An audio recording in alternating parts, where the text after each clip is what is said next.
สวัสดีครับพี่บวงและคนทางบ้านสวัสดีครับ สวัสดีครับ สวัสดีครับสวัสดีครับ สวัสดีพี่บิ๊กแล้วก็สวัสดีลักกี้ที่นั่งอยู่บนตักด้วยครับ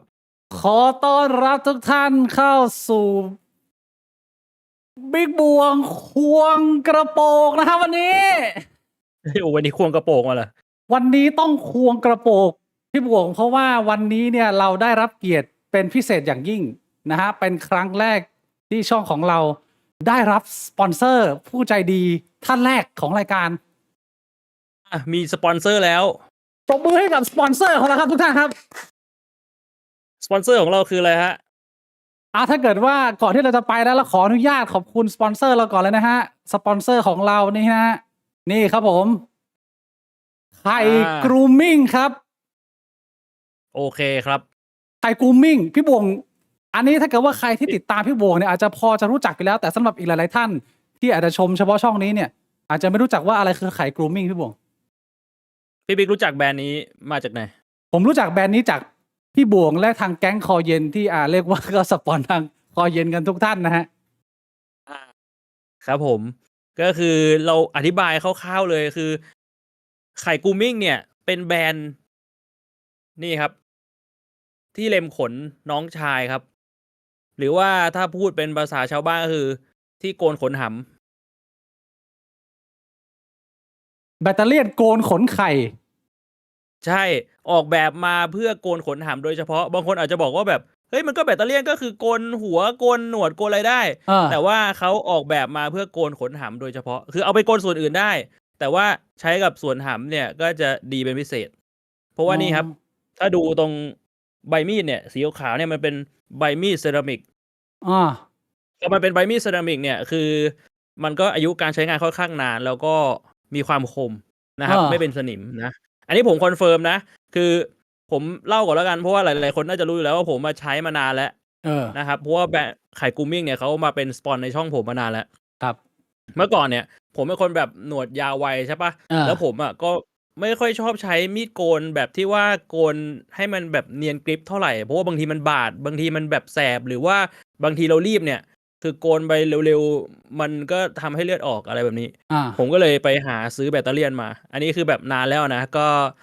แบบหาซื้อแบตเตอรี่ตามแบบ Shopee Lazada ปรากฏว่าสิ่งที่เจอก็คือมันก็ใช้งานได้นะครับเพียงแต่ว่ามันเหมือนว่าถ้าเราโกนเร็วๆอะแล้วบางยี่ห้อบางแบรนด์เนี่ยใบมีดมันไม่คมพอมันจะทำให้มันเหมือนเราไถไปอะแล้วหนวดมันติดมันกินขนมันไม่ขาดแล้วมันจะเจ็บมันเหมือนแบบมีคนมาดึงหนวดเราแบบเนี้ยมันจะเจ็บแต่ว่าอันนี้พูดตามตรงคืออันนี้ไม่ได้แบบว่าอวยเกินจริงนะพอแบบได้มาลองใช้แบรนด์ไข่กูมิ่งมันโกนแบบปื๊ดได้เลยอันนี้คือความแตกต่างระหว่างการไปแรนดอมซื้อแบบไม่มีแบรนด์กับของที่มีคุณภาพพี่บงเราจะพูดอย่างนี้ใช่อันนี้ผมการันตีนะครับเนี่ยลองโกนให้ดูเชี่ยอันนี้ถ้าสมมุติว่าโกนแบบตรงบริเวณที่มันอาจจะมีพื้นผิวไม่ราบเรียบอาจจะต้องโกนช้านิดนึงแต่ว่าถ้าโกนแบบว่าตรงคอมันก็ปื๊ดได้เลยทีนี้เนี่ยคือผมอยากจะอธิบายการทำงานถ้าสมมุติว่าซูมให้ดูกล้องมันไม่ได้ดีเท่าไหร่แต่ว่าถ้าซูมให้ดูคุณจะเห็นว่ามันแบบว่าเป็นซี่ๆตรงเนี้ยมันเป็นเหมือนฟันซี่ๆแล้วใบมีดมันจะอยู่ข้างในนึกออกใช่ไหมเพราะฉะนั้นเนี่ยตามหลักฟิสิกส์แล้วคือถ้าสมมุติคุณโกนในพื้นผิวที่มันราบเรียบแบบบริเวณตรงคออย่างเงี้ยยังไงมันก็ไม่มีทางบาดแต่ว่าถ้ามันเป็นพื้นผิวที่มันไม่ราบเรียบเงี้ยอย่างเช่นถ้าสมมุติคุณเอาจิ้มเข้าไปตรงบริเวณริมฝีปากเลยบางทีริมฝีปากมันอาจจะแบบว่าเนื้อมันอาจจะหลุดเข้าไปข้างในได้แล้วมันอาจจะบาดได้เพราะฉะนั้นเวลาโกนคือต้องพยายามทำให้พื้นผิวมันตึงซึ่งตรงบริเวณหน้าตรงบริเวณคอเนี่ยไม่เท่าไหร่หรอกไม่ยากแต่ว่าถ้าสมมุติว่าไปโกนตรงกระโปงคือต่อให้คุณจะแบบว่าเป็นหนุ่มรูปงามอายุ20ต้นๆแต่ว่าเราก็รู้กันอยู่ว่าหนังกระโปงเราเนี่ยแม่งก็ย่นเหมือนคนอายุ80-90แล้วแต่ฤดูเราก็อาจจะต้องพยายามแบบว่าดึงหนังกระโปงส่วนที่จะไปโกนให้มันตึงนิดนึงแล้วก็โกนมันก็จะไม่บาดครับผมอันนี้การันตีอันนี้คือเทคนิคจากคนที่ใช้จริงมาแล้วนานหลายเดือนเป็นปีแล้วด้วยไอ้ตัวนี้ใช่นะครับแล้วก็คือมันดีอย่างหนึ่งตรงที่มันกันน้ แล้วก็นี่ครับ เอานิ้วโป้งดันตรงบริเวณที่เป็นใบมีดนี่ออกมาล้างได้เลย อ๋อ ล้างน้ำได้เลยเพราะมันกันน้ำ ถอดเปลี่ยนไอ้ตรง นะครับ ไอ้ตรงใบมีดได้ ถอดได้ นี่ เชี่ย แล้วก็ใส่เข้าไป ตรงนี้มันจะมีแง่งให้ใส่ครับแป๊บหนึ่งนะ แล้วปกติพี่บวงใช้โกนหนวดหรือว่าใช้โกนฮามอยมากกว่ากันฮะ ก็ทั้งสองอย่างนะครับ เนี่ย ใส่เข้าไปปุ๊บแล้วก็ดัน มันก็ติดเข้ามาแล้วก็กวนได้ปกติ อ่ะเชี่ยโหดจัด อ่ะ ไข่ อันนี้ กรู คือ มิ่งนะฮะ ไข่กรูมิ่งครับ ใช่ครับ แล้วก็วันนี้วันที่6ใช่ปะ ใช่ วันที่8เดือน8มีโปรโมชั่นลดราคาด้วยครับ ตามแบนเนอร์ข้างบนเลย อ๋อ ลดเหลือ 1,491 บาท เรียกว่าต้องไปจัดนะฮะในช่วงเวลานี้ก็เรียกว่าได้ของโปรโมชั่น ใช่ แล้วเขาไม่ได้ลดแค่วันเดียวเขาลด2วันนะ ลดวันที่8กับวันที่9นะ สอ ค ง รับ วัน ใช่ เอาจริงๆ พี่บวก อันนี้ถือว่าเป็นเรื่องที่หนุ่มๆ หลายคนเนี่ยอาจจะมองข้ามไป เพราะว่า ใช่ เราเป็นผู้ชายเนี่ยเราไม่พูดถึงว่านอกจากไอตัวไข่กรูมมิ่งจะสามารถมาโกนเคราโกนหนวดได้แล้วเนี่ย ในเรื่องของการดูแลกระเจียวของเราเนี่ย ส่วนใหญ่ผู้ชายจะละเลย จะมีแต่ผู้หญิงเนี่ยที่ส่วนมากเวลาเขามาสมมติว่ามีนัดเป็ดกันเนี่ย ส่วนใหญ่ผู้หญิงเขาจะเตรียมมาพร้อม ถ้าคนที่เขาแบบว่าละเอียดนิดนึงนะ ก็คือจะมาแบบจิ๋มเนียนมาเลยเขาก็ดูแลมาดีเขาอาจจะไปแว็กไปอะไรอย่างเงี้ยแต่ผู้ชายอย่างเราบางทีมันแบบว่า ใช่ไม่ค่อยใส่ใจ ไปพร้อมกระเจียวทั้งดุนก็แล้วแบบหมอยฟูพี่บวงเนี่ยพี่บวงเป็นคนขนดกคือหมอยฟูมาเลย มันก็อาจจะแบบ ใช่แต่ว่าจริงๆถ้าพูดตามตรงคือเราเป็นผู้ชายที่แบบว่าเราก็วัยกลางคนแล้วนะเราก็30กว่าแล้ว เราสามารถพูดจากประสบการณ์ได้คือจริง ๆ แล้วการโกนหมอยเนี่ยมันก็มีประโยชน์อยู่หลายอย่างนะที่เช่นคืออย่างแรกเลยเนี่ยมันจะช่วยป้องกันเรื่องแบบว่าการหมักหมมของพวกเหงื่อใคร กลิ่น อะไรแบบนี้ กลิ่น เรื่องกลิ่น อ่า แต่ว่าผมว่ามีอีกอย่างหนึ่งที่อาจจะสำคัญโดยเฉพาะสำคัญกับชายไทย ยังไง เขามีโพสต์ล่าสุดใน Facebook ที่เป็นไวรัลอยู่ไม่รู้พี่บิ๊กเห็นเปล่า อันไหน การสำรวจล่าสุดพบว่าชายไทยโดยเฉลี่ยเป็นประเทศที่หำสั้นที่สุดในโลก อยู่ที่ 3.7 นิ้ว เชี่ย แพ้เกาหลีใต้แล้ว โอ้โห เพิ่งอัปเดต อ้าว นี่แหละ การโกนหมอยมันเป็น optical illusion มันช่วยทำให้หำดูใหญ่ขึ้น มันไม่ได้ทำให้หำใหญ่ขึ้น แต่ว่ามันช่วยทำให้หำดูใหญ่ขึ้น พี่บิ๊กรู้จัก optical illusion หรือเปล่า เป็นภาพลวงตาอย่างเงี้ยพี่บวง มันเป็นภาพลวงตา ที่ผมบอกเลยว่ามันช่วยได้จริงนะ จริง มันไม่ได้ เพ เป็น ราะฉะ เรื่อ นั้ ง นเนี่ย บางทีเนี่ยคือ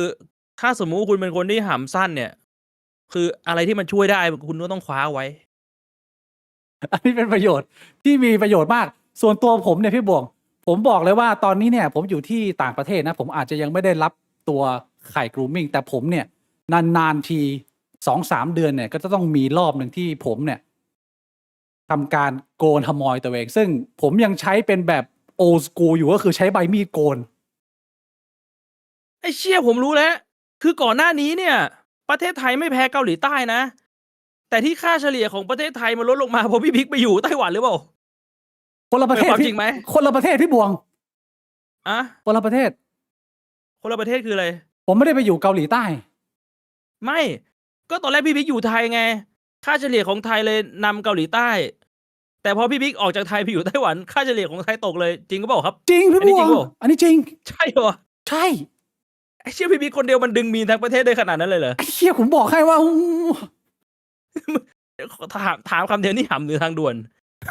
มึงยาวขนาดนี้ ดึงมีนคนทั้งประเทศ คือพี่บวงฟังเรื่องของผมก่อน คือผมเนี่ยประสบปัญหา เรื่องของการเพราะว่าผมรู้สึกว่าแรกๆเนี่ย ผมอยากจะนานๆมีการโกนทีบ้าง เพราะว่าเอาพูดตรงๆนะ ผมไม่ได้วอรี่เรื่องขำเล็กขำใหญ่เพราะว่าผมไม่มีปัญหานี้อยู่แล้วแต่ถ้าคนอื่นมีปัญหานี้มันช่วยได้ ของผมเนี่ย ผมเป็นคนที่นานๆทีบางทีจะมีสิวขึ้นบ้าง แล้วผมจะต้องทำการโกนเพื่อวันนี้เราหาสิวหัวดำพี่บวงมันจะได้แบบว่าทำความสะอาดได้เต็มที่ แต่ว่าการโกนแบบโอสคูลเนี่ยมันมีข้อเสียเยอะไม่ว่าจะเป็น อย่างที่พี่บวงบอกโกนตรงหน้านี่มันอาจจะคล่องเนื้อมันตึง แต่โกนรอบๆกระเจียวนี่เสียวมากพี่บวงเสียวกระเจียวโดนบาดแล้วบางทีก็มีเลือดออก แล้วที่สำคัญที่สุดเลยก็คือ ถ้ามึงโกนแบบเนียนกริปเนี่ย มันจะขึ้นเป็นตุ่มแดงๆบ้างแล้วมันจะเริ่มคัน หมายความว่า ตอนนอนเนี่ยมันอาจจะรบกวนช่วงเวลานอนมึงสักประมาณอาทิตย์นึงอ่ะกว่าขนมันจะขึ้นมา ซึ่งมันก็เป็นปัญหาให้ผู้ชายหลายคนเลิกที่จะขี้เกียจโกนไปมันก็แบบไอ้เหี้ยลำบากว่ะก็ไม่อยากจะโกนละถ้าเป็นแบบ old school นะแต่ถ้าเกิดว่าคุณมีไข่ grooming อยู่ที่มือเนี่ย เรียกว่าอีก5 นาทีจะเผด็จศึกเนี่ย กระเจียวนี่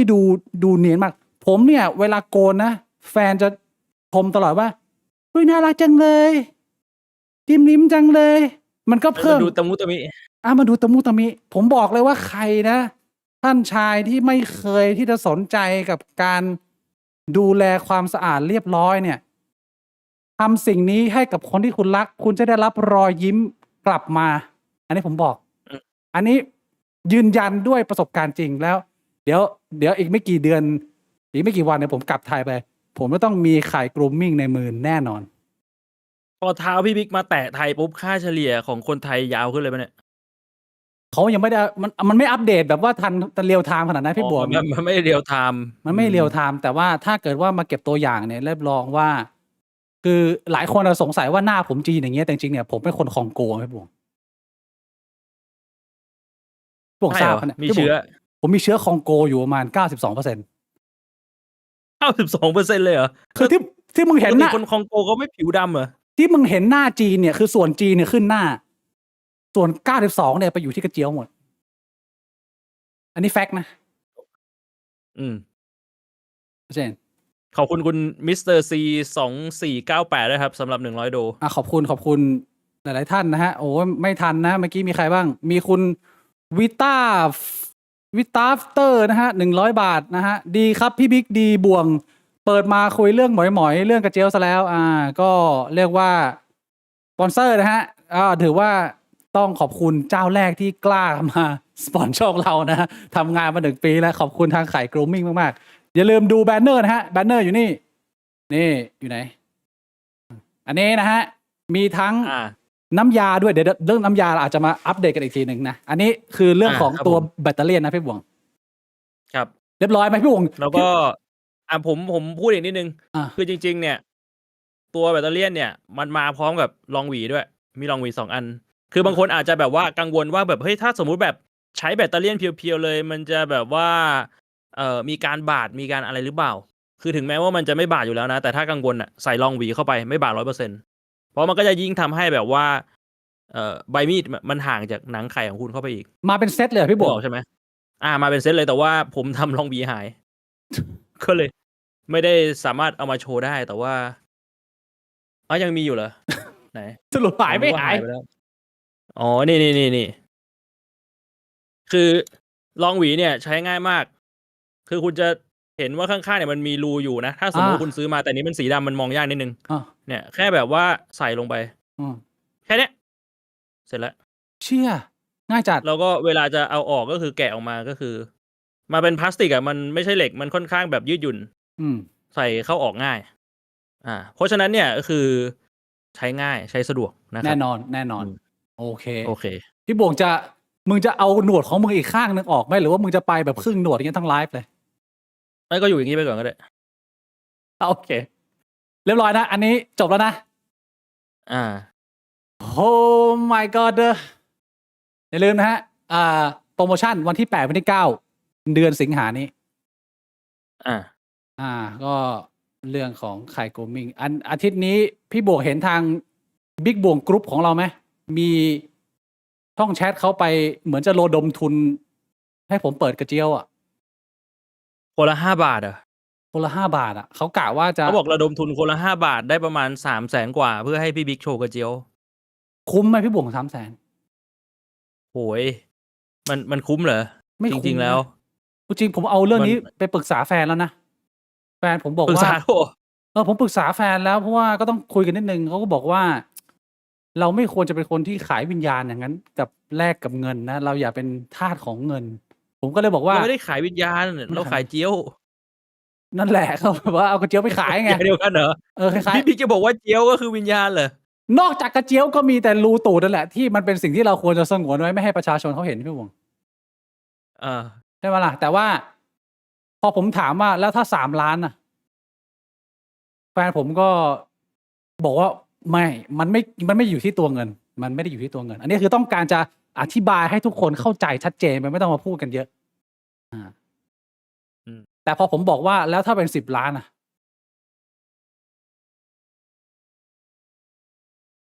แฟนผมก็เลยมีการชั่งใจสักเล็กน้อย สรุปแล้วบางที มันไม่ได้อยู่ที่ตัวเงินถ้ามันไม่มากพอ พี่บอกว่าราคาไหน เอาแบบเรียวซีเรียสจริงจังถ้าเกิดว่ามีคนจะโอนเงินให้มึงแล้วมึงถ่ายรูปกระเจียวลงอินเทอร์เน็ตเนี่ยต้องราคาไหนมึงถึงเอาอ่ะเอาแบบเรียลท็อก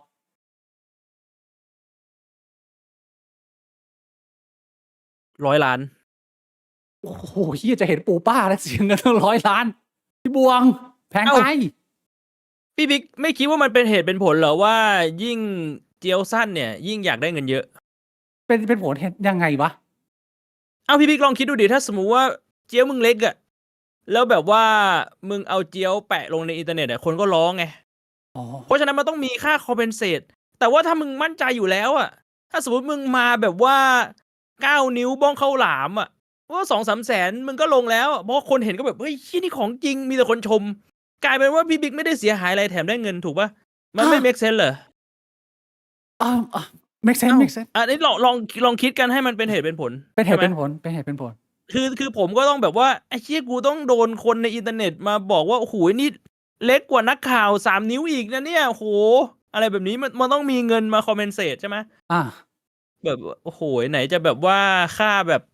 รู้สึกแย่รู้สึกเศร้าใจเวลาแบบเปิดไลฟ์สตรีมมาแล้วมีคนมาแซวบอกอุ้ยพี่ครับผมไปเห็นเจียวมาแล้วนะผมบอกเลยว่า100 ล้านไม่คุ้มอะไรแบบเนี้ย เชี่ย มันก็ต้องแบบมันมีการเยียวยาไง มีการเยียวยาใช่ไหม ใช่ อืม อ้าวผมว่าผมดูจากหน้าแฟนผมที่เขามีความสงสัยเนี่ย ผมว่าของผมน่าจะอยู่ที่10 ล้านน่าจะเปิดละพี่บวง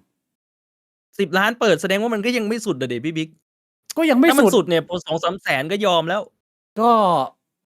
ผมก็ไม่ได้อยากจะทำแต่ว่าถ้าเกิด มีคนโอนมา10 ล้านเนี่ยเรียกว่าไข่ยันใต้ไข่เลยพี่บวง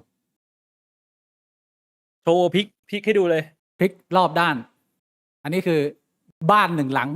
แลกกับรูปกระเจียว ถ้า100 ล้านเนี่ยจะเป็นวิดีโอแกว่งด้วย เอาพี่บวงการแกว่งกระเจียวนี่ไม่ใช่เรื่องง่ายนะพี่บวงพูดทำไปเล่นไป คนที่ไม่เคยฝึกเนี่ย ถ้ามึงตอนมึงอาบน้ำมึงลองดูว่า มึงจะควงกระเจียวไงให้มันเป็นมีจังหวะริทึมที่มันหมุนเป็นกลมๆได้กูบอกเลยว่า คนไม่เป็นเนี่ย ตีมั่วไปหมดขึ้นซ้ายขวา มันก็เหมือนแบบว่าทำแกว่งฮูลาฮูปเหรอคือ ไม่ มันต้องแบบหาริทึมนิดนึง ผมบอกเลยว่าต้องฝึกเป็นเดือนของแบบนี้ ให้เหรอมันจะแกว่งกระเจี๊ยบเป็นเฮลิคอปเตอร์มันต้องเป็นเดือนเหรอ แน่นอนไม่ใช่เรื่องง่ายอ่ะ โอ้ย ผมท้าทางบ้านไปลองดูเลยว่า หมุนยังไงก็หมุนได้ไม่ถึง5 รอบมันก็จะกลับมาเสียริทึมอย่างนี้แหละ ที่ผมก็คิดอยู่นะพี่บวงว่ากลับไปไทยงวดนี้หรือว่าผมจะใช้ strategy ของน้องๆ BNK48 ดี คือยังไง strategy ยังไง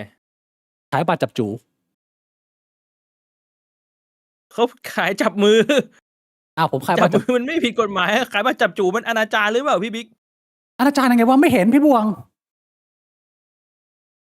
ไม่เห็นคือต้องเป็นห้องแบบว่า private เหรอเข้าได้ทีละคน มึงไม่เคยดูฝรั่งมันก็ทำกล่องไงแล้วก็แบบมีรูพี่บวงก็เดินมาแล้วก็แบบสมมติต่อแถวใช่ไหม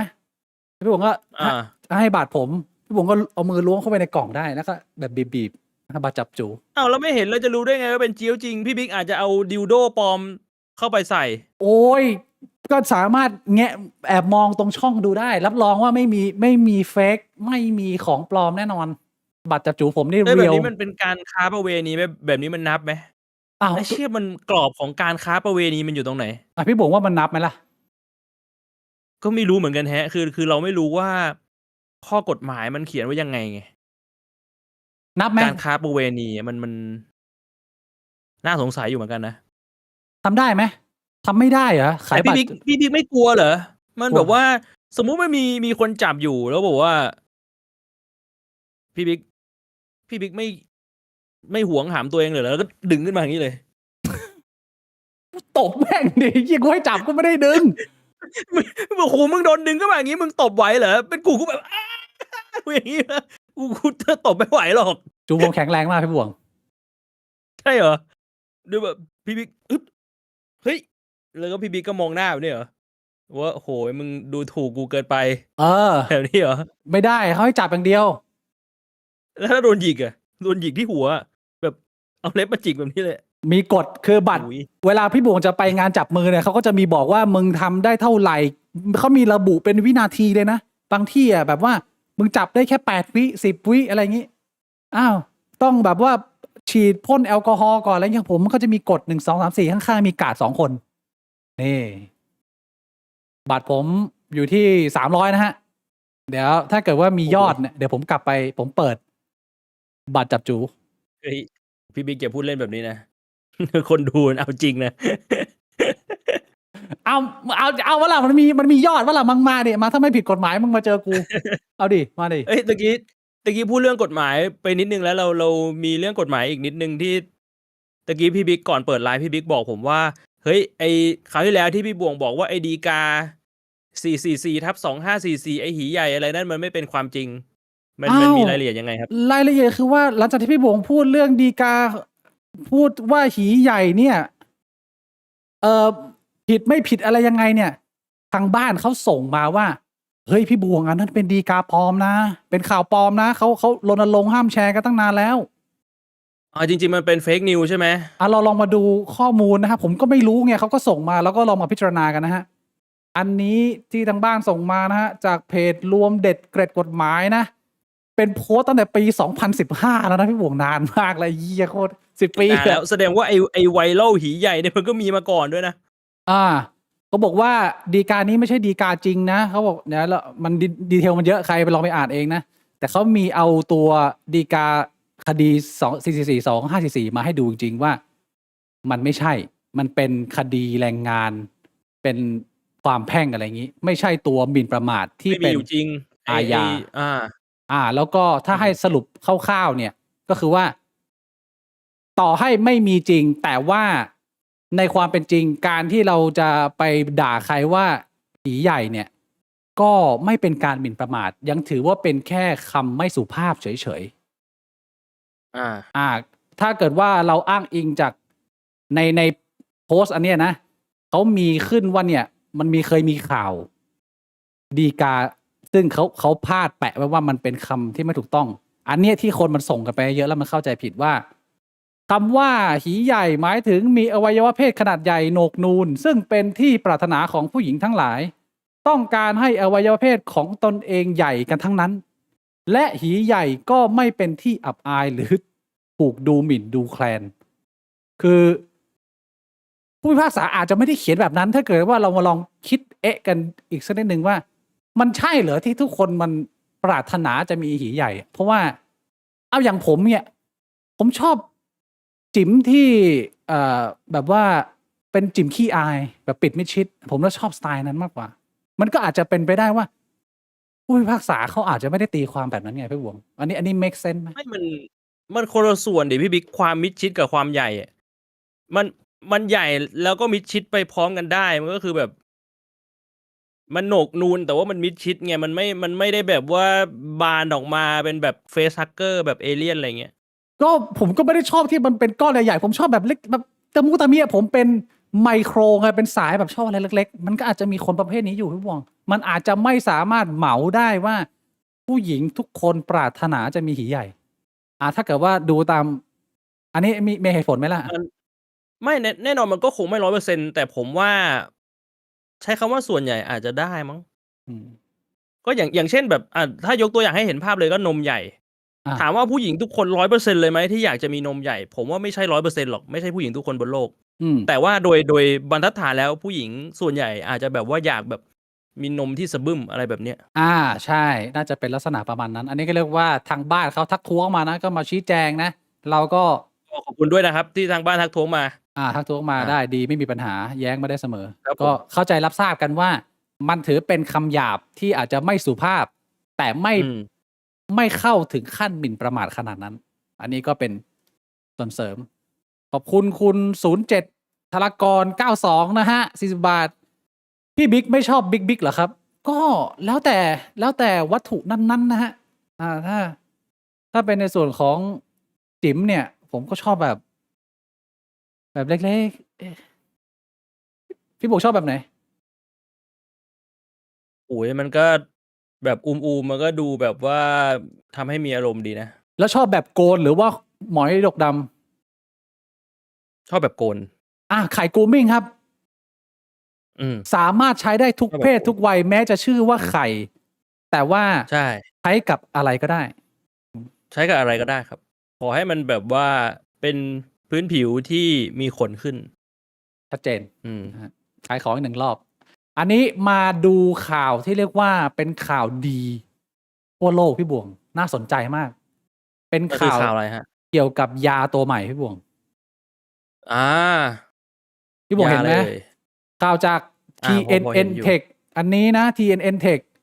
พูดถึง ครับ ว่า FDA หรือว่า อย. ของสหรัฐเนี่ย อนุมัติยาป้องกัน HIV ตัวใหม่นะพี่บวง แล้วเคลม อ๋อ ว่ามีประสิทธิภาพมากที่สุด ณ เท่าที่มีอยู่ตอนนี้แล้วนะ เฮ้ย เป็น ถ้าสมมุติว่า อย. ผ่านแล้ว คือแบบว่าผ่านเรื่องการแบบลองผิดลองถูก trial อะไรมาแล้ว จนมันใช้ในคนได้แล้ว ใช่ คือ ขายแล้ว มันเป็นยาที่ชื่อว่า Lenacapavir นะ ก็เรียกว่า อา เขาทดลองกันมาตั้งแต่ 2022 แล้ว แล้วตอนนี้ก็คือเรียกว่าสมบูรณ์แบบ ซึ่งก็เขาเคลมว่ามันดีกว่าที่ผ่านๆมา หลายๆคนอาจจะ ถ้าคนที่ไม่ทราบ คือไอ้ยากินป้องกันสำหรับเชื้อ HIV เนี่ยมันจะมีอยู่ 2 ตัว ที่เรียกว่า PrEP กับ PEP มี R กับไม่มี R ก็คือเป็น Pre หรือ Post pre ก็คือกินก่อนมีเพศสัมพันธ์ ถ้าเรากินแล้วเราไปมีเพศสัมพันธ์ ต่อให้คนที่มีเพศสัมพันธ์กับเรามีเชื้อ HIV เราก็ไม่ติด ไอ้นั้นเป็น อันนี้คือก่อน ใช่ ส่วนตัว PEP แต่ว่าถ้าหลังคือเราติดมาแล้ว แต่เราต้องกินต้าน ไม่ต้อง หรือ ติด ยังไง? ก็ได้ หรือถ้าเราคิดว่าเราไปมีเซ็กที่ไม่ป้องกัน แล้วเราเพิ่งทราบว่าเขามี HIV แล้วเรามีความเสี่ยงที่จะติดเนี่ย เราควรจะกินตัว PEP ตัว Post เพราะว่ามันจะมีความ เรียกว่าออกฤทธิ์รุนแรงกว่า แต่ว่าผลข้างเคียงมันก็ตามมา เพราะฉะนั้น อ๋อ ไอ้ตัว Pre เนี่ยมันจะเป็น ในข้อมูลเนี่ยเขาจะบอกว่าเนี่ยดูนี่นะ เขาบอกว่า PrEP มันจะมีอยู่ 2 ระบบ 2 รูปแบบหลักๆ นะ เป็นแบบกินยารายวัน หมายความว่ามึงต้องกินทุกวันต่อเนื่อง ชื่อว่า Truvada หรือ Descovy เนี่ย ซึ่งไอ้ตัวกินสม่ำเสมอเนี่ย เขาเคลมว่าประสิทธิภาพกันมัน 99% อืม แล้วก็มีอีกตัวหนึ่งก็คือเป็น Apretude อันนี้ก็คือเป็นยาฉีดทุก 2 เดือน สะดวกกว่ากินยานะ แต่ว่าต้องไปฉีดที่คลินิก ซึ่งก็มีความยุ่งยาก ส่วนไอ้ตัวที่มาใหม่ Lenacapavir เนี่ย เป็นแบบฉีด 2 ครั้งต่อ 1 ปี ก็คือมึงฉีดแล้วมึงลืมเลย แล้วมึงก็ไปลุยยาวๆ แล้วเขาเคลมว่าตัวยาตัวใหม่เนี่ยคือกันแบบ 100% เชี่ย พี่บวง อันนี้เป็นการแบบว่าก่อนด้วยใช่ไหม? กันก่อน ก็คือว่าก่อนที่เราจะไปลุย เราใช้ยา PrEP ตัวนี้เป็นยาแบบใหม่ฉีด ซึ่งตัวนี้นี่มันเพิ่งได้รับการอนุมัติที่อเมริกานะ มันก็ยังไม่ได้เข้าไทยนะ ผมว่าอาจจะต้องใช้เวลารอสักพักหนึ่ง แต่เรียกว่ามันเป็นข่าวดีมากที่มันจะช่วยมวลมนุษยชาติของเราให้ลดการที่มันจะต้องมีคนไปทุกข์ ไปทรมานอยู่กับไอ้โรคที่มันมีความน่ากังวลเยอะมากๆตัวนี้ ส่วนไอ้ Post ก็คือว่าพี่บวงไปลุยแล้ว แล้วรู้สึกว่าไอ้เหี้ยไม่เซฟเลยว่ะ ก็ต้องรีบไปพบแพทย์ แล้วก็กินยา PrEP Post ยา PrEP เนี่ยต้องกินแบบต่อเนื่อง 28 วันเลยนะ ก็มันก็จะมีฟังก์ชันในการทำงานที่แตกต่างกัน แต่ผมคิดว่า อันนี้ถือว่าเป็นข่าวดีกับมวลมนุษยชาติสำหรับคนที่เป็นสายนัดเป็ดนะครับ หรือว่า โอ๊ย แต่ว่า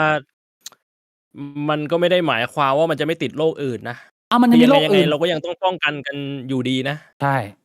มันยังมีโรคอื่นด้วย แล้วมันก็ยังมีเรื่องของการ ตั้งครรภ์โดยที่ไม่ได้แบบว่าเราไม่ได้ต้องการด้วยนะครับ อันนี้ก็ต้องระวัง ผมเป็นสายใส่ถุงยางอยู่แล้ว ผมก็จะค่อนข้างโปรว่าไม่ว่าจะยังไงนะครับ ใส่เถอะนะ ใส่เถอะ มันดี มันเซฟ มันป้องกัน มันควบคุมอะไรได้หลายอย่าง ก็ไม่เสียวสักนิดหน่อย ก็ไม่น่าจะลำบากอะไรมากนะครับ เว้นแต่ว่าคุณอยาก ข จะ อบ มี คุณ ลู คุ ก ณ นะ อะไรอย่างงี้ ขอบคุณคุณ ZZZ Fox ด้วยนะครับสำหรับ 179 โดครับ สปอนเหมาะกับช่องมากครับ โอ้โฮ ขอบคุณครับ ขอบคุณมากครับ เฮ้ย แต่ก็ถือว่าจริงนะ คือ ทำไม? ที่เราคุยกันว่าแบบช่องแบบนี้แม่งจะมีสปอนหรือเปล่า แต่ว่า ไข่กูมิ่งนี่ก็ถือว่าเหมาะ เรียกว่า เข้ากับคาแรกเตอร์ของพี่บวงนะครับ แล้วไม่ใช่พี่บิ๊กเหรอ? ผมก็เล็กน้อยเล็กน้อย อ๋อ โอเคเรื่องต่อไปที่ควรจะอัปเดตความชัดเจน อันนี้เราก็คุยกันมาหลายรอบแล้วคือเรื่องของความชัดเจนของไพ่โป๊กเกอร์พี่บวงล่าสุดนี่มีออกมาอัปเดตจากทางรัฐบาลทางคุณภูมิธรรมก็ออกมาพูดเรื่องนี้พี่บวงได้อ่านไหมข่าวเรื่องนี้ เฮ้ยเดี๋ยวนะ คุณภูมิธรรมนี่คือ เป็นนายกรักษาการเลยใช่ไหม ใช่ โอ้โหนายกพูดถึงเลยเหรอ เอ เขา อ พูดว่าอะไรเอ่ย เขาไม่ได้พูด อันนี้มันเป็นข่าวที่ว่าทางเลขามทหนึ่งเนี่ยเข้าไปแจงรายละเอียดเพื่อให้ทางตัวนายกรักษาการได้เข้าใจรายละเอียดอย่างชัดเจนและทางนายกก็บอกโอเค เรารับทราบแล้วว่าสรุปแล้วไอ้เรื่องปลดล็อกไพ่โป๊กเกอร์เนี่ยมันยังไงมันฟรีเลยขนาดไหนพี่บงได้ไปอ่านไหม ยังไม่ได้อ่านเลย คร่าวๆเนี่ยก็คือไอ้เรื่องของไพ่โป๊กเกอร์นี่นะเขาอธิบายให้ฟังว่ามันเป็นการเอาออกจากบัญชีที่ห้ามอย่างรุนแรง คือพรบการพนันเราเนี่ย มันจะแบ่งออกเป็น2บัญชีพี่บวงมันจะมีบัญชีกกับบัญชีขอ บัญชีกเนี่ยคือกฎหมายจัดไว้ว่าไอ้เนี่ยห้ามเล่นโดยเด็ดขาดไม่ว่ากรณีไหนทั้งนั้นอันนั้นเป็นการพนัน รุนแรง ส่วน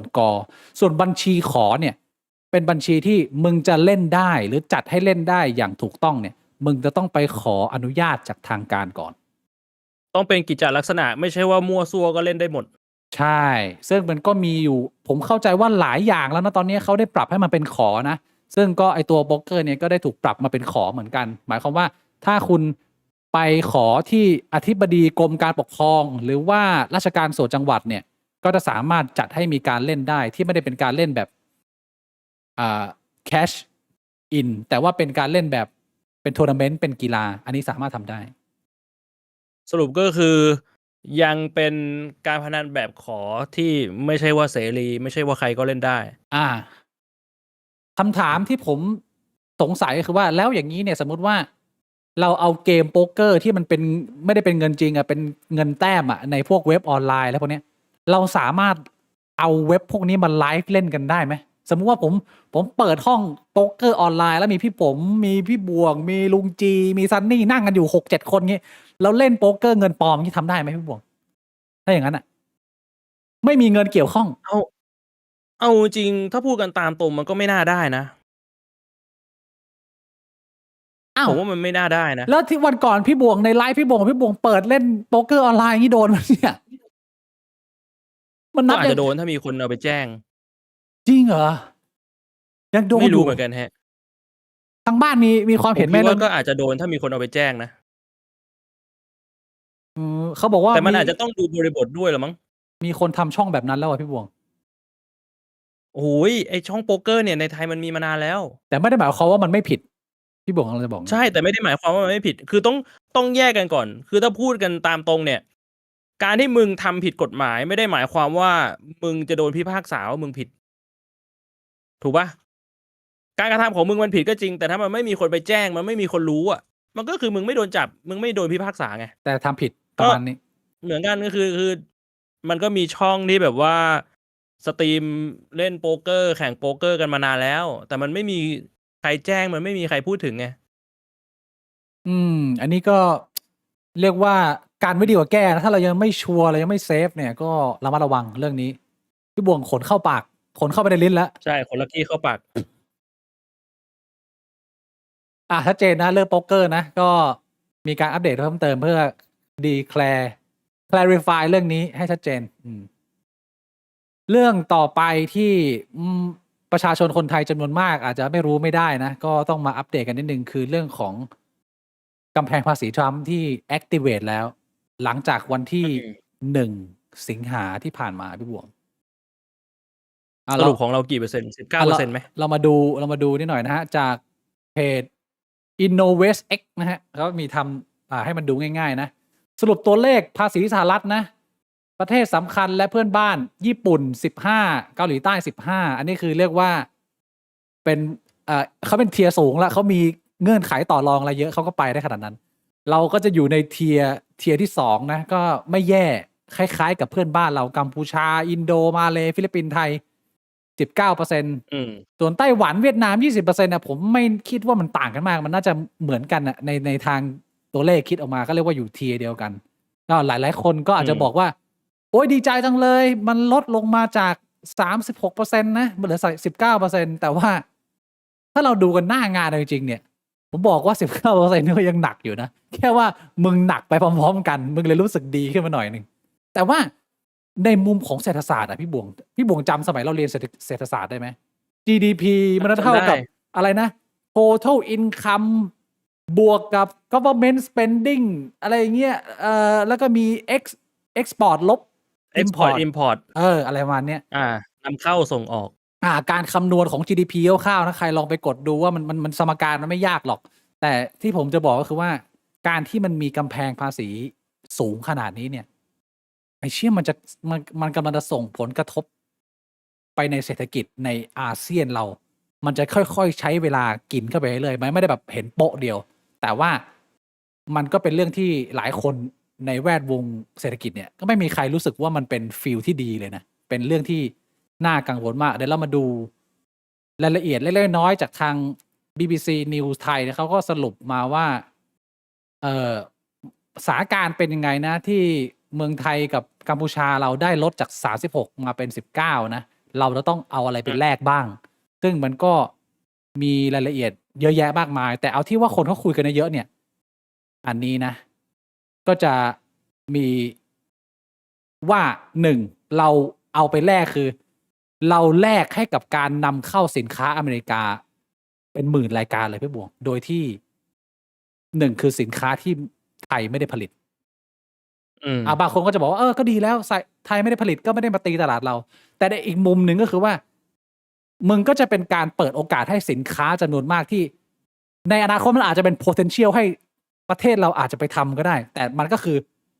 มันจะยิ่งยากแล้ว ตัดโอกาส มันตัดโอกาสให้กับผู้ประกอบการไทยที่จะมีความหลากหลายในการทำสินค้าใหม่ๆ มันก็โดนไอ้เหี้ยสินค้าอเมริกาโถมเข้ามานะหรือว่าจะเป็นสินค้าที่ไทยผลิตเองได้ แต่ไม่เพียงพอนะอันนี้คือเป็นที่เขาคุยกันเยอะ ไม่ว่าจะเป็นข้าวโพดโดนบังคับนำเข้าข้าวโพดเนื้อหมูหรือว่าพลังงานอะไรเงี้ยก็เรียกว่ากระทบเมืองไทยไปอยู่พอสมควร ซึ่งพี่วงมีตามเรื่องนี้ไหมมีความเห็นอะไรยังไงบ้างไหมกับคือกูไม่รู้ว่าถ้าสมมติโดนบังคับให้นำเข้าแบบนี้มันจะทำให้แบบว่าดุลการค้ามันเป็นยังไงไง ความตั้งใจคือพี่วงต่อพี่บิ๊กว่าไงคือไอ้เรื่องของดุลการค้าเนี่ยไทยเราเนี่ยได้ดุลการค้าบวกจากอเมริกาเนี่ยเยอะมานานมากเป็นแบบหมื่นล้านพี่วงแล้วเราเสียดุลให้กับจีนหมายความว่าถ้าต่อไปนี้เนี่ยมันมีตัวนี้เข้ามาเนี่ยดุลการค้าอเมริกาเราจะลดเยอะมากมันจะลด2 เด้งเพราะว่า1คือสินค้าที่เราส่งไปขายก็จะแข่งกับ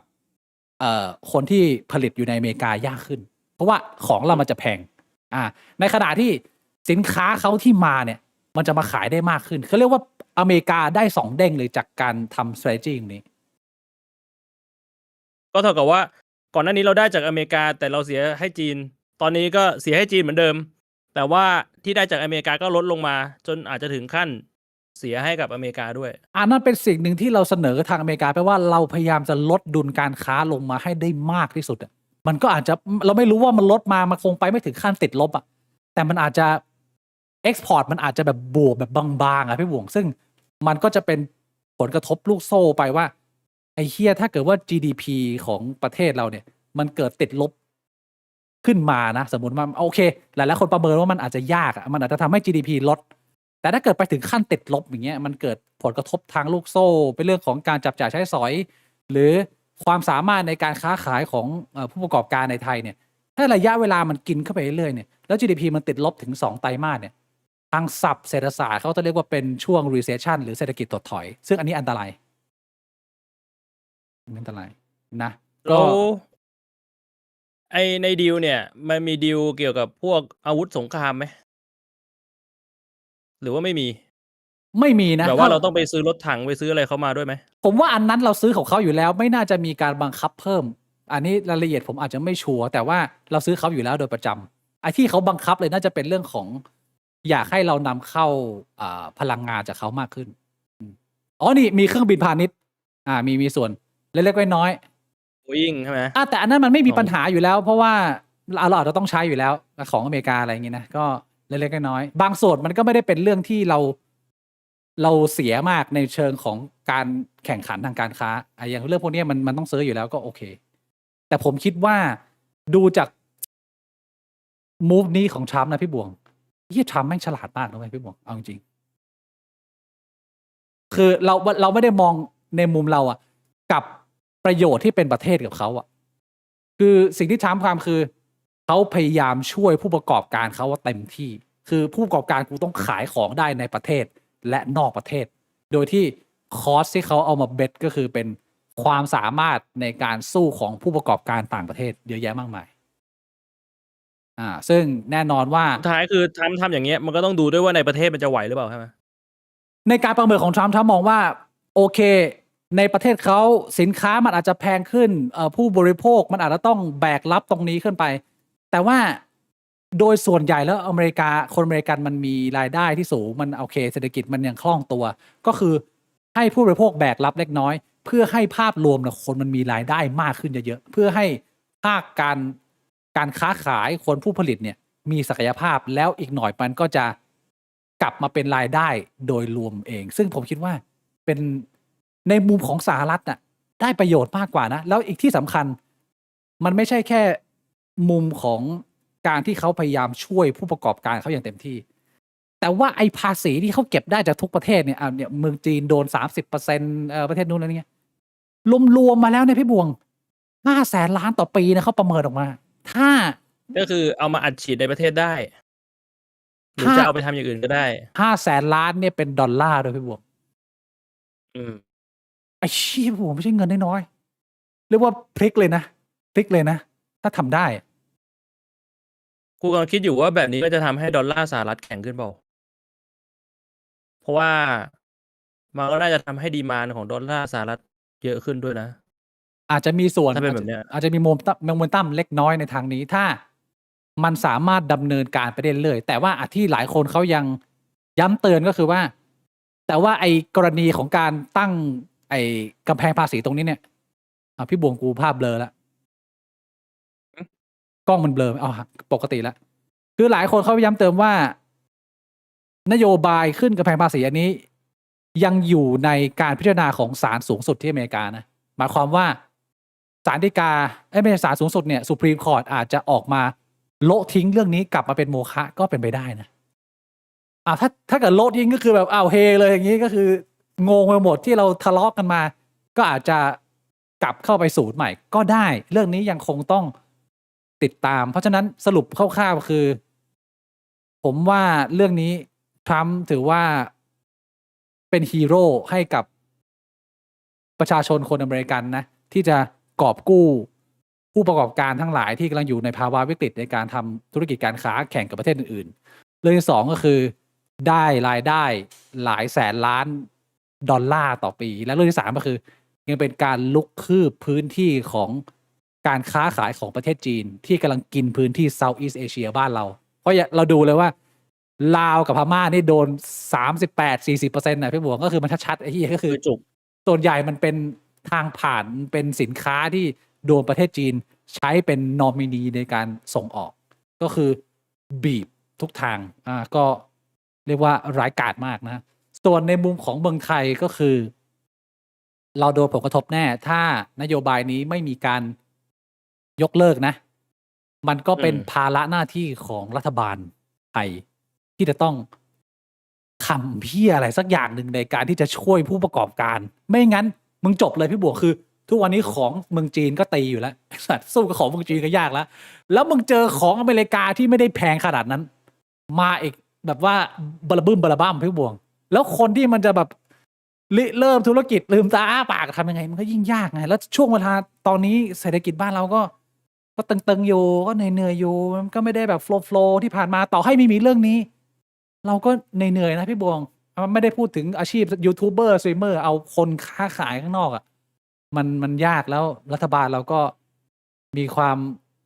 การเมืองบ้านเราก็ไม่นิ่ง การที่เราจะไปดึงคนมาลงทุนเพิ่มหรืออะไรเงี้ยไอ้เชี่ยสภาวะการเมืองกับรัฐบาลแบบนี้มันก็เหนื่อยก็ จะบอกว่าจะเรียกร้องรัฐบาลให้ทำอะไรสักอย่างผมก็รู้ว่าเขาไม่ทำเหี้ยหรอกแต่ก็พูดเป็นในเชิงวิชาการมันควรจะเป็นแบบนั้น ถ้า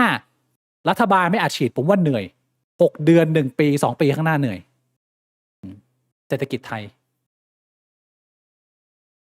ขอบคุณคุณ Aggressive Banana ด้วยครับสำหรับเมมเบอร์เดือนที่ 7 ครับผม ขอบคุณครับ ขอบคุณครับ หนวดหายไปไหนครึ่งหนึ่งครับพี่บ่วง เอาไปเดิมพันกับยุคสมัยใหม่ครับ เชี่ยนี่มันโกดีโลบวง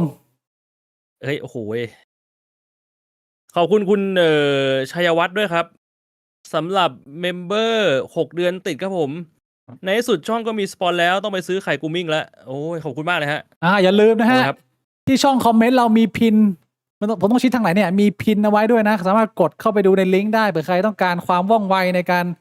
เรามีใส่โค้ดด้วยนะพี่บ่วงใช่ไหม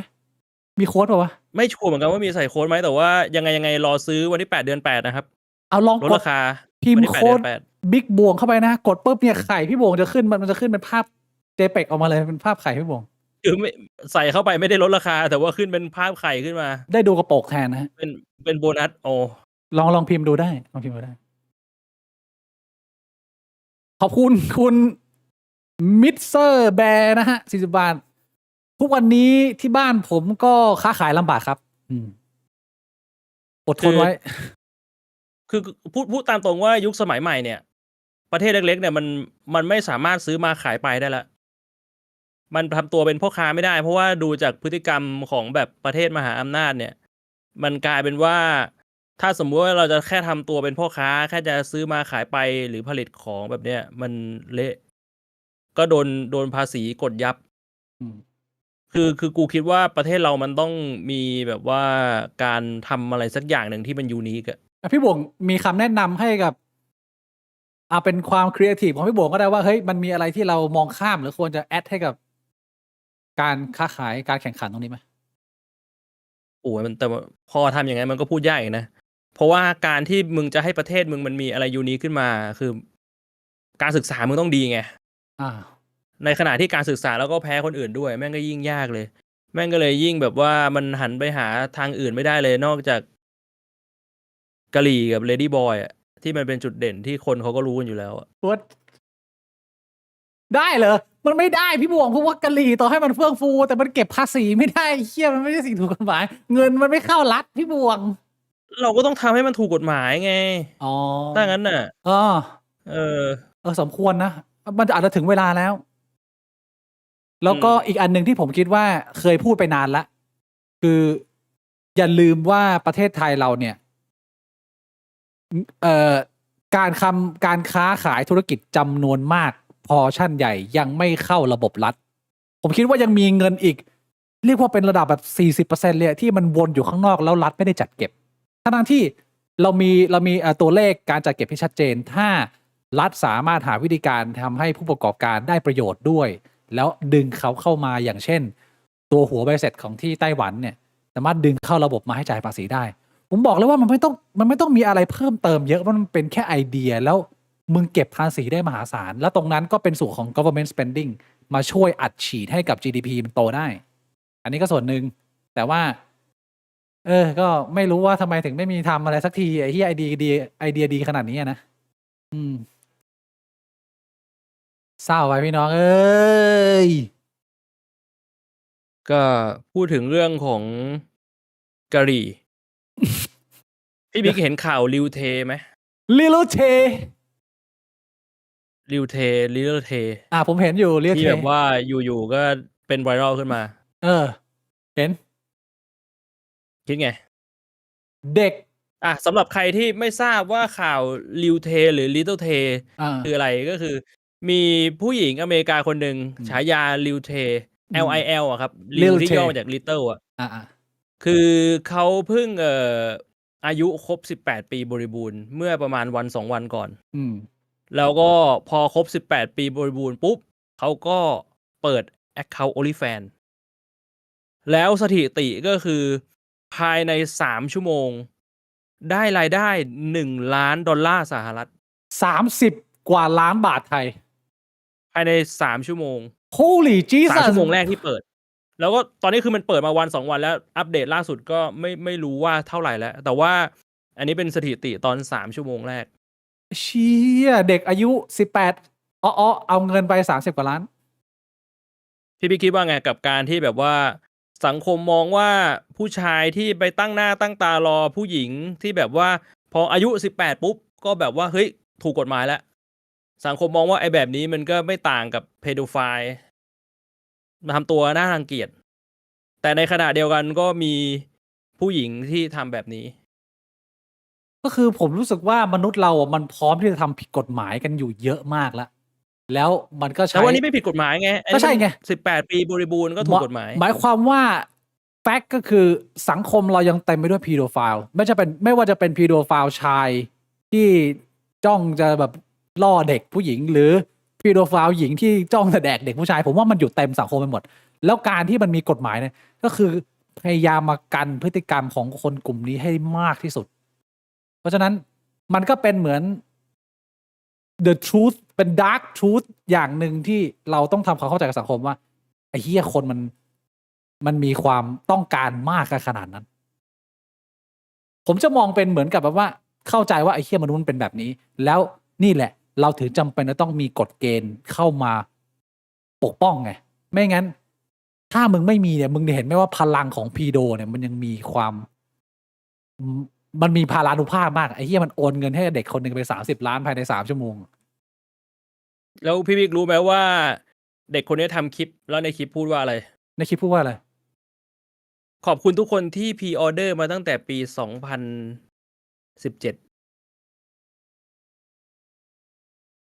คือหมายความว่าตั้งแต่ 2017 ทำไมเขา ก็ ไป คื แล้ อ ว 8 ปีที่แล้ว คือตอนที่เด็กคนนี้อายุ 10 ขวบอะมีคนแบบว่าส่งเมสเสจมาแล้วก็แบบขอจ่ายเงินพรีออเดอร์แบบพอถูกกฎหมายแล้วก็ตั้งแต่เด็ก 10 ขวบ ไอ้เหี้ยคือมันก็เป็นความเหี้ยอย่างหนึ่งสำหรับผมนะ แต่ว่าอย่างน้อยแล้วอะถ้ากฎหมายมันเวิร์กแล้วมันทำให้เขาอย่างน้อยเนี่ยจะต้องมาทำตอน18แล้วก็จะมีไอ้พวกนี้ไปลุม ผมว่าเนี่ยมันเห็นว่าเนี่ยมันเป็นเส้นสุดท้ายแล้วที่เราตีให้สังคมอ่ะพี่บงม ก็ อง คืออย่างน้อยๆให้มันเป็น 18 ก่อน ไอ้เฮียก็คือมึงจะโชว์ความเป็นพีโดมึงแต่มึงห้ามทำอะไร มึงจะโอนเงินมึงจะรอผมว่าเราก็ได้แต่ดูแล้วก็แบบโอเคไอ้เฮียเราเห็นนะมันมีคนจำนวนเนี้ยเยอะอยู่แล้วมันก็รอจะทำอย่างนี้อยู่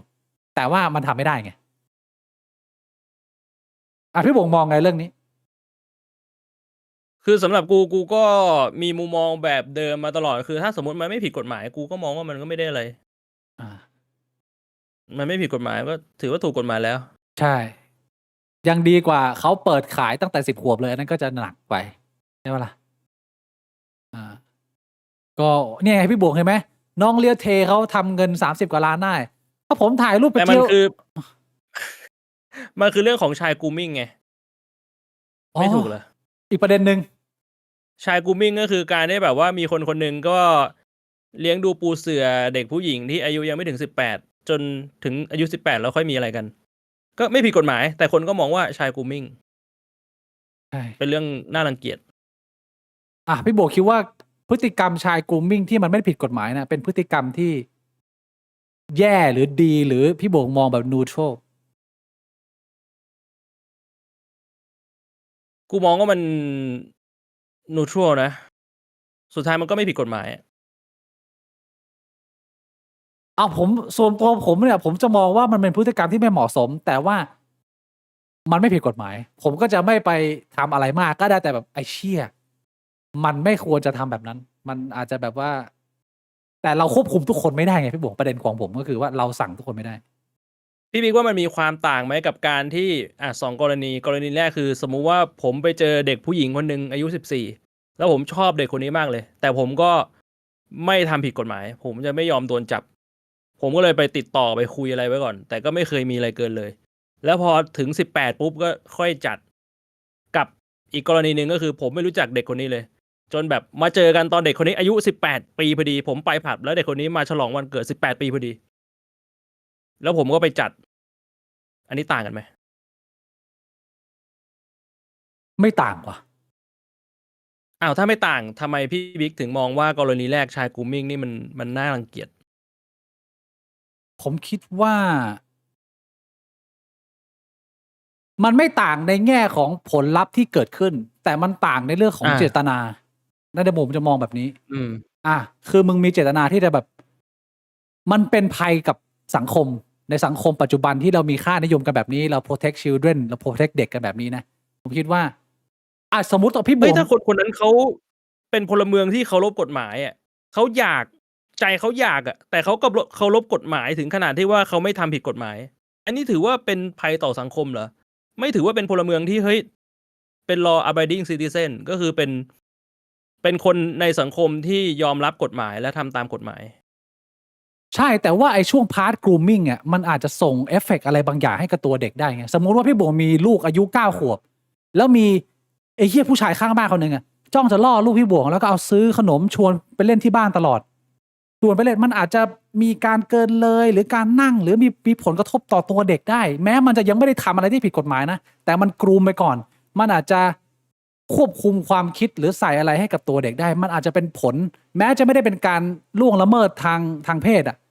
แต่มันมีผลต่อความคิดต่อความรู้สึกแล้วก็อนาคตของตัวเด็กได้นะพี่บวง พฤติกรรม grooming อ่ะโอเค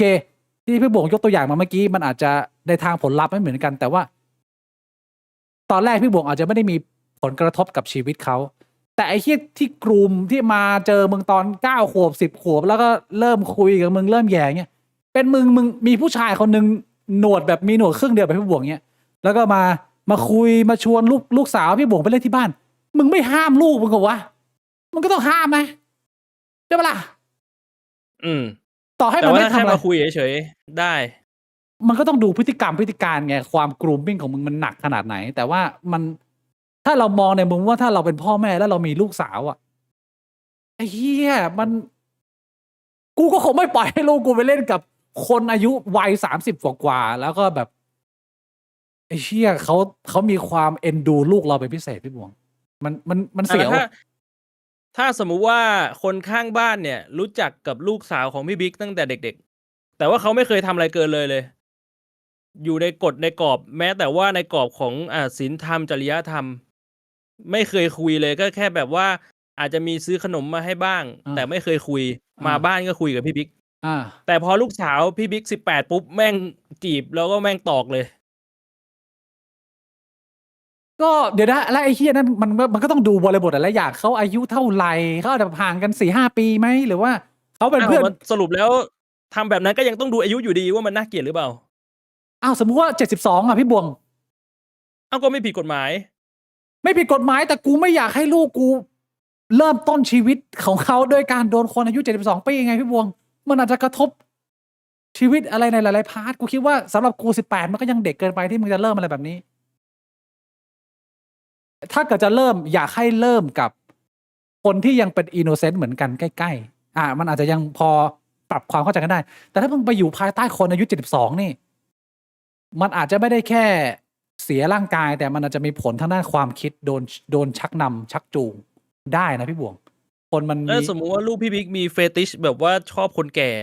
ไอสัตว์ถ้าอย่างนั้นก็ยังของผู้ชายมันยังมีแบบความเป็นมิลฟ์อะไรอย่างเงี้ยชอบสาวที่แบบสาวใหญ่ถ้าเกิดว่าถ้าผู้หญิงชอบคนแก่คอนดิชันมาขนาดนี้ก็ผมก็จะบอกงั้นไปปี้อากงเลยลูกจัดแม่งไปสัตว์เลยมึงมาทางนี้แล้ว18แล้วก็ตั้งใจเรียนแล้วกันนะอย่างน้อยผมก็คาดหวังว่าอากงจะกระเจียวไม่แข็งอย่าลืมไปฉีดวัคซีนป้องกัน HIV ตัวล่าสุดถ้ามีนะตอนนี้ยังไม่มาที่เมืองไทยนะ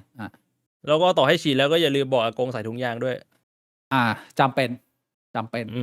ถ้าเกิดว่าลูกผมเป็นคอนดิชันพี่บวกมาตึงอย่างนี้ผมก็คงต้องปล่อยให้มันไปปล่อยแม่งไปไม่ทำอะไรไม่ได้พี่บวกชัดเจนอันนี้เรื่องของเลี้ยเทนะพี่บวงก็มองว่าก็ไม่ผิดกฎหมายก็ทำไปแต่ว่ามันส่งผลกระทบต่อสังคมในมุมที่ว่าก็คงจะมีผู้หญิงหลายๆคนที่แบบเห็นลิ้วเทแล้วก็แบบไอ้เชี่ยเดี๋ยวรอกู18กูทำบ้างมันมีหลายเคสแล้วแต่ว่าก็ลืมไปว่ามันเป็นแค่ตัวอย่างแบบ1 ใน 100 1 ใน 1,000หรืออาจจะ1 ใน 10,000หรืออาจจะ1 ใน 100,000ด้วยซ้ำเขาไม่ได้ไปมองว่ามันมีผู้หญิงมากมายที่แบบว่าพออายุ18ปุ๊บกูก็โชว์จิ๋มบน OnlyFans เลยแต่ว่าสุดท้ายก็ทำรายได้ได้แค่เดือนละ 2-3 พัน โอ้โหคิด สอง เสร็จ เดือนแรกแล้วหลังจากนั้นก็ไม่มีรายได้เข้ามาแล้ว แล้วก็สุดท้ายก็ต้องกลับไปใช้ชีวิตตามปกติ แต่กลายเป็นว่าทุกคนใกล้ตัวก็เห็นจิ๋มไปหมดแล้ว มันก็จะแปลกๆหน่อย สมมุติว่าลูกสาวพี่บวงจะอายุครบ18แล้วบอกว่าพ่อบวงหนูจะ18แล้วขอหนูเปิด OnlyFans น่ะพี่ในมุมของพ่อพี่บวงเนี่ย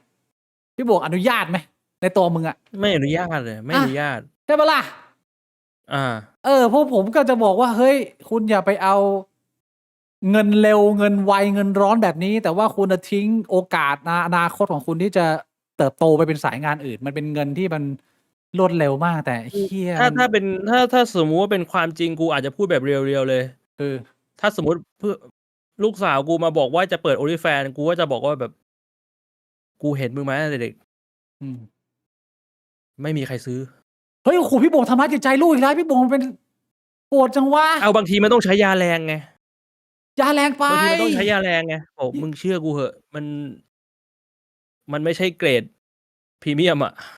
โอ้โหเชี่ยพี่บวกยามึงแรงตลอดเลยมึงไม่มียาอ่อนเลยยามึงอะยามึงมาเป็น เอาไอ้เชี่ยบางทีมันลูกมึงอ่ะ ถ้ามึงไม่ใช้ยาแรงมันไม่มีใครมาจัดการลูกมึงได้แล้วอ่ะ ให้ลูกมึงไปพบกับความเป็นจริงเอง แม่งก็อาจจะเจ็บกว่ายาที่มึงให้ คือถ้ามึงไม่บอกมันอ่ะ แล้วแม่งไปเปิด OnlyFans แล้วแม่งมีคนแบบว่าบอกเอ้ยไอ้เชี่ยกูขอดูหน่อยดิของวันนี้เป็นไงแล้วแบบจ่ายเงินมาแล้วแบบไอ้สัตว์จิ้มดำชิบหายเลยกูไม่ได้จ่ายเงินให้มึงเลยแบบเนี้ยมันไม่เจ็บใจกว่าเหรอ แล้วถ้าเกิดว่ามันมาเป็นสายลูกดื้อพี่บงคือพ่อมึงดูถูกกูใช่ไหมงั้นกูไม่ฟังแล้วกูคิดว่าของกูสวยกูจะไปทางเนี้ยมึงทำไมพ่อมันกลายเป็นว่ามึงเอาอันนี้หักเลยนะการสื่อสารไม่ได้นะยาแรงมึงยาแรงนี่มึงใช้มึงต้องระวังนะมึงใช้แรงเกินไปมันตายนะพี่บัวมันคุยไม่ได้นะ หักก็หักเป็นกูหักก็หักว่ากูถือว่า กูดูแลมึงมา18 ปีแล้วมึงมาทำแบบนี้ไอ้เชี่ยกูเสียตังค์ไปเท่าไหร่ก็ถ้าสมมุติจะหักก็ดีกูจะได้ไม่ต้องเสียตังค์กับมืออีกแล้ว จบเรื่องจบราวไปนะพี่บงเรื่องแบบจอม มึงอยากไปทำอะไรมันก็เรื่องของมึงแล้วก็มึง18แล้วมึงเป็นคนที่แบบว่าในสังคมที่โตแล้วคือพี่บงเรียกว่าตัด ทำอะไรไม่ได้ ตัดจูปล่อยวัดไป มันก็ต้องอย่างนั้นอะถ้าจะว่ากันตามตรง เชี่ยจะมาโคตรวะกูอย่าแรงอย่าเบาก่อนพี่บวงเอาพาราไปกินก่อน อธิบายให้เข้าใจเหมือนที่ผมอธิบายเมื่อกี้เนี่ยว่า มันจะปิดโอกาสชีวิตข้างหน้าคุณยังไงนี่ผมมียาเบาอยู่พี่บวงมาเอายาฆ่าหญ้ามาใส่เลย ก็เข้าใจได้มันก็มีสไตล์ของแต่ละคนนะเดี๋ยวเรามาอัปเดตข่าวต่อไปนะผมไปฉีดแป๊บนึงพี่บวง โอเคฮะไม่ครับลักกี้สำหรับใครที่แบบว่าเห็นว่าผมทำอะไรอยู่สักอย่างจริงๆผมไม่ได้สาวแหนกลางพอดคาสต์นะครับ แต่ว่าลักกี้นั่งตักอยู่นะครับลักกี้ง่วงเหรอครับแต่คำพูดไอบิดเชื่อถือไม่ได้นะอะไรเนี่ยใครคือไอบิดนี่ผมมีนี่ช่องบิ๊กบ่วงพอดคาสต์นะครับมีผมชื่อบ่วงแล้วก็เพื่อนผมชื่อบิ๊กนั่งคุยกัน2 คนมันมีคนชื่อบิดด้วยเหรอ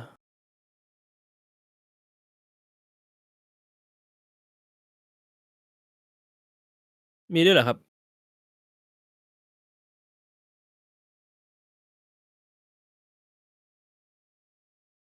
มีคนส่งข่าวมาพี่โบกเห็นไหมพี่สรยุทธ์ก็มาเล่นเรื่องนี้นะประเด็นของสวนสัตว์เดนมาร์กขอให้เจ้าของสัตว์เลี้ยงเนี่ยบริจาคสัตว์เลี้ยงตัวเองที่เลี้ยงเป็นๆเนี่ยแล้วก็แข็งแรงเนี่ยมอบบริจาคให้กับทางสวนสัตว์เพื่อไปเป็นอาหารสิงโตด้วยข่าวนี้ไหม จริงจังปะเนี่ย จริงจังไอ้เหี้ยข่าวมันมาจากเดนมาร์กตอนแรกมันไม่ค่อยดังมากแล้วผมก็ไม่ได้คิดว่าผมจะพูดแล้วพอพี่สรยุทธ์เอามาโพสต์เนี่ยแล้วผมเข้าไปอ่านคอมเมนต์เนี่ยโอ้โหผมรู้สึกว่าต้องพูดเลยต้องพูดพี่บอกมีความเห็นยังไงกับนโยบายของสวนสัตว์เดนมาร์ก ลักกี้พร้อมยัง ลักกี้พร้อมจะไปเดนมาร์กไหมครับ อร่อยเลยเฮี ลั ย กกี้แข็งแรงนะ กรุบ ลักกี้แข็งแรงอยู่ กรุบเลยก็บอกให้ตัวเนี้ยกรุบแอ้วทีเดียวหมด ตัวแค่เนี้ยพี่บวงในคอมเมนต์ใต้โพสต์ของพี่สรยุทธ์เนี่ยด่ากันละงมไอ้เหี้ย ไม่คือที่น่าสนใจมากกว่านั้นน่ะคือเขาเปิดรับบริจาคมานานหรือยัง แล้วมีคนบริจาคไปหรือยังเขาเคยทำอย่างอื่นที่โดนว่า แต่ว่าผมรู้สึกว่าอันนี้เนี่ย น่าจะเป็นนโยบายใหม่เขาเคยทำอะไรหลายๆอย่างแล้วล่ะที่อาจจะแบบว่าขัดใจคนอื่น เช่นเขาทำการุญยฆาตสัตว์ในสวนสัตว์ตัวเองด้วยเหตุผลที่ไม่เหมาะสมก็เคยตกเป็นข่าวนู่นนี่นั่นมาแล้วแต่ว่าอันนี้น่าจะเป็นคอนเซปต์ใหม่คือเป็นคอนเซปต์ที่ว่าสัตว์นักล่าหลายตัวเนี่ยสุขภาพมันเริ่มป่วยเพราะมันกินอาหารสำเร็จรูปมันต้องกินในส่วนของขนสัตว์หรือกระดูกสัตว์จริงๆเข้าไปด้วยมันถึงจะสมบูรณ์แบบมันถึงจะแบบยังคงให้กับเหมือนชีวภาพ evolution มันไม่เปลี่ยนแปลงไปเป็นแบบเดี๋ยวอีกหน่อยสิงโตแม่งกลายเป็นลักกี้หมดเลยยังแบบมันวีคหมดเลยมึงก็ต้องคงสภาพมันไว้บ้างซึ่งโอเคเขาอาจจะหาซื้อหาอะไรอย่างนี้มากไม่ได้จะไปล่ามามันก็ไม่ถูกเขาก็เลยเนี่ยออกข่าวเรียรัยสัตว์เลี้ยงจากประชาชนซึ่งหลายคนที่เป็นสายรักสัตว์ก็จะแบบว่าไอ้เชี่ยพวกมึงป่าเถื่อนบางคอมเมนต์บอกว่ามึงไม่ให้แม่มึงไปเป็นอาหารอะไรโอ้ยตากตะสัตว์เลยกูก็เลยรู้สึกว่าเฮ้ยเรื่องนี้มันต้องคิดยังไงวะพี่บ่ว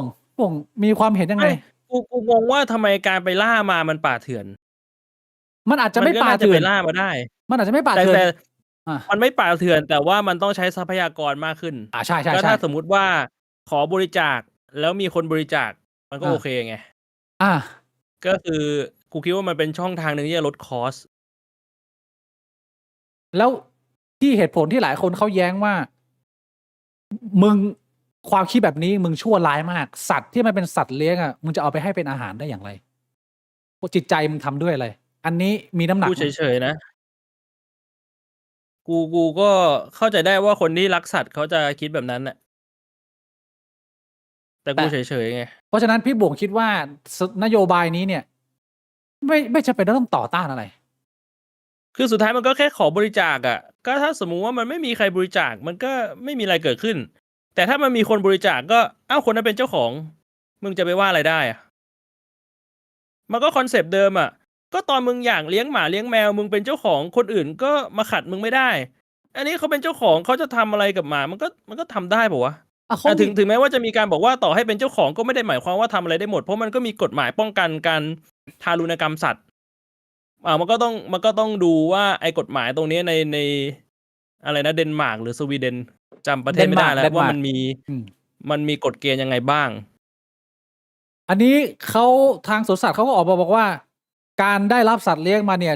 จะถูกการุญยฆาตโดยมืออาชีพที่เป็นทีมสัตวแพทย์แน่นอนการันตีมีใบรับรองถ้าอย่างนั้นมันก็ไม่ได้เป็นการทรมานสัตว์ถ้าเกิดว่าใช่ไงผมมามองแบบพี่โบ่งแต่ถ้าเกิดว่ามันมีกรณีอย่างเช่นมันมีคนเปิดฟาร์มแมวนะสมมตินะแล้วไม่แบบว่าไอ้เฮียกูไม่รู้จะโลกไงละกูเอาแมวสัก200 ตัวส่งไปนะเดี๋ยวไอ้เฮียกูบอกให้เขาไปเป็นเรื่องอีกก็เป็นเรื่องก็ตามสเต็ปความเรียกว่าปราสาทแดกของคนในเน็ตก็เป็นเรื่องปกติอยู่แล้วเราเคยคุยเรื่องนี้กันไปแล้วกับความอคติที่จะเลือกลักสัตว์บางประเภทแต่ว่าอย่างอื่นน่ะไม่เป็นไรหมายความว่าถ้ามึงจะบริจาคหมูมึงไม่มีปัญหาถ้าบริจาคไก่ไปชิวๆสบายๆเพราะทุกวันนี้เนี่ยฟาร์มจระเข้ในบ้านเราเนี่ยไอ้ที่คือโยนไก่ไปทั้งตัวเลยสัตว์วิ่งหนีจระเข้กันแบบว่าก็ไม่มีใครร้องเรียนแต่พอเป็นสัตว์ที่มีความใกล้ชิดคนก็มีความผูกพันซึ่งสำหรับผมเนี่ยผมมองว่าย้อนแย้งถ้าเกิดจะเอาให้มุมมองแฟร์ๆได้ไหมพี่บวงมันก็เป็นเรื่องปกตินะที่มนุษย์มันจะมี preference ก็เรียกว่าแต่ก็สุดท้ายมันก็ preference มันเล่นกับอารมณ์ไงมันไม่ใช่เหตุผลมันก็ไม่รู้คือผมคิดว่าคนที่ไม่พอใจหรือว่าคิดว่านโยบายนี้ไม่ดีเนี่ยสามารถแย้งหรือร้องหรือว่าให้ความคิดเห็นไปอันนี้ผมไม่มีปัญหาในมุมของคุณเพียงแต่ว่าผมไม่ได้มองแบบนั้นที่ผมมีปัญหาก็คือมึงส่งข้อความจดหมายไปด่าทางบริษัทให้เขาแบบเอาแม่เขาให้เขาลูกเขาโยนให้สิงโตแดกมันไม่ใช่ประเด็นมันไม่ใช่เรื่องอะเพื่อนแล้วมันแบบว่ามันไม่ช่วยให้เกิดการถกเถียงหรือการแก้ไขไงก็คือด่าเอามันอย่างเดียวอันนั้นก็คือไม่เวิร์กสำหรับผมอันนี้กรณีของสวนสัตว์เดนมาร์กนะคิดว่าน่าจะชัดเจนนะแล้วแต่คนมองนะมาประเด็นที่เริ่มจะใหญ่ขึ้นมาแล้วพี่บวกอันนี้คนเริ่มคุยเยอะกันไปเรื่อยๆแล้วเป็นประเด็นอะไรครับดราม่าพี่ท็อปจิรายุดราม่าที่ว่า ออกกำลังกายฟรีแสงแดดฟรีเหรอ ใช่เรื่องนี้คิดยากครับพี่บ เอ้ วย ง มันเป็นประเด็นใหญ่ขึ้นไปแล้วเหรอ มันเป็นประเด็นใหญ่หลังจากที่วันนี้หรือเมื่อวานนี้เนี่ยดร.โสพลกูออกมาชกที่ท็อปต่อหลังจากที่โดนเดินชกด็อกเตอร์ไม่พลาดพี่บวงด็อกเตอร์ออกเลยด็อกเตอร์พิมพ์ข้อความ ใครที่แบบว่าอยู่กรุ๊ปเดียวกับ CK เจิงอ่ะ โดน ด็อกเตอร์ก็พร้อมอยู่แล้ว ด็อกเตอร์นี่คือขึ้นเลยแล้วบอกว่าไหนบอกสุขภาพดีไม่ต้องใช้เงิน แต่ตัวเองซื้อสุขภาพปีละ5 ล้าน บวกคิดทำธุรกิจสุขภาพแฮชแท็กจะรั่วแฮชแท็กย้อนแย้งเชี่ยอันนี้คือด็อกเตอร์มาแล้วมีคนมาแชร์ในกลุ่มเราด็อกเตอร์ตามมากดไลค์ด้วยพี่บวง ด็อกเตอร์ ด็อก รู้ เตอร์อยู่ในกลุ่มเราเหรอ ด็อกเตอร์ไม่ได้อยู่กลุ่มเราแต่ว่าผมเข้าใจว่าเขาคงดูแหละว่าใครแชร์เขาก็กดไลค์ไล่ไปเรื่อยๆว่ามันไปไหนบ้างผมว่ามันน่าจะเป็นทรงนั้นด็อกเตอร์ไม่ได้อยู่กลุ่มเราผมคิดว่าเขาไม่น่ารู้จักเรา แต่ว่าเรื่องนี้มันถกเถียงกันค่อนข้างเยอะแล้วผมคิดว่าเป็นประเด็นที่ยากต่อการพิจารณาคิดนิดนึงนะหลายคนอาจจะยังสับสน เราก็มาดูแบบว่านิดๆหน่อยๆนะกับอันนี้รีวิวนะที่ท็อป ครับ จิวส์บอกว่าหลายคนคิดว่าการมีสุขภาพดีต้องจ่ายแพงแต่การออกกำลังกายเนี่ยฟรีนอนเนี่ยฟรีแสงแดดก็ฟรีฝึกหายใจก็ฟรีมีสังคมและเพื่อนที่ดีก็ฟรีสุขภาพที่ดีเริ่มต้นได้ง่ายๆจากตัวเราเอานี่คนก็ไปตีกันใหญ่หนึ่งในคนที่ออกมาตีนะฮะแล้วก็ได้รับการซัพพอร์ตจำนวนมากคือนี่ทางเพจตุ๊ดรีวิวนะบอกว่าบางข้อความมักถูกพูดโดยคนรวยที่ประสบความสำเร็จแล้วนำมาสอนคนที่พยายามดิ้นรนแต่ยังไปไม่ถึงของฟรีสำหรับบางคนเนี่ยอาจกลายเป็นของราคาแพงต้องจ่ายด้วยต้นทุนชีวิตที่ไม่ใช่ข้ออ้างแต่เป็นข้อจำกัดของชีวิตคนที่ไม่เท่ากันไม่เหมือนกัน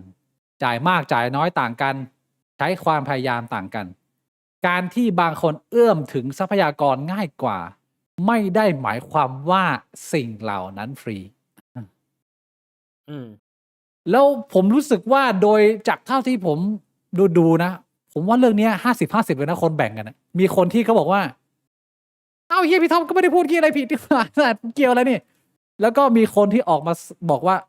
วิธีการเคาะหรือวิเคราะห์หรือว่าการมองมุมที่ลึกลงไปเนี่ยของทางตุ๊ดรีวิวก็มีเหตุมีผลพี่บวงเรื่องนี้ให้จอมมารตัดสินในเรื่องของอากาศวิบัตินะฮะยากไหมอันนี้ยากผมรู้สึกว่าเรื่องเนี้ยมันคนมันใช้อารมณ์มาพูดคุยกันมากเกินไป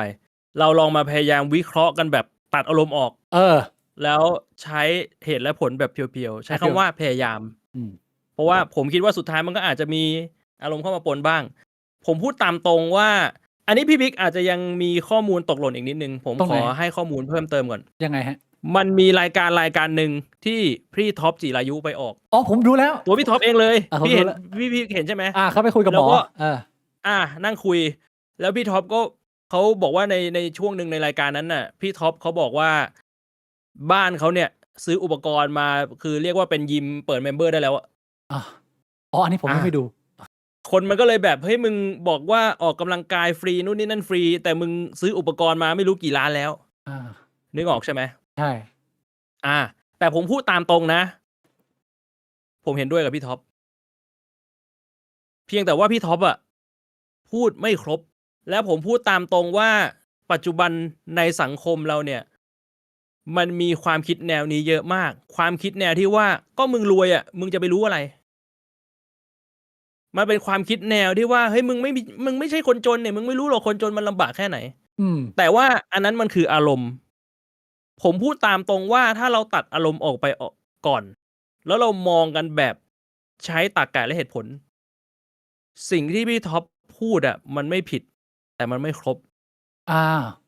คุณเป็นคนจนคุณไม่มีเงินคุณไม่มีต้นทุนคุณทำพวกนี้ฟรีได้แต่ถ้าคุณเป็นคนรวยคุณจะทำพวกนี้ได้มีประสิทธิภาพมากขึ้นเจนมึงเป็นคนจนมึงอยู่ที่บ้านมึงก็ลุกนั่งได้เว้ยแต่ถ้ามึงเป็นคนรวยมึงไม่มีความรู้แต่มึงมีเงินมึงไปจ้างเทรนเนอร์เฮ้ยคุณช่วยออกแบบการออกกำลังกายให้ผมหน่อย มึงจะออกกำลังกายได้มีประสิทธิภาพมากขึ้น โดยที่มึงจ่ายเงิน คือมึงได้เปรียบคนอื่น แต่ว่าคนจนมันก็ยังออกกำลังกายได้ อ่า นอนพักผ่อนก็เหมือนกัน มึงเป็นคนจนอ่ะมึงก็นอนได้ มึ เอ้า งอยู่นอกบ้านมึงอยากจะนอนแม่งก็นอนได้ คน มึงก็น แย้ อน ง ลงไป คนแย้งเขาแย้งบอกว่า แต่ว่ามึงเป็นคนรวยมึงก็มีเวลามากกว่า แต่กูเราต้องขายชีวิตกูเวลานอนกูไม่มีสำหรับกูเนี่ย เวลานอนคือ การออกไปทำงานแลกเงินกลับมาเลี้ยงชีพ อย่างนี้ได้ไหม เอาแล้วมึงคิดว่าคนรวยเขามีคนรวยที่งานยุ่งไหม ก็ เขา มี แบบว่าต้องทำงาน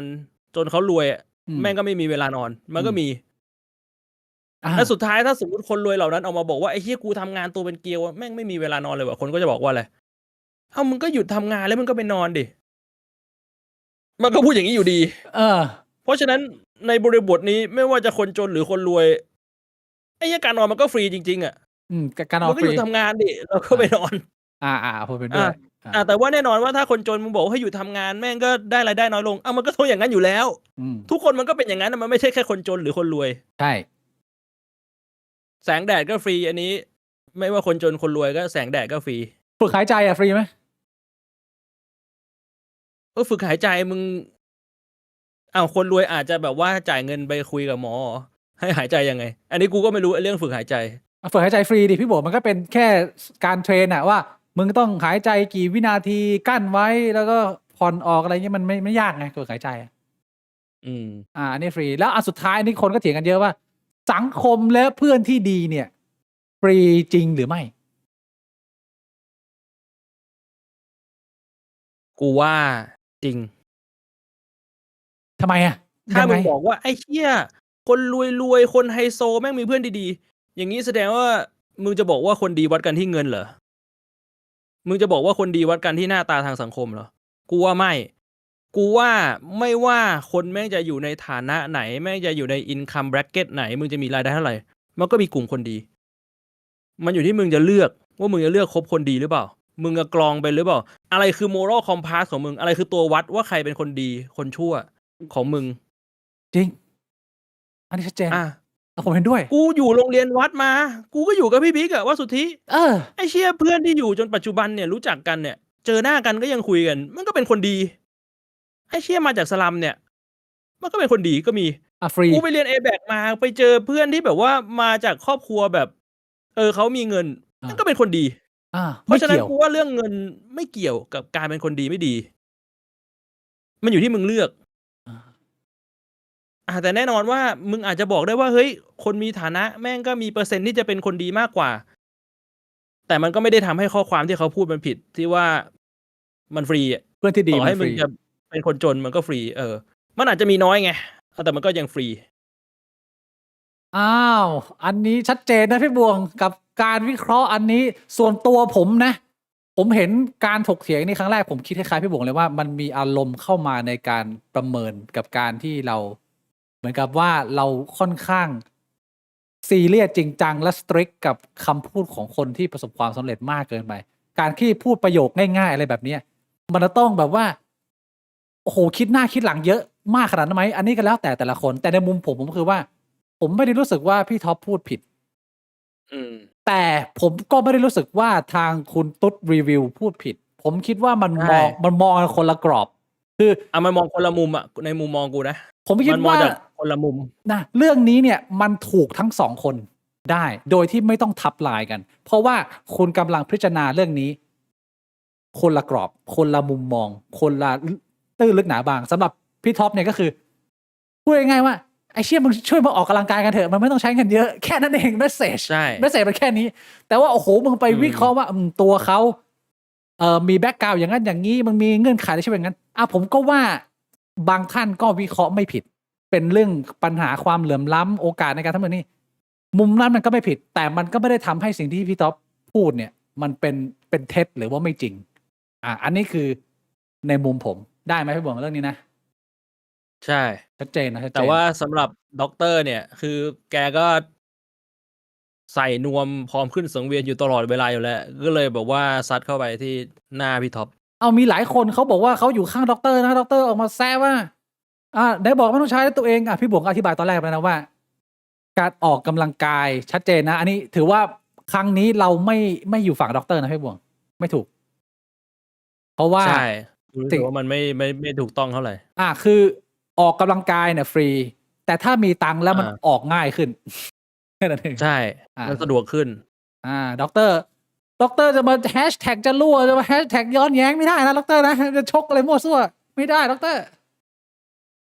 เจน ผมก็มันก็มองในมุมนึงนะ สมมุติแบบว่าคนมีตังค์อ่ะ สมมุติว่าเป็นพี่ท็อปเนี่ยแหละพี่ท็อปมีตังค์ อืม แล้วไปสัมมนา แล้วก็มีน้องคนหนึ่งที่ไม่ค่อยมีตังค์มาถามพี่ท็อปว่าเฮ้ยพี่ท็อปครับ ผมอยากจะแบบหาร้านอาหารกินพี่ท็อปช่วยแนะนำหน่อย อืม ไอ้เชี่ยในมุมของพี่ท็อปเขาก็ต้องแนะนำว่าร้านไหนที่มันราคาเหมาะกับน้องเขาบอกว่า อ่ะ มึงจะไปแนะนำแบบร้านโอมากาเสะคอร์สละ11,000น้องเขาก็ด่าพ่อเลยไอ้สัตว์กูไม่มีเงินแดก ใช่ ถูกปะ ใช่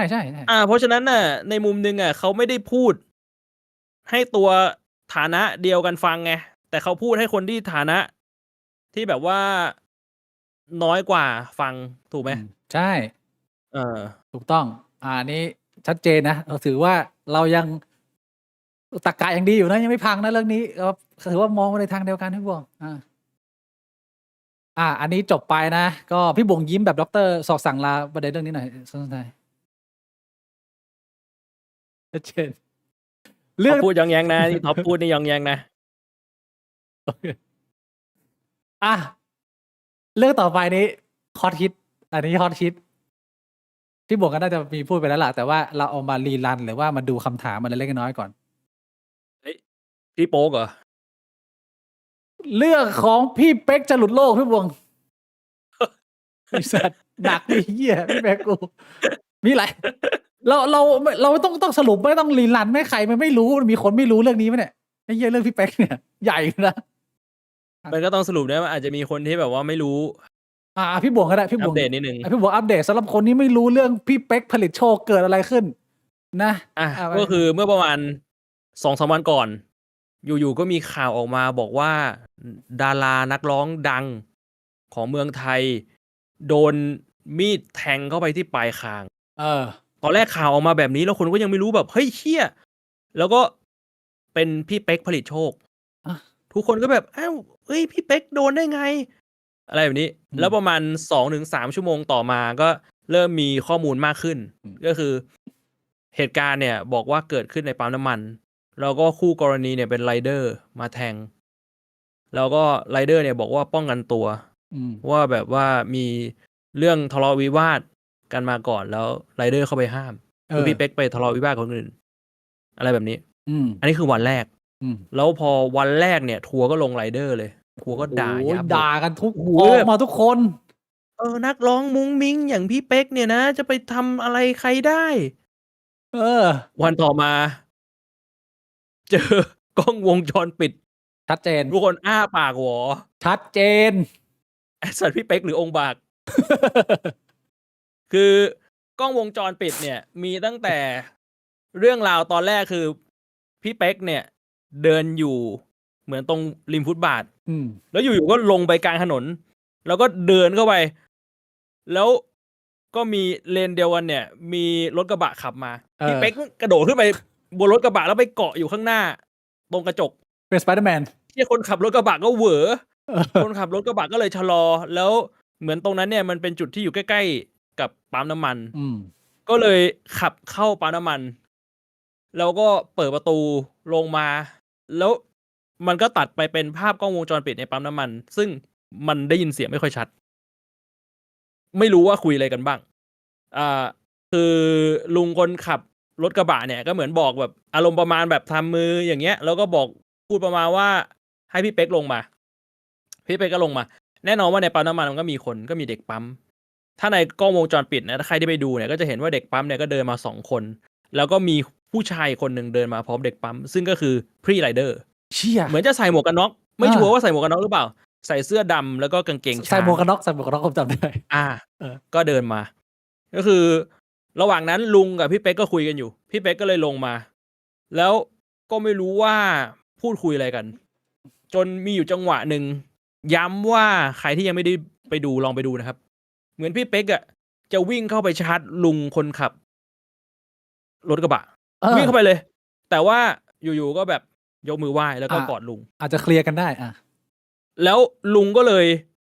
เข้ารถกระบะแล้วก็ขับออกไป ลุงก็คงแบบเชี่ยกูไม่อยากยุ่ง ใครจะไปอยากยุ่ง แล้วก็ในกล้องวงจรปิดอย่างที่ผมบอกมันได้ยินเสียงไม่ชัด แต่ว่ามันมีอยู่ประโยคนึงที่ชัดมาก คือ หลังจากที่ลุงขึ้นรถกระบะแล้วขับออกไปกูไม่อยากยุ่งแล้วพี่เป๊กวิ่งเข้าไปชาร์จไรเดอร์ที่เดินมา แล้วก่อนจะเข้าไปชาร์จพี่เป๊กตะโกนมาประโยคนึง ว่า บอกว่ากูไม่ได้บ้า ไอ้สัต ก็ ว์ คือ เราอนุมานได้ว่าไรเดอร์คงไปพูดอะไรว่าแบบเฮ้ยมึงบ้าเปล่าทำไมมึงไปเกาะรถเขา ประโยคเนี้ยขนาดกล้องวงจรปิดที่เสียงแม่งอูอีอูอีอ่ะ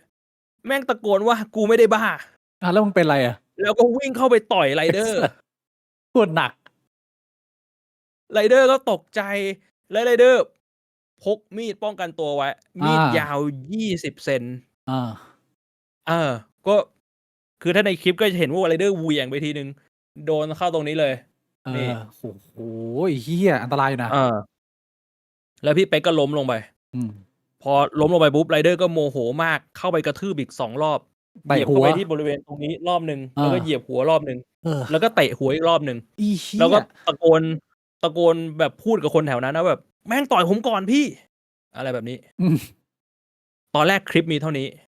แล้วกูไปดูคลิปกูแบบเฮ้ยเชี่ยพี่ไรเดอร์แม่งทำเกินไปคือพี่เป๊กนี่นอนแน่นิ่งเลยเสร็จปุ๊บแม่งมีคนปล่อยคลิปมาอีก หลังจากที่พี่ไรเดอร์ลงไปนอนแล้ว ไอ้เหี้ยคลิป3นี่โหดจัด แม่งลุกขึ้นมา ไอสัตว์เหมือนมึงเป็นแบบสเกเลตันคิงอ่ะ มึงอันตีเด้ง บ อันตีเด้ ว ง ม ลุกขึ้นมา วิ่งไปต่อย ไอสัตว์แล้วไม่ได้วิ่งไปต่อยไรเดอร์ วิ่งไปต่อยเด็กปั๊ม ไอ้เหี้ยคือพอดูคลิปที่3ปุ๊บกูแบบ ไอสัตว์คือตอนแรกเนี่ยรถทัวร์แม่งคว่ำแล้วนะรถทัวร์แม่งคว่ำแล้วแม่งบอกว่าโอ้โหโอเคพี่เป๊กแม่งเปิดก่อนแต่ว่าไรเดอร์ก็ทำเกินไปพี่ไรเดอร์ก็ทำเกินไปแต่พอเห็นคลิปที่3ปุ๊บไอ้เชี่ยไม่รู้จะพูดยังไงเลย พี่เป๊กแม่งอันติเด้งขึ้นมาแล้วไปต่อยคนอื่นอีก พี่บวกดูคลิป3พี่บวกเปิดเสียงหรือเปล่า ไม่ได้เปิดเสียงมันเป็นคลิปที่ไม่มีเสียง มันเป็นคลิป พี่ ที่ บิ๊กเห็นคลิปเวอร์ชันมีเสียงเหรอ มันมีคลิปเวอร์ชันที่มีเสียงก็คือตอนที่พี่เป๊กอันติแบบว่าได้ใช้ชีวิต2แล้วเนี่ยพี่เป๊กก็กรี๊ดเลยอ้าวิ่งไปแล้วก็คือมีเสียงแบบว่าเสียงแบบบางระจันเข้าไปด้วยพี่บวงตลอดเวลา ไอสัตว์วอลครายเหรอพี่เป็นวอลครายเหรอ ไอ้เหี้ยอันเนี้ยคือดักสัตว์ ไอเชี่ย หลอด แล้วเขาไปต่อยเด็กปั๊ม แล้ววิ่งไล่ต่อยเด็กปั๊มไม่ได้ต่อยคนที่มีปัญหาด้วย ใช่ในคลิปอะกูไม่ได้เปิดเสียงแต่ภาพมันเห็นชัดเจนเลยว่าไล่ต่อยเด็กปั๊ม อันนี้คือสิ่งที่เกิดขึ้น แล้วทีเนี้ยใน Twitter แม่งก็มีคนเอารูปมาแปะไม่ใช่คลิป แม่งบอกว่าก่อนที่จะขึ้นรถกระบะไปขึ้นแท็กซี่ เป็นรูปพี่เป๊กอยู่บนหลังคาแท็กซี่ แล้วก็บอกว่าจะขึ้นแท็กซี่อ่ะขึ้นทางประตู ไม่ต้องไปขึ้นตรงหลังคา ก็คือหลุดแล้วอ่ะมันชัดเจนว่าสติไม่ปกติ ไม่ว่าจะด้วยฤทธิ์ยาฤทธิ์เมาหรือว่าอาจจะมีปัญหา อะไรนี้เราไม่รู้เพราะว่าพี่เป๊กยังไม่ได้ออกมาชี้แจงถูกไหมณปัจจุบันแล้วพี่บวงมองประเด็นนี้เนี่ยพี่บวงให้น้ำหนักไปทางไรเดอร์มากกว่า หรือให้น้ำหนักไปทางพี่เป๊กมากกว่า จากเหตุการณ์ที่เกิดขึ้น ให้น้ำหนักไปทางไรเดอร์มากกว่า เพ ราะว่าคือไรเดอร์เนี่ยเขาให้ข่าวว่าเขาไม่รู้จักว่าคนนี้คือใคร ซึ่งแน่นอนมันก็คงไม่ได้เชื่อได้ 100%แต่ว่าการที่มึงเป็นดาราดังระดับประเทศมันไม่ได้หมายความว่าคนในประเทศต้องรู้จักมึงทุกคนถูกปะมันมีความเป็นไปได้จริงๆว่าพี่ไรเดอร์คนเนี้ยอาจจะไม่รู้จักพี่เป๊กจริงๆแล้วกูก็ลองจินตนาการดูคือเราลองเอาใจเขาไปใส่ใจเราลองจินตนาการดูว่าเราเป็นไรเดอร์คนเนี้ยมึงอยู่ในปั๊มแล้วอยู่ๆแม่งก็มีรถคันนึงขับเข้ามาแล้วแม่งมีคนเกาะอยู่ข้างหน้ากระจกคนบ้าแล้วสักคนเป็นคนบ้าแล้วตอนนั้นน่ะมึงคืออย่างแรกที่มึงคิดมันก็ไอ้เหี้ยนี่บ้าแล้ว ต้องบ้า ไอ้เหี้ยนี่มันสติไม่อยู่กับเนื้อกับตัวแล้วถูกปะอันตรายถือว่าอันตรายมันเป็นคนอันตรายแล้วไม่ใช่แค่นั้นแม่งไม่ได้มีปัญหาอะไรกับมึงมาก่อนแต่ว่าอยู่ๆมันวิ่งมาใส่มึงมึงไม่รู้ว่ามันเป็นใครที่ไหนอย่างไรมึงไม่รู้ว่ามันมีอะไรในตัวบ้างมันก็ไม่แปลกที่แบบว่าถ้ามึงจะพกอะไรป้องกันตัวมึงก็ต้องชักออกมาใช่ เออ แล้วพี่บวงมองว่าเป็นการป้องกันตัวเกินกว่าเหตุไหม คือกูว่าพูดตรงๆไอ้จังหวะไปซ้ำอะมันก็เกินกว่าเหตุ คือจังหวะนั้นมันพี่เป๊กก็ลงไปนอนแล้ว แต่พอดูคลิปต่อมาไอ้สัตว์แม่งเด้งขึ้นมาได้ มันก็เลยแบบ มันไม่รู้เหมือนกันแฮะ แล้วอันเนี้ยกูมีพูดไปอย่างหนึ่งอันนี้เป็นพี่เป๊กมึงลองคิดดูว่าถ้าคนคนนั้นเป็นพี่เสกอะ มึงว่าปฏิกิริยาสังคมจะเป็นไง ก็จะต่างกัน โอ้ยสังคมก็จะมองว่าแบบไอ้เชี่ยกูเป็นไรเดอร์กูเอาหนักกว่านี้ อ่า ถ้าทรงแบบพี่เสกมา ต่อให้มึงไม่รู้ว่าคนคนนี้เป็นใครทรงแบบพี่เสกมาแบบไอ้เหี้ยมึงก็นึกว่าโจรอ่ะไม่รู้แม่งมีปืนเปล่าถูกปะ ใช่ประเด็นคือว่าเราไม่รู้ว่าคนที่บ้าเนี่ย มันจะเอามึงตายได้หรือเปล่าถ้ามึงพลาด ในมุมกูจะมองมุมนั้น ใช่คือต่อให้มึงมีมีดอ่ะมึงอย่าลืมว่ามึงมีมีดมันไม่ได้หมายความว่าทำให้มึงชนะโดยอัตโนมัติ มึงลองจินตนาการว่าถ้ามึงมีมีดแต่ถ้ามึงล้มลงไปอ่ะมึงว่าไอ้เหี้ยคนคนนั้นมันจะทำอะไรมึง ใช่ไง สติมันหลุดไปแล้วอ่ะ อันนี้คือความเป็นความตายหน้างานนะในมุมในพูดอีกมุมห เพ นึ่ง ราะฉะนั้นพูดตามตรงกูว่าถ้าประเมินกันแบบสมเหตุสมผลน่ะ กับคนที่สติหลุดไปแล้วอ่ะมึงไม่รู้ว่าเขาจะแบบเอามึงตายเลยหรือเปล่า มันไม่ใช่คนที่แบบว่าโอเคมีสติสัมปชัญญะ ถูกปะ ใช่ เพราะฉะนั้นต่อให้มันใช้มีด แต่ว่ากูว่ามันสมเหตุสมผลกับการที่มันมีโอกาสคือภัยอันตรายมันมาถึงชีวิตแล้วอะในมุมกูนะแน่นอนกูไม่ใช่ผู้พิพากษากูไม่ใช่ทนายกูก็วิเคราะห์ตามแบบ ความรู้สึกเรา ในมนุษย์คนหนึ่งผมเห็นด้วยนะพี่บวงคือประเด็นคือคนถามผมมาค่อนข้างเยอะนะ ผมว่าเรื่องนี้ผมไม่ได้มองยากเลย คือพี่เป๊กเป็นคนเริ่มทะเลาะวิวาท แล้วไม่รู้ว่าทะเลาะวิวาทจากการเมาด้วยหรือเปล่า อย่างที่เราเคยคุยกันไป มึงเมามึงขับรถมึงยังมีโทษเลย อาการที่มึงเมาแล้วมึงไปไล่ทำร้ายผู้อื่นเนี่ย มันก็เป็นอันตรายใหญ่หลวงเพราะว่าณตอนนั้นมึงไม่รู้ด้วยว่ามึงจะควบคุมตัวมึงได้เองมากน้อยแค่ไหนผมคิดว่าประเด็นนี้เนี่ยพี่เป๊กผิดเต็มๆแต่ว่าถ้าจะมองว่าในเรื่องของการป้องกันเกินกว่าเหตุไหมเนี่ยส่วนตัวผมคิดว่ามีดมันอาจจะเป็นอาวุธที่อันตราย แต่ผมไม่ได้คิดว่ามันเป็นการป้องกันเกินกว่าเหตุ ถ้าฟันหรือว่าล้มลงไปแล้วมึงตามไปเอามีดไปจิ้มต่อ หรือว่าแบบมึงอะไรอย่างเงี้ยผมคิดว่าอันนั้นอาจจะเกินกว่าเหตุไม่จำเป็น แต่ว่าเอามีดขึ้นมาป้องกันแล้วพี่เป๊กล้มลงไปแล้วไปเตะหัวสักทีสองทีเนี่ยผมคิดว่าไอ้เหี้ยนะตอนนั้นอะดรีนาลีนมันฉีดแต่พี่บวกไอ้สัตว์มันอยากจะเอาไอ้ยี่นี่ให้อยู่หมัดอ่ะผมเลยคิดว่าผมไม่ได้มองว่าเป็นการป้องกันเกินกว่าเหตุ ถ้าเกิดว่ามึงมีปืนแล้วมึงโดนคนแบบว่าจิกโกมาแล้วมันแบบว่ามันหึ่มมาง้างหมัดใส่มึง1 ดอกแล้วมึงเอาปืนยิงปังเลยเอาเหี้ยอย่างนี้กูว่าเกินไป แต่ว่าตัวมีดอาจจะไม่ได้ทำอันตรายรุนแรงมากขนาดนั้น ผมเห็นด้วยที่อาจจะมีการตั้งข้อหา แต่ผมคิดว่าการไปต่อสู้ชั้นศาลเนี่ยที่ไรเดอร์น่าจะพอมีหลักฐานหรือน้ำหนักในการแก้ต่างเยอะอยู่พอสมควรเพื่อให้โทษมันผ่อนหนักเป็นเบา อันนี้คือในมุมผมในเรื่องนี้ในเรื่องแรกเราน่าจะมองคล้ายๆกัน ประเด็นที่2คือการที่สังคมเข้าข้างดาราศิลปินดาราเนี่ยมันเป็นเรื่องที่มันตื้นเขินมากไหมหรือว่ามันเข้าใจได้ เพราะว่ามันเป็นคนสาธารณะที่สร้างเสียงหัวเราะสร้างรอยยิ้มให้กับผู้คนเนี่ยอันนี้สังคมเข้าข้างเกินไปไหมหรือว่ามันเข้าใจได้ที่มันจะต้องเข้าข้างคนแบบนี้ก่อนที่บ่งมองประเด็นนี้ยังไงผมก็มองว่าประเด็นเนี้ยพี่เป๊กเนี่ยมีแฟนๆหรือก็คือกลุ่มนุชใช่ไหมแฟนคลับของพี่เป๊กเขาใช้คำว่านุชออกมาแบบว่าบอกว่าแบบพี่เป๊กเป็นคนนุ่มฟูอย่างนั้นอย่างนี้ไม่น่าออกมาทำแบบนี้ได้มันก็ไม่ต่างกับตอนที่แบบว่ามีเด็กไปทำนู่นทำนี่แล้วก็คุณแม่ก็ออกมาบอกว่าลูกฉันเป็นคนดีภาพมันก็เห็นอยู่ว่าพี่เป๊กทำอะไรแต่ก็ยังมีนุชออกมาบอกว่าลูกฉันเป็นคนดีอันนี้คือเป็นคำกล่าวอ้างก่อนที่จะเห็นคลิปคนจะพูดประมาณนั้นว่ามันฉันไม่เชื่อหรอกหลายๆคนที่เป็นเพื่อนสนิทอะไรอย่างนี้ก็บอกว่าฉันไม่เชื่อหรอกพี่เป๊กทำอะไรแบบนี้ได้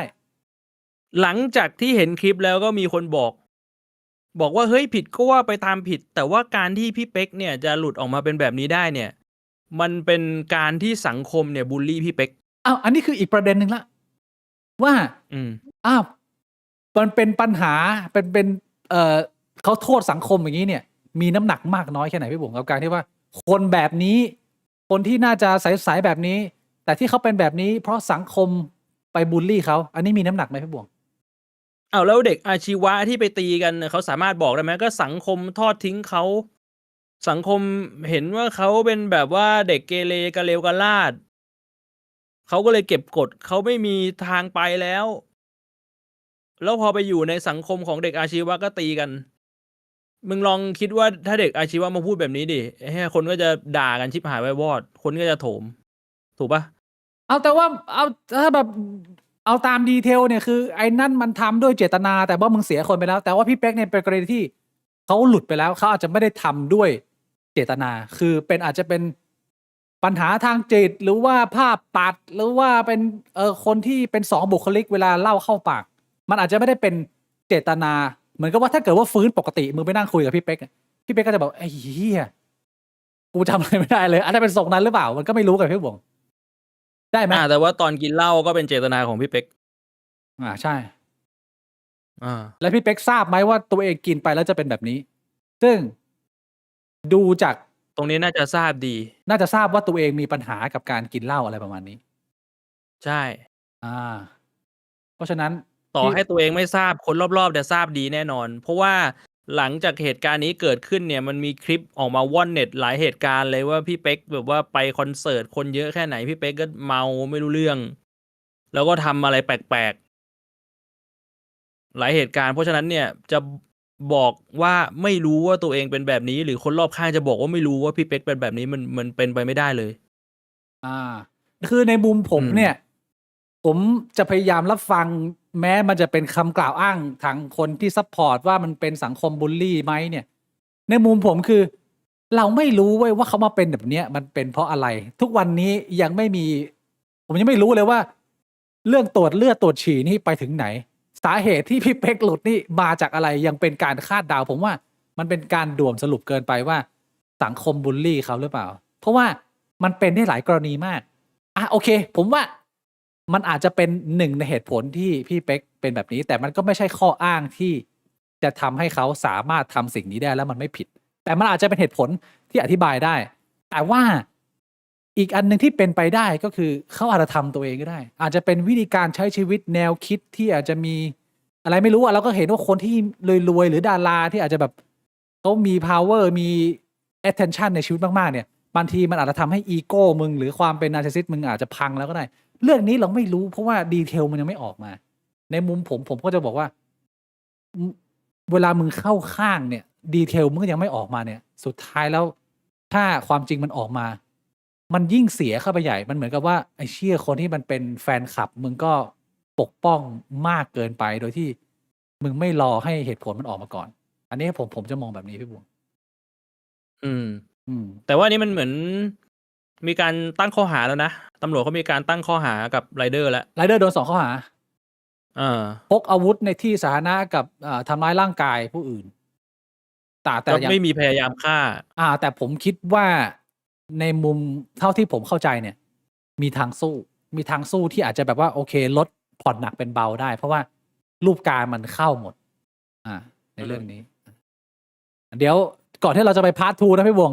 เราถึงเวลาพาร์ท 2แล้วแต่ว่าเชี่ยวันนี้ไปเข้าห้องน้ำแป๊บนึงนะ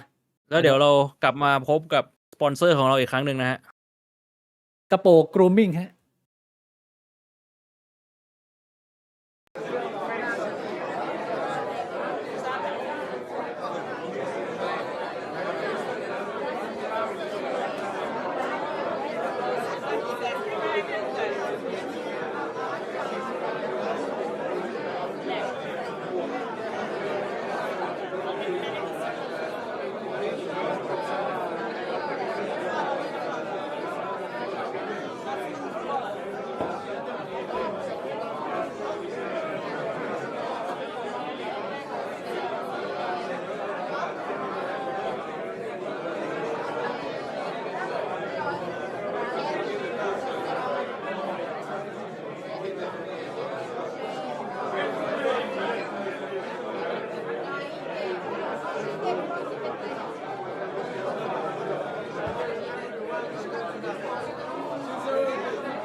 ก็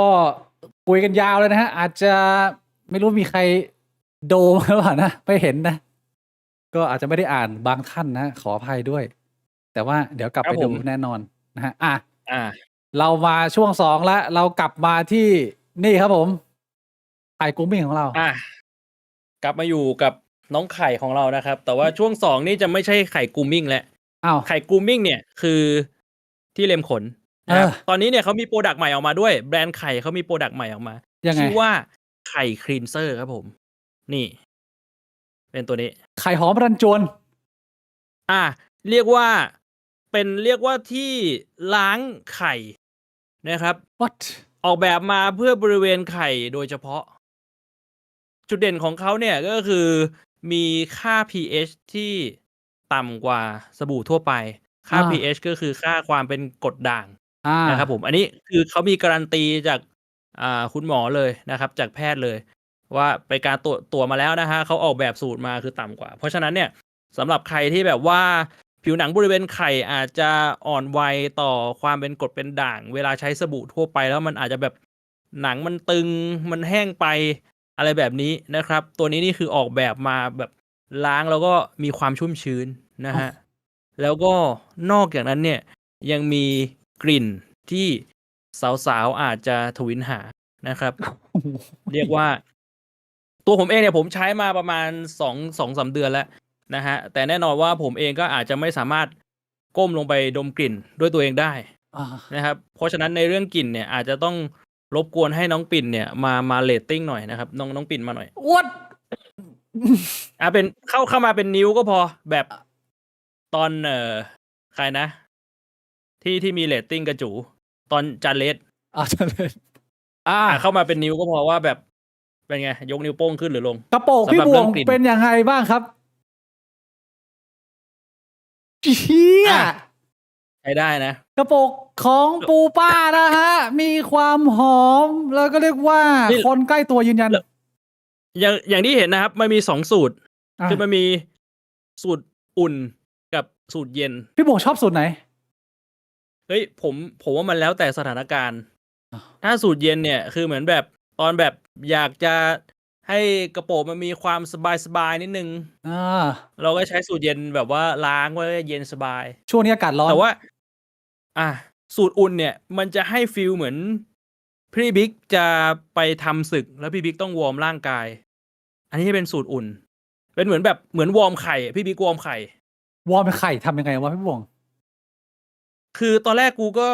ไม่รู้ว่าสูตรอุ่นมันจะช่วยอะไรได้ แต่ว่าพอลองใช้ดูมันเหมือนแบบ เหมือนกระโปรงมันได้วอร์มอ่ะมันได้พร้อมจะทำงานนึกออกไหม แล้วกลิ่นต่างกันไหมสองกลิ่น2 รสชาตินี้ กลิ่นต่างกัน อ่า มีกลิ่นที่ต่างกันด้วยนะ กลิ่นต่างกันด้วยนะครับผม แล้วก็เรื่องการช่วยทำความสะอาดนะครับ ผมก็มีลองใช้ปกติผมใช้สบู่ไง อันนี้ก็คือผมใช้สบู่ถูตัวปกติ แต่บริเวณน้องไข่เนี่ยไม่ได้ใช้สบู่ ลองใช้ตัวดีฟคลีนนี่ดูก็ทำความสะอาดได้นะทำความสะอาดได้ ไม่มีอาการหมักหมม ไม่มีอาการคันอะไร คือผมเคยได้ยินแพทย์ออกมาพูดเรื่องนี้นิดนึงว่าสบู่ที่มีค่า pH ที่ต่ำกว่าผิวหนังเราได้นึงเนี่ยซึ่งผิวหนังเรามันอาจจะแบบเป็นด่างเล็กๆน้อยๆเนี่ย ถ้าเกิดว่ามันอยู่ในระดับที่เหมาะสมเนี่ย มันจะสามารถขจัดกลิ่นอับได้เยอะเป็นพิเศษมากกว่าสบู่ทั่วไปที่ไม่ได้สนใจเรื่องค่า pH เพราะฉะนั้นเนี่ยนอกจากที่จูของเราจะดูตะมุตะมิน่ารักดูไม่ลกลุงลังเนี่ย พอกลิ่นมันดีปุ๊บเนี่ยเขาเรียกว่า perfect สำหรับคนที่ปรารถนาจะให้oral sex ของคนนี่เต็มสูบเต็มเบอร์นะฮะ คือก่อนที่จะมา ก็ ไลฟ์เนี่ยพี่บวงมีเล่าให้ผมฟังนิดนึงว่า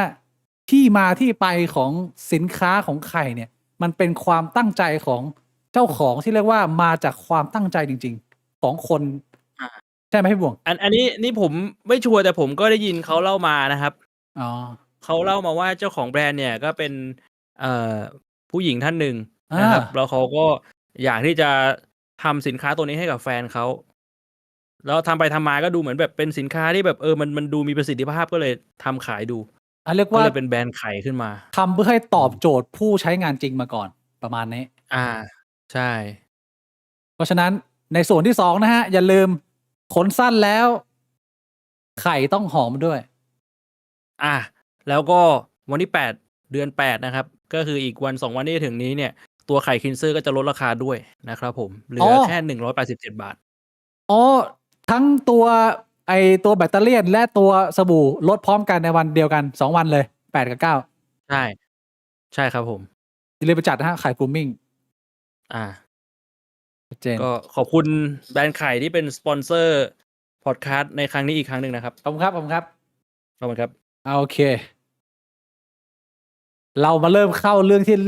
เริ่มยากและเดือดขึ้นเรื่อยๆสำหรับอาทิตย์นี้เพราะว่าอาทิตย์นี้เรื่องคุยเยอะมากวันนี้อาจจะ5 ชั่วโมงไอ้เหี้ยวันนี้หนักวันนี้เรื่องเยอะ เรื่องต่อไปคือเรื่องเดิมที่เราเคยคุยกันมาแล้ว เอาอีกแล้วนะฮะ กับเชี่ยหมอปลายกระซิบกูสัตว์พี่บวงเห็นไหม เห็นที่หมอปลายออกมาให้สัมภาษณ์ที่สำนักข่าวอมรินทร์ทีวีตั้งแต่วันที่2ออกหลายช่องเลยอมรินทร์ด้วยไทยรัฐด้วยที่อะไรหลายช่องเลยสื่อไทยอ่า เอาอีกแล้ว วันที่2เนี่ยหมอปลายบอกว่าในวัน2วันนี้เนี่ยจะมีการปะทะแบบรุ่นใหญ่ไฟกระพริบอีกรอบหนึ่ง ชุดใหญ่ไฟกระพริบใช่ ไทยกับเขมร เมื่อวานนี้ อย่าลืมว่าในวันที่2นะครับ แล้ว หมอปลายบอกว่ามีของแข็งที่ยังไม่ได้ใช้ what ต้องใช้ของแข็ง what คืออยากเก็บไว้ให้ลูกหลานได้เรียนรู้ได้ชม กูก็งงเหมือนกันว่ามันหมายถึงอะไร อ้าวแล้วสรุปว่ามันเป็นไปตามที่หมอปลายได้ทำนายไหมฮะ ก็จนวันนั้นวันที่2มาจะถึงวันนี้วันที่6มันก็ไม่มีอะไร ไม่มีนะชุดใหญ่ไฟกระพริบ แล้วก็มีทนายกูไม่ชัวร์ว่าเป็นทนายคนไหนออกมาเตือนหมอปลายบอกว่าเฮ้ยที่คุณทำแบบนี้ผิดกฎหมายนะหยุดทำซะไม่งั้นเนี่ยผมจะไปแจ้งแล้วกูก็งงว่าแบบไอ้เชี่ยหมอปลายเขาทำแบบนี้มาตั้งนานแล้วมึงยังต้องเตือนอีกเหรอมันควรจะแจ้งได้แล้วมันไม่ควรจะต้องเตือนแล้วเอามีคนเรสประเด็นนี้ขึ้นมานะกับการโปรโมทฟรีสปีชของสังคมประชาธิปไตยเส้นมันอยู่ตรงไหนไอ้กรณีแบบนี้มันไม่ได้นับว่าเป็นฟรีสปีชแล้วว่าเขาอยากจะพูดอะไรมันก็เป็นเรื่องของเขามันอยู่ที่คนฟังหรือว่ามันควรจะสักทีไอ้เหี้ยพี่โบงมองเรื่องนี้ยังไงฟรีสปีชมันไม่มีอยู่จริงมันไม่มีคำว่าฟรี 100% มึงไม่สามารถพูดอะไรก็ได้อย่างน้อยๆเนี่ยกฎหมายแบบการคุ้มครองผู้บริโภคหรือว่ากฎหมายหมิ่นประมาทมันก็มีอยู่แล้วการคุ้มครองผู้บริโภคหมายถึงอะไรคือมึงขายสินค้ามึงไม่ใช่มึงจะพูดอะไรก็ได้แบบพรรณนาสรรพคุณมึงแม่งแบบว่าเป็นยาวิเศษ108,900ยาอายุวัฒนะมึงแดกแล้วมึงอยู่ไป500 ปีแบบนี้ก็ฟรีสปีชแกแต่มันก็ผิดกฎหมายมันก็มีกฎหมายควบคุมอันนี้เป็นตัวอย่างนึงหรือแบบว่ามึงไปด่าคนอื่นเนี่ยหมิ่นประมาทซึ่งหน้าต่อหน้าธารกำนันอะไรอย่างเงี้ยมันก็มีกฎหมายควบคุมการพูดคุยเพราะฉะนั้นเนี่ยในเรื่องนี้มันก็จะมีควรจะมีกฎหมายพูดคุมอ่ะมันก็เป็นสิ่งที่เราเคยพูดมาตลอดนะแบบมันควรจะมีกระทรวงเวทมนต์ที่จะมาแบบกำกับดูแลไอ้พวกจอมเวทพวกนี้แล้วย้ำไปไม่รู้กี่ทีแล้วกับกระทรวงเวทมนต์ผมมันก็ถึงเวลาแล้วที่เราต้องจัดสักทีหนึ่งนะกับหมอปลาพายกระซิบคราวที่แล้วเนี่ยทำแม่กูเสียวกับไอ้เหี้ยแผ่นดินไหวแม่กูกลับคอนโดไม่ได้จนถึงทุกวันนี้แม่กูยังไม่ขึ้นคอนโดเลยเหี้ยคำพูดมันมีผลกระทบกับคนบางคนไงแล้วอันนี้หนักกว่าคราวที่แล้วอีกไอ้นี่บอกว่าจะโดนชุดใหญ่ไฟกระพริบจากเขมรไอ้เหี้ยอันนี้หนักสัสมันกระทบความมั่นคงเลยพี่โบมันเป็นการปลุกปั่นให้สังคมเกิดความแล้วไอ้เชี่ยผมเข้าใจว่าตอนนี้น่าจะโดนฟ้องแล้วมั้งใช่ไหมไม่ได้เป็นแค่การขู่แล้วมั้งผมไม่ได้ติดตามข่าวไม่รู้ว่าตอนนี้จะโดนหรือเปล่าเพราะว่าที่เห็นล่าสุดไอ้ตอนนั้นอย่างที่ผมบอกแหละใน Google ใน YouTube มันก็บอกว่าออกมาเตือนแล้วก็ไม่งั้นจะฟ้องแล้วถ้าไม่หยุดก็เลยไม่รู้ไงว่าตอนนี้โดนหรือยังถ้าอัปเดตล่าสุดมีคนบอกว่าโดนแล้วผมบอกเลยว่าเชี่ยต้องโดนอย่างนี้ต้องโดนอาจจะไม่จำเป็นต้องไปเก็บหมดแต่ว่าไอ้เชี่ยตัวนี้หลายรอบแล้วผมบอกให้เลยว่าดูจากที่รู้จักกันนะคนอย่างหมอปลายนะแม่งโดนสังคมถล่มอย่างเงี้ยมาไม่รู้กี่รอบแล้วแต่ว่าเขาไม่รู้สึกเลยหรอกเพราะว่ามันเป็นเทคนิคของเขาเตรียมรับมือมาอยู่แล้วถ้าไม่มีกฎหมายเข้าไปนะยังไงหมอปลายก็ไม่หยุดอันนี้คือในมุมผมเอาจริงนะผมว่าไม่ต้องโดนฟ้องหรอกเอาแบบที่เราบอกเอาเข้าคุกเลยแล้วติดแค่1 วันแล้วมึงก็เอาลูกเต๋ามาทอยเลยบอกมึงดูลูกเต๋าเลยถ้าสมมุติมึงทายได้หมด20 ลูกเนี่ยมึงออกเลยถ้ามึงทายไม่ได้มึงอยู่ต่อลูกละวันมึงก็ติดไป เอาแบบนั้นเลยแล้วถ้ามึงแม่นถึงขนาดทายได้ว่าจะมีสงครามใหญ่อ่ะ เออ โอ้โหแค่ลูกเต๋าอ่ะ1 ถึง 6อ่ะ เอ ทายได้อ อยู่ แล้ว ทาย โถเอ้ย อาทิตย์ละครั้ง ผิดก็นอนต่อ เออ เออ ผีก็นอนต่อมีข้าวมีให้กิน มีที่ให้อยู่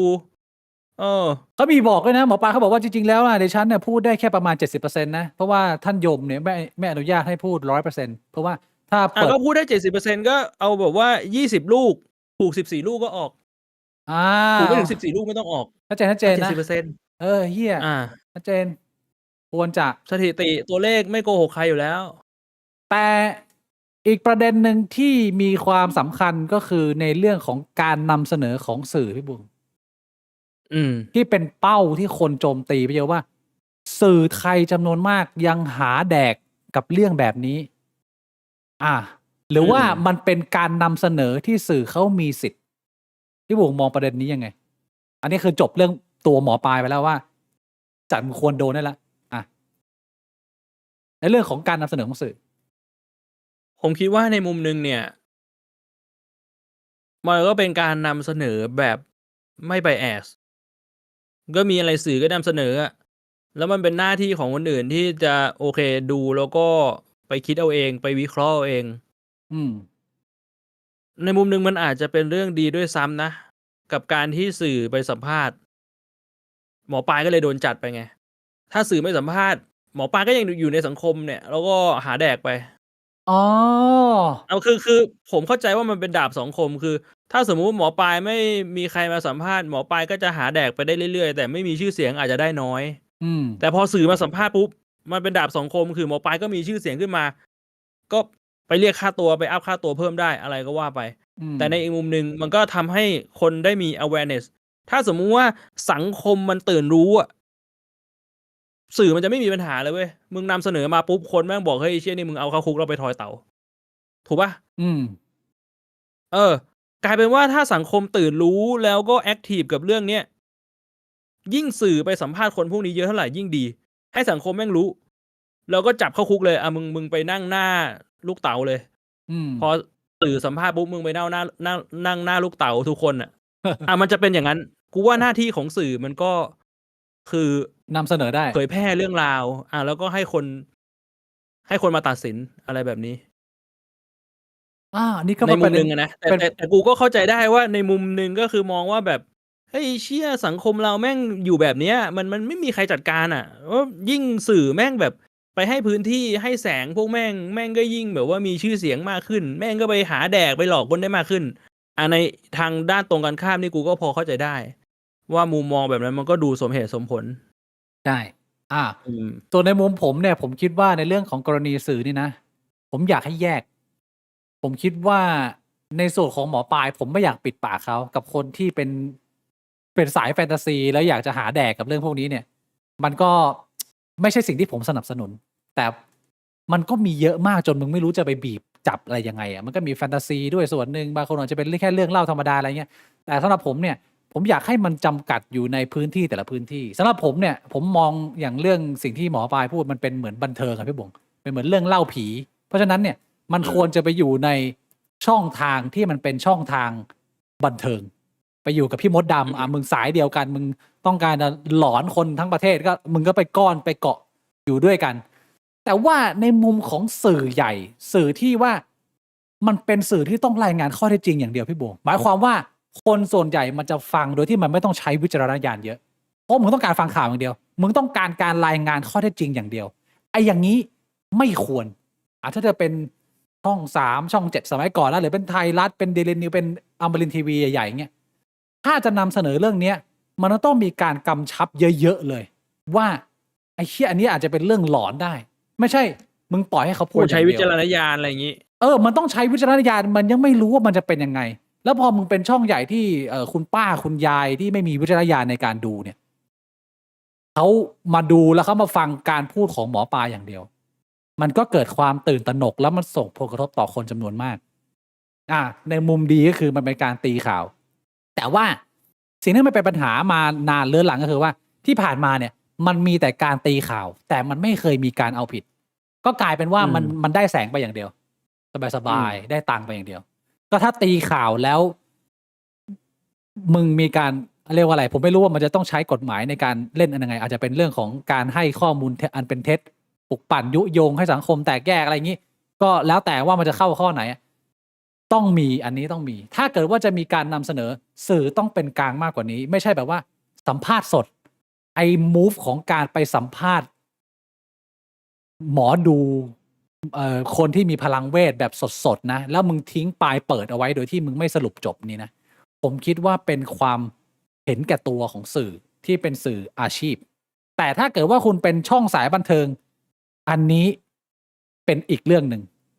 สำหรับผมจะมองแบบนี้ว่า สื่ออาชีพควรจะมีจรรยาบรรณในการทำสื่อมากกว่านี้ ผมไม่เห็นด้วยกับคนที่มองว่าในเรื่องของอันนี้มันต้องขึ้นอยู่กับวิจารณญาณของแต่ละคน ผมคิดว่าสังคมเราต้องการการควบคุมมากกว่า แล้วสื่อจะต้องมีบรรทัดฐานในการเลือกมา ไม่ใช่ว่าอ้าวก็คนมันสนใจอ่ะ อันนี้พี่บงอาจจะเคยได้ยินเขาจะพูดเยอะมาก ก็คนมาสนใจอ่ะสื่อมันก็ต้องเล่นเดี๋ยววะ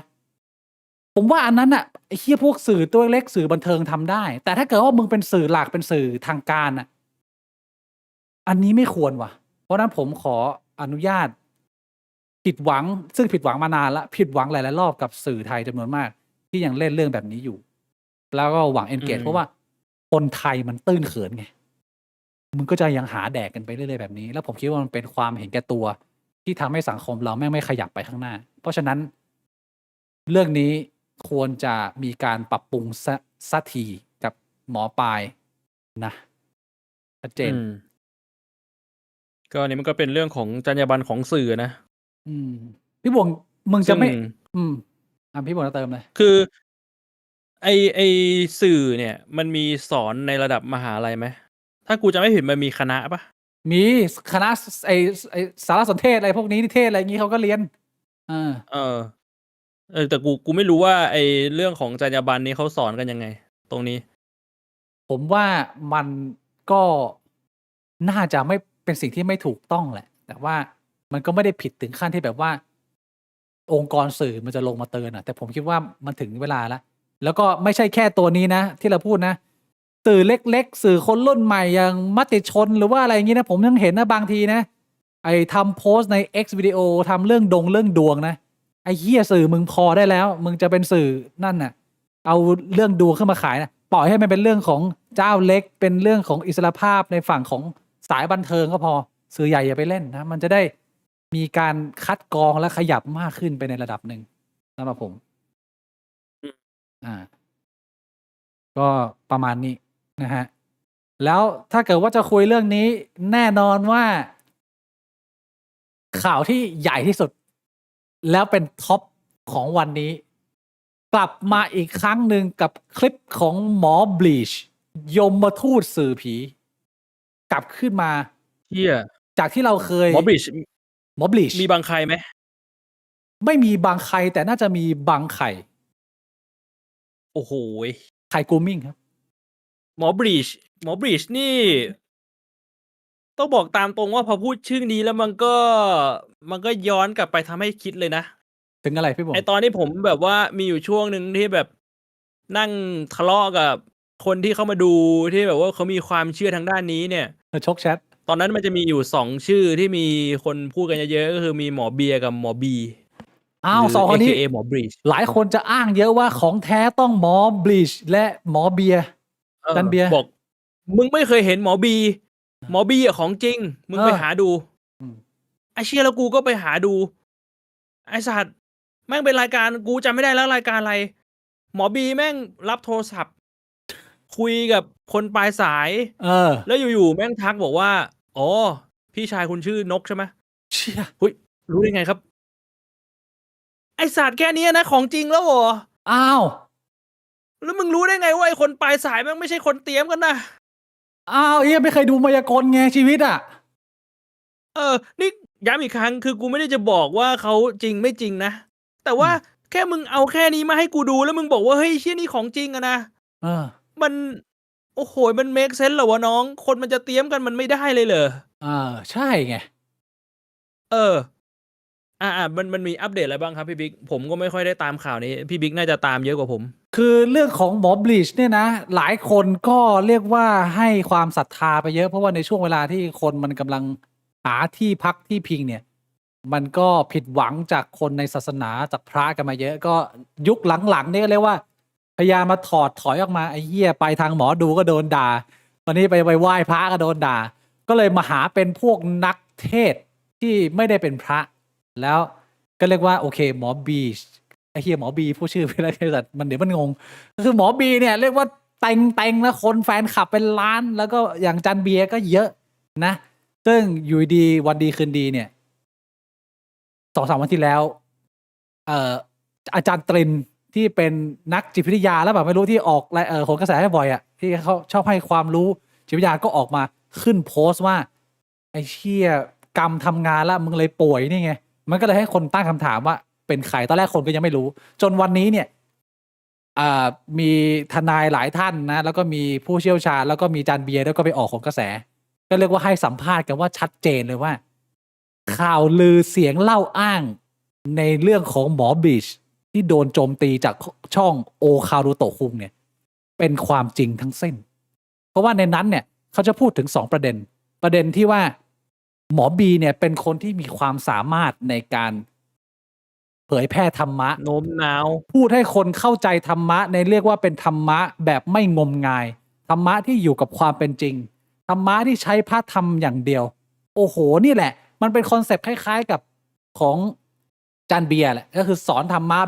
แบบเรียลแบบไม่เน้นบุญเน้นหลอนเน้นแฟนตาซี มันก็เป็นเทรนด์ใหญ่ เพียงแต่ว่าไม่มีคนตั้งข้อสังเกตว่าหมอบีเนี่ยพอไปพูดสื่อหนึ่งก็มาคอนเซปต์นี้คือธรรมะแบบอัปเดตโมเดิร์นแต่พอไปไม่เอาพลังอะไรเยอะแยะมากมายเหนือธรรมชาติไม่มี แต่ว่าพอไปช่องส่วนตัวไม่ได้ไปรายการใหญ่ก็อาจจะมีเริ่มมีพลังมาละเริ่มมีเทพจากจีนจากเต๋าเข้ามามีการระดมทุนบริจาคก็เลยเป็นที่เคลือบแคลงสงสัยว่าอ้าวไหนคุณไม่โปรโมทเรื่องงมงายไงไหนคุณบอกว่าเรื่องหมอดูเรื่องไอ้ความเชื่อพวกนี้มันจะทำให้คนโง่ไงแล้วทำไมถึงมีการรวมเงินทำบุญหรือว่าขายของเครื่องรางเป็นเสื้อสักยันต์อะไรเงี้ยมันก็มีรายละเอียดนะอันนี้เป็นประเด็นหนึ่งที่คลิปเขาตั้งคำถามอีกประเด็นหนึ่งก็คือเรื่องของปัญหาเรื่องการโกงทัวร์ซึ่งอันนี้ได้ยินมาเหมือนกันแต่ไม่รู้รายละเอียดตอนนั้นเราไม่รู้รายละเอียดอัปเดตล่าสุดก็คือมีทางช่องของพี่มดดำแหละก็มีเป็นคนแรกที่ได้โทรไปสอบถามสัมภาษณ์หมอบีถึงประเด็นต่างๆมากมายซึ่งมันมี3 ประเด็นเรื่องทัวร์เนี่ยหมอบีก็ยอมรับเลยว่ามันมีปัญหาจริงแต่ว่ามันดำเนินคดีไปหมดแล้วเรื่องนี้มันเคลียร์ชัดแจ้งแล้วแต่ว่ามีปัญหานะเหมือนกับที่เราได้ยินมาแต่พยายามจะบอกว่าผมเคลียร์หมดแล้วเรื่องนี้เคลียร์แล้วส่วนเรื่องที่2ที่เป็นประเด็นใหญ่ที่สุดคือเรื่องที่น่าจะเป็นจันตินออกมาตีแหละคือเรื่องการระดมทุนทำบุญให้กับวัดพระบาทน้ำพุแล้วมีการหักหัวคิววันนี้ผมเห็นเหมือนกันเขาออกโหนกระแสเลยพี่หนุ่มพูดเรื่องนี้อันนี้คือเรื่องที่ผมรู้ก็คือพี่หนุ่มเขาอธิบายไว้ว่าอันเนี้ยจะเหมือนเปิดระดมทุนแล้วก็ไปบริจาคให้กับวัดพระบาทน้ำพุแต่ว่าได้เงินมาแทนที่จะโอนให้วัดพระบาทน้ำพุดันเบิกออกมาเป็นเงินสดแล้วก็เอาส่วนหนึ่งเนี่ยไปให้วัดพระบาทน้ำพุอีกส่วนหนึ่งเนี่ยเก็บเอาไว้ไม่รู้ว่าเท่าไหร่เขาประเมินกันว่าเก็บไว้ประมาณ 30% อันนี้คือที่โขนกระแสนำเสนอเลยนะแล้วทางวัดพระบาทน้ำพุก็ออกเป็นเหมือนใบกำกับมาแหละว่าโอเคได้รับเงินแล้วเจ้าอาวาสก็ไม่รู้ในที่โขนกระแสให้ข่าวนะย้ำอีกครั้งอันนี้คือเจ้าอาวาสออกมาบอกว่าก็ไม่รู้แล้วมารู้ทีหลังก็เลยแบบว่าไม่รู้จะทำยังไงแต่ก็ไม่รู้ว่าในความเป็นจริงเนี่ยเจ้าอาวาสมีเอี่ยวหรือเปล่านี่พูดตามตรงอันนี้ไม่รู้แต่ว่าไม่รู้ถ้าเอาที่เขาให้ข่าวมาประมาณนี้ถ้าเอาดูจากโดยบริบทข้างนอกตอนนี้ถ้ายังไม่มีหลักฐานนะก็ถือว่าโอเคยังเป็นถือว่าเป็นพระท่านหนึ่งที่ยังค่อนข้างดูโอเคคือทำงานหนักแกทำงานช่วยคนมาเยอะมากเรื่องนี้แต่โอเคเรื่องการช่วยกับเรื่องยักยอกนี่คนละเรื่องนะเราต้องตัดไปแต่เรียกว่าเครดิตดีแต่ประเด็นที่น่าสนใจก็คือว่ามันเป็นข้อมูลใหม่ที่ว่าหลายคนออกมายืนยันอาจารย์ดนัยที่เป็นอาจารย์ พุทธศาสนาจากมหาลัยธรรมศาสตร์เนี่ยคนนี้เป็นอีกท่านหนึ่งที่คนตามฟังเยอะก็เรียกว่าสอนดีอาจารย์ก็ออกมาบอกว่าไอคอนเซปต์อินฟลูที่รวมเงินบริจาคแล้วเอาไปให้วัดเนี่ยมันมีการแบ่งเปอร์เซ็นต์กันมานานแล้วแรกก็อาจจะแบ่งแบบอินฟูได้30แต่มันเริ่มกระเถิบมาเป็น50แล้วบางเจ้าถ้าเกิดว่ามึงเป็นเจ้าโหดเนี่ยมึงอาจจะได้แบบ70ซึ่งมีการคุยกับทางวัดด้วยนะแต่เขาไม่ระบุว่าเจ้าไหนเป็นเจ้าหมอบีหรือเปล่าอันนี้ก็ไม่รู้แต่ว่าในกรณีของหมอบีเนี่ยเรื่องของวัดพระบาทน้ำพุนี่ชัดเจนว่ามีการระดมทุนรับบริจาคนะแล้วก็พอเอาเงินไปให้วัดเนี่ยไม่ได้ให้เต็มจำนวนมีการเอาเงินส่วนตัวมาซื้อกระเป๋าแบรนด์เนมแล้วก็ที่หนักก็คือว่ามีการไปบอกพระว่าผมต้องการระดมทุนหลายโปรเจกต์เลยนะจะเอาไปสร้างสถานปฏิบัติสถานปฏิบัติธรรมหรือว่าต้องใช้เงินแบบอาจจะแบบ30-50 ล้านนะพี่บวงแล้วไอสถานปฏิบัติธรรมเนี่ยเสร็จแล้วตอนนี้ transform กลายเป็นบ้านหมอปีไปแล้วไม่ได้เป็นสถานปฏิบัติธรรมหรือเขาอาจจะใช้เป็นสถานปฏิบัติธรรมแต่เป็นบ้านกูไปด้วยอันนี้ผมไม่รู้เรื่องนี้เนี่ยมันมีการสอบถามแล้วก็หมอบีก็มีการยืนยันกับทางพระแล้วว่ามีการขอโทษขอโพยนั่นหมายความว่าไอ้มูลเหตุของการเอาเงินทำบุญมาใช้ส่วนตัวเนี่ยมีข้อเท็จจริงละเพียงแต่พระเขายังไม่ได้เอาเรื่องไอสัตว์ขอโทษอีกแล้วเหรอขอโทษไงบอกว่ารู้เท่าไม่ถึงการพี่บวงได้ไหมนี่มึงพูดหรือมึงคิดเนี่ยพูดดิไอเชียถ้าเป็นคิดเนี่ยมึงขอโทษได้ล้างบาปได้แต่เป็นพุทธอะมึงขอโทษมึงก็ตกนรกอยู่ดีเอาตกลกไงแต่ว่าไม่อยากโดนดำเนินคดีไงพี่บวงไอสัตว์เอ้ยไม่ได้เหรอมันก็ได้แหละมันก็ได้อะคือผมว่ามานั่งคิดนะว่าไอ้เหี้ยไอ้คำว่ารู้เท่าไม่ถึงการนี่มันใช้ได้ทุกกรณีอย่างนี้เลยวะกรณีอย่างนี้ได้เหรอวะพี่บวงไม่ได้มั้งไม่ได้เลยรู้เท่าไม่ถึงการที่อะไรอ่ะมึงไต่ตองมาดีแล้วอ่ะขึ้นมาเป็นหลังเลยมึงสร้างบ้านหลังนึงใช้เวลากี่ปีอ่ะมึงรู้เท่าไม่ถึงการได้กี่ปีวะเนี่ยอ้าวแล้วถ้าอย่างนั้นอ่ะกรณีความผิดไหนของคำว่ารู้เท่าไม่ถึงการที่มัน make sense สำหรับพี่บวงไอ้คำนี้มันใช้ได้ในกรณีไหนวะถ้าอย่างนั้นถ้ากรณีนี้ใช้ไม่ได้นึกออกไหม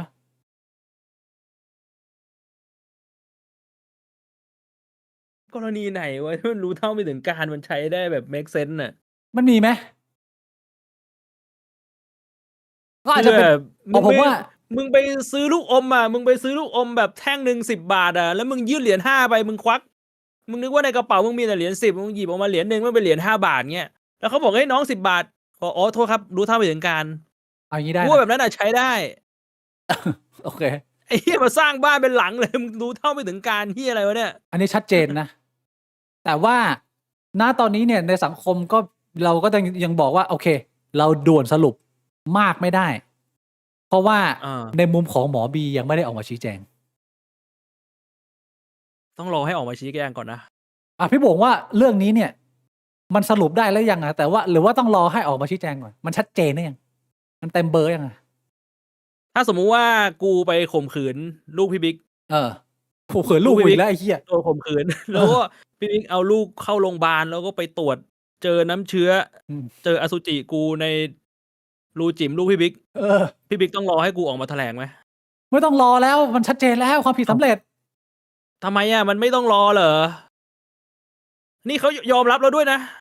ตะกี้พี่บิ๊กก็บอกเองว่าเขายอมรับแล้วนะใช่เขายอมรับแล้วพระก็ออกมาบอกว่าเนี่ยหมอบีมาขอโทษขอโพยแล้วอาตมาก็ถือว่าทำดีกันมาเยอะอาจจะผิดพลาด1 ครั้งไม่เป็นไรแล้วถ้ากรณีนั้นถ้าสมมติผมข่มขืนลูกพี่บิ๊กแค่ครั้งเดียวได้ไหมกูไม่ใช่พระไงกูสลับพี่บวงก็ตัดกระเจียวตัดไม่ได้นะเอาซีอิ๊วราดมันก็น่าจะกรณีเดียวกันแหละมันไม่ต้องรอให้หมอบีเขาออกมาขอโทษแล้วบอกว่าชัดเจนหรือไม่ต้องรอให้ออกมาชี้แจงแล้วแต่ว่าอีกประเด็นหนึ่งที่มันเป็นความรู้ใหม่เลยนะจากที่การที่ผมได้ดูโหนกระแสครั้งนี้คือพระเนี่ยเป็นเจ้าหน้าที่รัฐอย่างเป็นทางการหมายความว่าถ้าเจ้าอาวาสวัดพระบาทน้ำพุทราบเรื่องนี้แล้วไม่ฟ้องเนี่ยถือว่าละเลยในการปฏิบัติหน้าที่นะพี่บงไอเชี่ยนี้ข้อมูลใหม่สัตว์และยืนยันโดยทนายออกพระไม่ฟ้อง พระไม่ฟ้องไม่ได้นะเพราะว่าหน้าที่เขาเหมือนเจ้าหน้าที่รักษาความปลอดภัยความยุติธรรมเลยพี่บวกไม่ใช่รักษาความปล อั อน ด นี้มีคนบอกว่าเฉพาะเจ้าอาวาส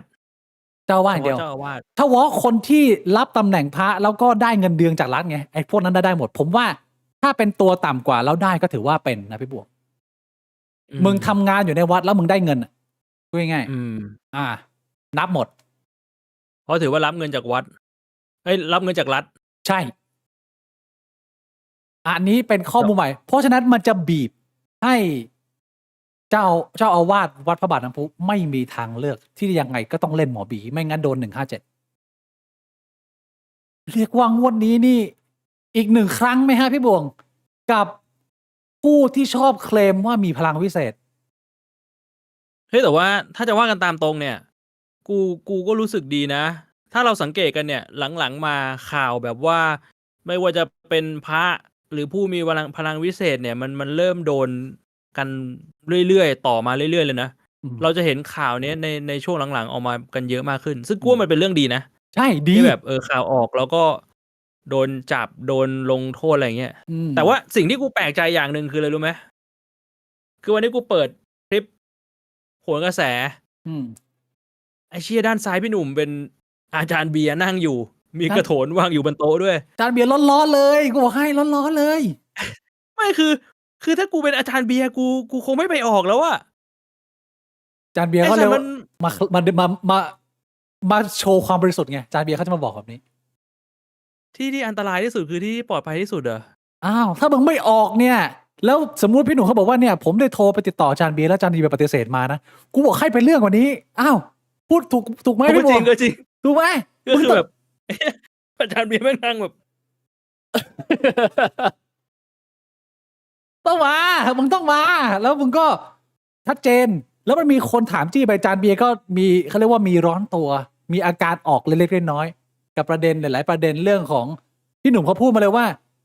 มันต้องพอได้ยังไอ้เหี้ยอินฟูสายแดกบุญสายหลอกแดกประชาชนเนี่ยมึงอยากจะให้เขาทำบุญก็คือให้โอนตรงไปบัญชีวัดทำไมต้องเอาโอนเข้าบัญชีตัวเองพี่หนุ่มมีพูดไอ้เหี้ยอาจารย์เบียร์นั่งอยู่ข้างๆพี่บวงก็แบบเซลล์แล้วอาจารย์เบียร์ก็มาแย้งประเด็นนี้ว่าเพราะว่าอาจารย์เบียร์ก็ไม่ให้โอนตรงอาจารย์เบียร์ก็มีอาจารย์เบียร์ก็ยังใช้โอนตรงใช่เขายังใช้เทคนิคในการโอนเข้าเขาแล้วเขาไปให้พระอีกทีหนึ่งโดยที่เหตุผลก็น่าจะยังเป็นเหตุผลเดิมก็คือ1ก็ผมบริสุทธิ์อะคือบัญชีผมเปิดหมดเงินชนเงินเลยมึงโอนเข้าเท่าไหร่กูโอนออกเท่านั้นอันที่2ก็คือผมใช้ความเป็นอินฟลูเอนเซอร์ของผมเนี่ยมันจะทำให้ได้เงินเยอะกว่ามากกว่าให้คนโอนตรงเข้าไปมันเรียกว่าบุญมันก้อนใหญ่กว่าอันนั้นก็จะเป็นเหตุผลของเขาซึ่งมันแล้วสุดท้ายเขาคุยกันไปคุยกันมาเนี่ยมันก็ไปคุยกันถึงประเด็นหนึ่งว่าบทเรียนที่เราจะถอดด้วยกันคือเราไม่อยากให้คนพุทธเนี่ยยังต้องติดกับตัวบุคคลนะอะไรอย่างเงี้ยแล้วก็โดยเฉพาะไอคนที่มันชอบอ้างว่ามีพลังวิเศษเนี่ยมันก็จะได้รับความเชื่อถือจากคนจำนวนมากอย่างหมอบีเงี้ยถ้าหมอบีสอนแค่ธรรมะแบบธรรมดาแบบฟังเข้าใจง่าย make sense กูก็เห็นด้วยผมพูดตรงๆผมว่าหมอบีเก่งมากในการสอนธรรมะไม่งมงายแต่ถ้าเกิดว่ามึงมีพลังพิเศษนะมึงจะโอ้โหมันจะไปอีกเลเวลหนึ่งแล้วผมคิดว่าอันเนี้ยเป็นสิ่งหนึ่งที่จะทำให้อาจารย์เบียร์เซลด้วยเพราะว่ามีคนเขาก็พี่หนุ่มสรุปอาจารย์ดานายสรุปว่าให้ระมัดระวังนะกับไอ้พวกที่ชอบอ้างเป็นพลังวิเศษเนี่ยพอพูดอย่างนี้ปุ๊บอาจารย์เบียร์ก็แบบว่าดุกดิกเลยแล้วก็อาจารย์เบียร์ก็เบี่ยงประเด็นว่าสำหรับเขาเนี่ยผู้วิเศษนี่ไม่ใช่ประเด็นมันคือคนที่ไปติดตามเนี่ยยังโง่เขลาเบาปัญญาอยู่อ้าวมีการเบี่ยงประเด็นพี่บวงแต่กรณีนี้ถ้าจะพูดให้แฟร์เนี่ยกูไม่เคยเห็นคลิปอาจารย์เบียร์พูดถึงผู้วิเศษแต่ว่าพูดถึงแบบว่าเรื่องผีวิญญาณเทพอะไรเท่านั้นมันก็กึ่งแล้วอ่ะในมุมกูมันก็คือเรื่องเดียวกันแล้ว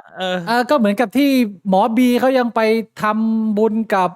เทพเจ้าทางเต๋าอย่างนี้แต่ว่าตัวเองบอกว่าเรื่องพวกนี้ไม่มีอยู่จริงอะไรเงี้ยคือมันขัดกันไงมึงขัดแย้งในตัวเองแล้วมีการหากินด้วยซึ่งในมุมของพุทธอย่างที่เราคุยกันไปหลายครั้งมันก็ยังมีพาร์ทแฟนตาซีอยู่เยอะที่มันเป็นประเด็นมันเป็นกุศโลบายที่บางครั้งอ่ะหลายคนบอกว่าสังคมไทยอ่ะมันยังไม่พร้อมที่จะไม่มีที่ยึดเหนี่ยว มันเลยจำเป็นจะต้องมีเรื่องนี้ แต่ผมมองในมุมที่ว่า หรือมันเป็นเหตุผลที่ว่าสังคมไทยมึงพัฒนาไม่ได้ เพราะมึงยังเอากุศโลบายนี่มากดเอาไว้อยู่ ไอที่บอกว่าไม่อยากให้ยึดติดตัวบุคคลนี่พี่หนุ่มพูดหรืออาจารย์เบียร์พูด พี่หนุ่มกับอาจารย์ดนัยพูดว่าเรื่องเนี้ยเราต้องถอดบทเรียน กันเรื่องของอย่าไปยึดติดที่ตัวบุคคล แล้วก็บริจาคตรงไปที่วัดเลย ไม่ต้องไปดูเรื่องพวกอินฟูพูดจาดี รูปภาพลักษณ์ดีอะไรเงี้ยแต่ว่าอาจารย์เบียร์ออกมาบอกว่า ประเด็นมันไม่ได้อยู่ที่ผู้วิเศษ ประเด็นมันอยู่ที่ประชาชนที่โง่เขลาซึ่ง อืม สำหรับผมเนี่ย ผมยืนยันอีกครั้งหนึ่งมีผู้วิเศษที่ไหนมีสแกมเมอร์ที่นั่นผมพูดไอ้เหี้ยจากประสบการณ์ชีวิตตัวเอง 100%มีผู้วิเศษที่ไหนสแกมเมอร์อยู่ที่นั่นชัดเจน เอาง่ายๆนะผู้วิเศษคนหนึ่งที่กูรู้จักอ่ะเกิดมาเดินได้7-9วิเศษปะ อันอาจจะเป็นเรื่อง กูค แต่ง นนี้ ไง วิเศษที่สุดแล้วที่กูเคยเห็น แต่ เนี่ย จำชื่อไม่ได้แล้ว ก็มีไม่น่าจะมีไม่กี่คนนะไอ้เหี้ยคนเดินได้แต่ก้าวดูทรงแล้วเพราะฉะนั้นผมว่านะ ในมุมของผมนะ ผมก็ไม่ได้อยากจะไปก้าวไก่ความเชื่อความศรัทธาของคนเยอะ เพราะผมรู้ว่ามันมีหน้าที่ที่มันทำงานในสังคมแตกต่างกัน แต่ถ้าเกิดว่ามึงไม่ได้อยู่ในสถานการณ์ชีวิตที่มึงต้องการสิ่งศักดิ์สิทธิ์มาช่วยชีวิตมึงอะขนาดถ้าว่าชีวิตมึงปกติ มึงมีฐานะมึงมีการศึกษาอยู่แล้วอะไอ้เชี่ยคือมันมีประโยคนึงของฝรั่ง ที่เขาพูดว่า if you are shallow it's okay but if you keep being shallow it's your fault แปลก็คือว่า ถ้ามึงจะเป็นคนที่ยังตื้นเขินอยู่ มึงเริ่มต้นมาแบบนี้เนี่ย ผมว่ามันเป็นสิ่งที่มันเป็น common มัน normal มาก มันเกิดขึ้นกับคนจำนวนมาก แต่ถ้าเกิดมึงใช้ชีวิตมาสักระยะหนึ่งแล้วเนี่ย แล้วมึงยังปล่อยให้ตัวเองเป็นคนตื้นเขินเนี่ย อันนี้เป็นความผิดมึงละที่มึงยังเลือกที่จะจมปลักอยู่กับเรื่องแบบนี้อยู่ แล้วผมคิดว่า สังคมเราจะพัฒนาขึ้นไปในสเกลองค์รวมได้ เรื่องนี้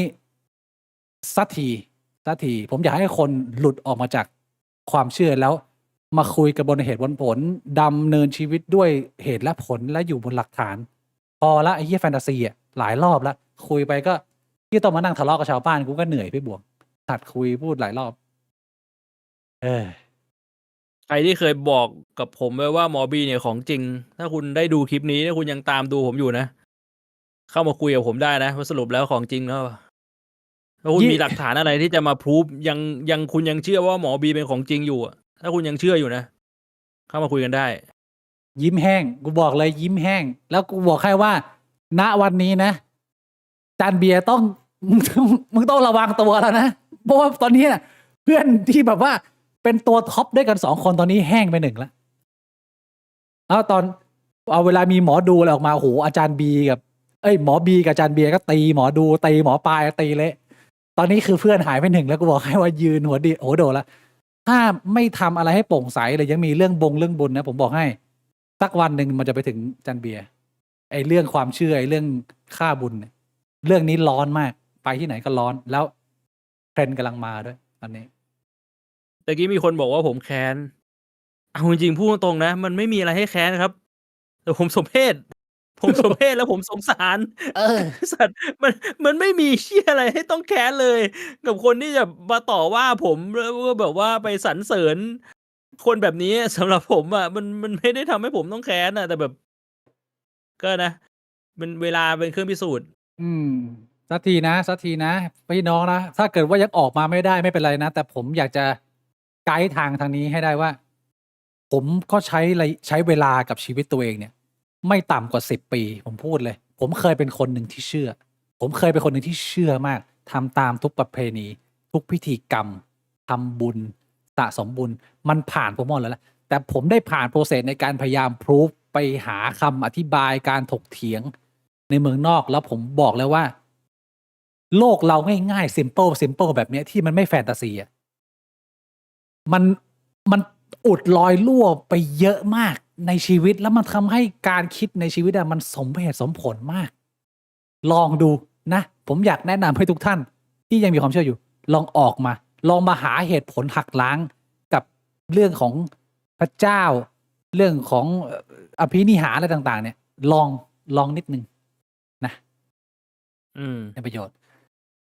ถ้าอัปเดตต่อเนื่องจากกรณีของหมอบีก็ยังมีข่าวที่น่าสนใจนะพี่บ่วงข่าวกับพระในอาทิตย์นี้ศึกผ้าเหลืองเมืองเลยละอุ เจ้าคณะตำบลปืนโหด บุกซาลโวเพื่อนพระระดับเจ้าคณะตำบลด้วยกัน กระสุนเข้าใบหูซ้าย ซิ่งเก๋งเพ่นหนีไปกบดาน แผลปมร้อนมาจาก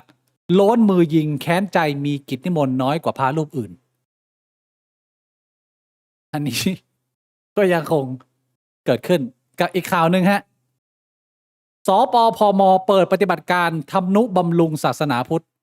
ตรวจสอบผู้ต้องหาตามหมายจับซุกผ้าเหลืองหนีกฎหมาย ปูพรมลุยตรวจ200 จุดทั่วประเทศ ตอนนี้จับศึกแล้ว155แล้วที่อยู่ในเป้าหมายอีกบึมๆในนี้มี2เจ้าอาวาส อันนี้ก็เป็นประเด็นที่ผมเคยพูดไปกับการเลือกรับคนเข้าศาสนาพุทธ โดยที่มึงโอเพนฟรีเลย มันก็จะ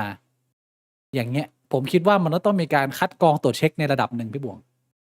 มากขึ้นกว่าเดิมเยอะ ผมว่ามันก็ช่วยลดปัญหาที่มึงก็ต้องมานั่งไล่จับคนหนีคดีแบบนี้ เพราะว่าการเป็นพระมันอาจจะได้รับการคุ้มครองในระดับหนึ่งหรือทำให้ชาวบ้านให้อภัยง่ายขึ้นในระดับหนึ่งเอาภาพลักษณ์ของสงฆ์เนี่ย ไปเป็นผู้วิเศษนะ ก็เป็นปัญหาเดิมๆที่เราคุยกันหลายรอบแล้ว เอาจริงนะพี่พิกมีเรื่องหนึ่งที่อยากจะพูด ว่า คือตะกี้เนี้ยที่ผมพูดไปว่าหลังๆมานี้เราจะสังเกตได้ว่ามันมีความจริงจังมากขึ้นที่จะจัดการในเรื่องแนวนี้ อืม ผมอยากรู้ว่าใครเป็นคนสั่งการใครเป็นคนตัดสินใจ พี่บิ๊กว่ามันมีไหมมันน่าจะต้องมีสักคนหนึ่งป่ะที่แบบเฮ้ยไอ้เชี่ยเห็นปัญหาบ้านเมืองเรื่องนี้มันเยอะก็เลยแบบเริ่มกำชับ เริ่มแบบมีการมาดูแลเรื่องนี้มากขึ้น มันก็ต้องมีคนสั่งการอยู่แล้ว บิ๊กเต่าเหรอ มันก็เป็นคนที่มีอำนาจตำรวจชั้นสูง หรือทางรัฐบาลที่เรากำลังพยายามจะสังคายนาประเทศนี้ไปพร้อมๆกัน มันก็คงจะต้องมี ห แห รื ละ อ แต่ ว่าแค่เพราะว่าสังคมกดดัน สังคมมันกดดันด้วยแบบเฮ้ยทำไมตำรวจ มึงไม่ทำอะไรสักที ก็เลยแบบว่ามันก็เลยแบบมี ก็แน่แหละผมว่า มีการขับเคลื่อนโดยการด่าขึ้นมา ขับเคลื่อนโดยการด่าก็ส่วนหนึ่ง แล้วก็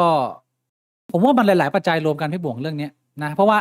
เราค่อนข้างมั่นใจว่าเรื่องแบบนี้ไม่ได้เกิดขึ้นเฉพาะยุคนี้ ในสมัยก่อนก็มีแต่ว่าเรื่องมันไม่ใหญ่ มันอาจจะมีการเคลียร์กันข้างหลังได้เสร็จ ทุกวันนี้มันอาจจะเคลียร์ยากขึ้นแล้ว หรือว่าความผิดมันรุนแรงมากขึ้น สังคมก็โซเชียลมีเดียก็มีส่วน การเติบโตของสังคมผู้คนที่ไม่ได้กลัวเขาเรียกว่าอะไรไอสิ่งที่มันอยู่ในภาพลักษณ์ของสงฆ์ความเป็นผู้ศักดิ์สิทธิ์อะไรเงี้ยมาเริ่มเสื่อมสลายไปการเข้ามาของคนที่ไม่นับถือศาสนาแล้วกล้าตั้งคำถามมากๆเพราะว่าตัวเองไม่ต้องกลัวบาปมันก็เป็นแรงกระเพื่อมผมว่ามันเป็นการวิวัฒนาการไปของผู้คนหลายๆส่วนมันมีองค์ประกอบมันคงไม่ใช่องค์ประกอบเดียวแหละพี่บวงเรื่องนี้เดี๋ยวพี่บวงคิดว่ามันเป็นองค์ประกอบเดียว ผมก็ไม่รู้เหมือนกันฮะแต่คิดว่าอย่างที่พี่บิ๊กพูดมันก็สมเหตุสมผลมันน่าจะแบบว่ามีหลายองค์ประกอบ ผมว่ามันน่าจะมีหลายองค์ประกอบซึ่งมันก็เป็นเรื่องหนึ่งนะที่ผมบอกเลยว่า เรื่องนี้ผมพูดมานานมาก เพราะว่าด้วยความที่ผมเสพข่าวเมืองนอกเยอะ แล้วเมืองนอกเนี่ย การถกเถียงกันเรื่องสิ่งลี้ลับกันเรื่องความเชื่อเนี่ยมันเยอะมาก แล้วมันถูกเอาไปใช้เอาไปใส่ในบทเรียนไปอยู่ในการโต้วาทีเป็นศาสตร์อันหนึ่งให้คนได้ตกถามแล้วก็ในเมืองนอกในมุมของปรัชญาวิชาปรัชญามันก็เป็นสิ่งที่เบ่งบานและปรัชญาเป็นส่วนหนึ่งที่กล้าตั้งคำถามกับศาสนามากที่สุดเหมือนกับที่นิวเดอะกราสไทสันเคยเอาตัวเลขออกมาเปิดครั้งหนึ่งว่าเขาบอกว่าคนอาจจะนึกว่าคนที่เป็นเอเธียสเนี่ยกลุ่มอาชีพเนี่ยน่าจะเป็นนักวิทยาศาสตร์มากที่สุดถ้าเราให้เรานึกเล่นๆแต่นิวบอกว่ากลุ่มนักวิทยาศาสตร์เนี่ยเราไปทำตัวเลขไปสอบถามมาเนี่ยคนที่เป็นเอเธียสในคนที่เป็นนักวิทยาศาสตร์เนี่ยมีตัวเลขอยู่ที่ประมาณ 6-70% เท่านั้นพี่บวก ยังมี อืม คนเป็นคนศาสนาอยู่เยอะอยู่พอสมควร แต่ถ้าเกิดว่ามึงไปดูกลุ่มคนที่เป็นนักปรัชญาเนี่ย ที่สอนเรื่องนี้ในมหาวิทยาลัยเนี่ย เรียกว่า95อัพถ้าจะเป็นเอเ i ีย อื ส ม มันมีผลมากกว่ากับการฉุกคิดการตั้งคำถามและการถกเถียงนะ ซึ่ง อืม ส่วนนี้มันก็ยังมีพอร์ชั่นที่ค่อนข้างน้อยในสังคมไทย ก็ผมก็เป็นคนหนึ่งที่เคยเชื่อ แล้วก็ไปตามพยายามเอาใจอคติออกไปแล้วพยายามรับฟังทั้งสองฝ่ายมากขึ้น แล้วในช่วงเวลาที่ผมเริ่มจะคิดได้แล้วว่าชาติหน้าชาตินี้สวรรค์ทุกอย่างมันเป็นแค่กุศโลบายอย่างเดียวเนี่ยศาสนามันใช้เป็นเครื่องมือทางการเมืองอะไรหลายๆอย่างเนี่ย ผมก็พยายามจะออกมาย้ำเตือนเพื่อนๆรอบตัวคนรอบข้าง ตั้งแต่โอ้โหก่อนโควิดมานานอะตั้งแต่แบบผมว่าน่าจะประมาณช่วง2014-2015แล้วผมก็พูดตรงว่า ผมไม่รู้ว่าผมออกมาเร็วเกินไปไหมแต่ว่าสูญเสียคนรอบตัวและเพื่อนไปเยอะมาก อาจจะด้วยเพราะว่าภาษาที่เราหรือว่าการพูดของเรามันอาจจะแบบมันขวานผ่าซากมากณตอนนั้นนะณเวลานั้นนะ พอเวลาผ่านมา10 ปี ผมว่าสังคมเริ่มมองเห็นภาพนี้กันชัดมากขึ้น ก็ส่วนตัวผมเองผมก็ได้ปรับวิธีการสื่อสารด้วย ผมก็ไม่ใช้วิธีการแบบขวานผ่าซาก เพราะว่าผมรู้ว่าคนที่เขายังตื้นเขินอยู่แบบเนี้ย ไม่ว่าจะตื้นเขินในเรื่องของรูปร่างหน้าตาเงินทองยังติดอยู่กับเรื่องพวกนี้ หรือตื้นเขินกับความเชื่อเนี่ย บางทีมันก็ต้องใช้วิธีการสื่อสารที่มันซอฟต์นิดหนึ่งพี่บวกมันถึงจะไปด้วยกันได้ เอาแบบว่าพูดแล้วเขารับฟังนะอันนี้ก็ อืม ในเรื่องตรงนี้ พี่บวกจะเติมอะไรไหมฮะ ไม่เติมอะไรแล้วครับ แต่ว่ามีก่อนหน้านี้ที่เราพูดกันมาซะยาวเลย มีคนโดมา100 โดนะครับ ขอบคุณครับ ฟินิกดาโกส112 ขอบคุณครับ คุณฟินิกดาโกส112 บอกว่า พี่บิ๊กครับ ผมเพิ่งดึงหนังหุ้มปลายลงได้สำเร็จครับ แล้วมันเซนซิทีฟมากอาบน้ำลำบากมากครับ แนะนำการใช้ชีวิตประจำวันเบื้องต้นต่างๆ ให้หน่อยครับ น้องเอ้ พี่ ย บิ๊กคลิปไหมถามก่อน ผมคลิปตั้งแต่เกิด เพราะฉะนั้นเนี่ยก็คงจะให้คำแนะนำไม่ได้ ผมเองก็คลิปตั้งแต่เกิดเหมือนกัน ผมว่า แต่ว่า อ่ะ ถ้าพี่ถ้าน้องบอกว่าหนังหุ้มปลายมันพอดึงลงมาแล้วมันเซนซิทีฟมากๆอาบน้ำลำบาก อาจจะต้องลองเอาไข่คลีนเซอร์ไปใช้ เพราะว่าอันนี้เนี่ยคือมันค่า pH มันน้อยกว่าสบู่โดยทั่วไปนะ ถ้าสบู่โดยทั่วไปมันอาจจะแบบว่าทำให้มันระคายเคือง อืม ลองใช้ดูได้ หรือว่า สำหบไข่คลีนเซอร์นะครับ ถ้าเป็นสายจอมมันบ่วงก็เรียกว่าหนามยอกต้องเอาหนามบ่งเนี่ย มึงก็ต้องเพิ่มแรงเสียดทานไปเลย มึงก็คือมึงดึงลงมาปุ๊บแล้วมึงเปิดฝักบัวแรงๆแล้วมึงจัดยาวๆจนกว่ามันจะชาได้ไหมอย่างนี้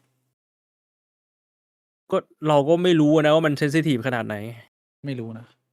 อืม แล้วถ้าเป็นลูกผู้ชายก็ต้องจัดพี่บวงเอาเป็นสายแบบสายนักรบเราไม่รู้ไงเพราะว่าหัวผมมันด้านในเด็กแล้วนะพี่บวงพี่บวงหัวด้านไหม หัวด้าน หัวด้านนะตอบไม่ได้นะน้องนะพี่ไม่มีประสบการณ์นะขอโทษ ใช่คลิปมาตั้งแต่เด็ก ทีนี้เราไปดูดราม่าเมืองนอกบ้างโอ้โหเมืองนอกก็มีดราม่าที่เรียกว่าใหญ่ไม่แพ้เมืองไทยพี่บวงเรื่องนี้นี่ ๆ อืม มหากาพย์มากเดี๋ยวผมขออนุญาตนี่เลยพี่บวงเรื่องเพิ่งเกิดเมื่อไม่กี่วันมานี้ อันนี้ผมรู้จักทั้ง2 คนเลยคนซ้ายคนขวา การปะทะ มัน กัน เกิดอะไรขึ้น ของคนที่เรียกว่าเป็น journalist ชั้นนำของโลก ทางซ้ายคือเพียร์สมอร์แกนจากฝั่งเกาะอังกฤษ ทางขวาคือแคนเดสโอเว่นจากอเมริกานะฮะ วันนี้เขาได้มาปะทะกันกับประเด็นใหญ่ประเด็นร้อนของประธานาธิบดีที่ฝรั่งเศสพี่บวกเหตุการณ์นี้เนี่ย ทำไมมันเป็นประเด็นนี้ ผมเพิ่งแคปอันนี้มาเมื่อวานเลย คือประเด็นของเพียร์สมอร์แกนที่ทะเลาะกับแคนดิสโอเว่นแล้วมีการเดิมพันกันหน้าไลฟ์ว่าใครถูกใครผิดบนเงินรางวัล$300,000 Holy Jesus 10 ล้านไหมพี่บวง $300,000 ตีเป็นเงินไทย10 ล้าน โดยประมาณ โดยประมาณ10 ล้าน เรื่องเนี่ย คือ มันเป็นเรื่องใหญ่ คือเพียร์สมอร์แกนเนี่ยเขาดังมากอยู่แล้ว10 ล้านกูว่ามี แต่แคนดิสโอเว่นเนี่ยเขา กูไม่รู้ว่าเขาเป็นใครกูแค่รู้จัก ไม่รู้ว่าเขาทำอาชีพอะไรเขารวยเหรอ แคนดิสโอเวนก็คือเป็นพอดแคสเตอร์สายเดี่ยว สายแบบว่าฝั่งขวา คนที่ออกมาตีเรื่องของเรื่องราว conspiracy ของคามาลาแฮร์ริสตีเรื่องโลกร้อนเป็นแค่พอปการด้าของฝั่งซ้าย คนขวาเนี่ยแคนดิสโอเวนเนี่ยจะทำเรื่องที่มันแบบว่า เรียกว่าแทงฝั่งซ้ายเยอะมาก ก็เรียกว่าผิดก็ไปหลายเบอร์ แต่บางเรื่องถูกก็มีนะแล้ว สิ่งที่เป็นประเด็นก็คือว่า ตั้งแต่ปี 2021 เนี่ยมันมีเรื่องฟ้องร้องกันของคนฝรั่งเศสกับประธานาธิบดีของฝรั่งเศสเอ็มมานูเอลมาครองกับภรรยาของเขา ภรรยาของเขาเนี่ยชื่อบริจิตมาคงมั้งอ่านเป็นภาษาฝรั่งเศสผมอาจจะไม่ชัดมาก แต่เดี๋ยวผมขึ้นรูปไปดูนี่ครับนี่พี่บวกเคยเห็นหน้าทั้งสองท่านนี่ไหม ไม่เคยเลย เชียพี่บวกไอสัตว์ประธานาธิบดีของฝรั่งเศสทางขวาเอ็มมานูเอลมาครง พี่บิ๊กเคยเห็นหน้าประธานาธิบดีคองโกไหม ผมเอง ไอ้สัตว์ โอเค เชื่อ อันนี้นะ เรื่องของนี้ก็คือว่าภรรยาหรือสตรีหมายเลขหนึ่งของที่ฝรั่งเศสเนี่ยเขาโดนสื่อโจมตีหลายครั้งละแล้วมันมีเรื่องหนึ่งที่เป็นเรื่องใหญ่มากคือว่ามีคนในฝรั่งเศสเนี่ยโจมตีว่า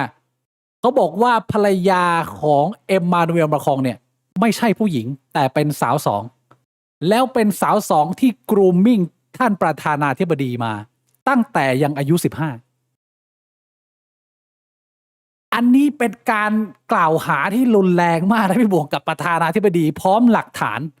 แล้วมีการฟ้องร้องกันในศาลด้วยพร้อมหลักฐานเหรอ พร้อมหลักฐาน แล้วมันเป็นการปั้นเรื่องมาของคนฝรั่งเศสพี่บวงแล้วก็มีการเข้าตอนนี้เรื่องอยู่ในศาลแล้วก็ผมเข้าใจว่าศาลชั้นต้นเนี่ยทางคู่ประธานาธิบดีกับสตรีหมายเลขหนึ่งเนี่ยชนะ แต่ว่าศาลอุทธรณ์เนี่ยเรียกว่าศาลให้แบบครึ่งตอนนี้เคสนี้เนี่ยเข้าไปอยู่ถึงชั้นศาลฎีกาแล้วว่าเรื่องมันยังไม่จบแล้วพอมันมีประเด็นแบบนี้เนี่ยมันทำให้แคนดิสโอเวนเนี่ยเอาเรื่องนี้มาเล่นว่าเขากำลังจะบอกว่าผู้หญิงคนนี้จริงๆแล้วไม่ใช่ผู้หญิงแต่เป็นสาวสองที่กรูมมิ่งท่านประธานาธิบดีตั้งแต่อายุ15เพราะว่าคนส่วนใหญ่ที่รู้จักเนี่ยจะรู้อยู่แล้วว่าประธานาธิบดีเอ็มมานูเอลมาครองเนี่ยเป็นประธานาธิบดีที่เด็กที่สุดในประวัติศาสตร์ฝรั่งเศสแล้วภรรยาเขาเนี่ยอายุมากกว่าเขา25 ปีพี่บวงปัจจุบันเขาอายุเท่าไหร่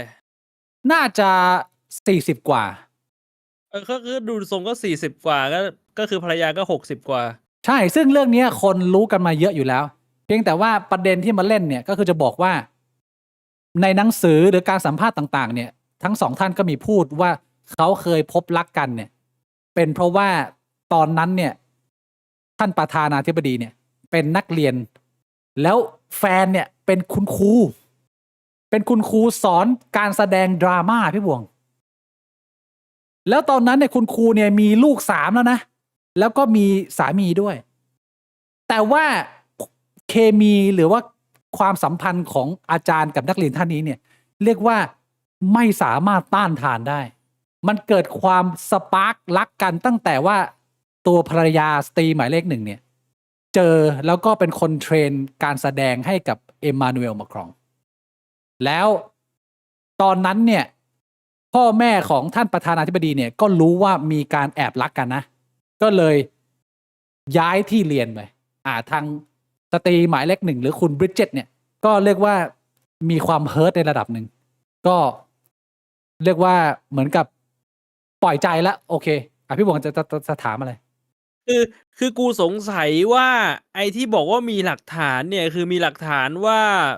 ผู้หญิงเป็นสาวสองเหรอไม่เขาไม่ได้มีหลักฐานที่มันชัดขนาดนั้นแต่ว่าหลักฐานของแคนดิสเนี่ยเป็นหลักฐานอ่อนแต่ว่าแคนดิสเนี่ยออกมาตีเรื่องนี้ทุกวันว่าเขาเอารูปของผู้ชายคนหนึ่งขึ้นมาซึ่งหน้ามันเหมือนกับเขากับผู้หญิงคนนี้มากไม่แต่ว่าหน้าตอนเด็กผู้หญิงมีลูก3ไงลูก3แคนดิสโอเวนก็บอกว่าไอเชียนลูกเนี่ยไปอดอปมาจากที่อื่นไม่ใช่ลูกเขาจริง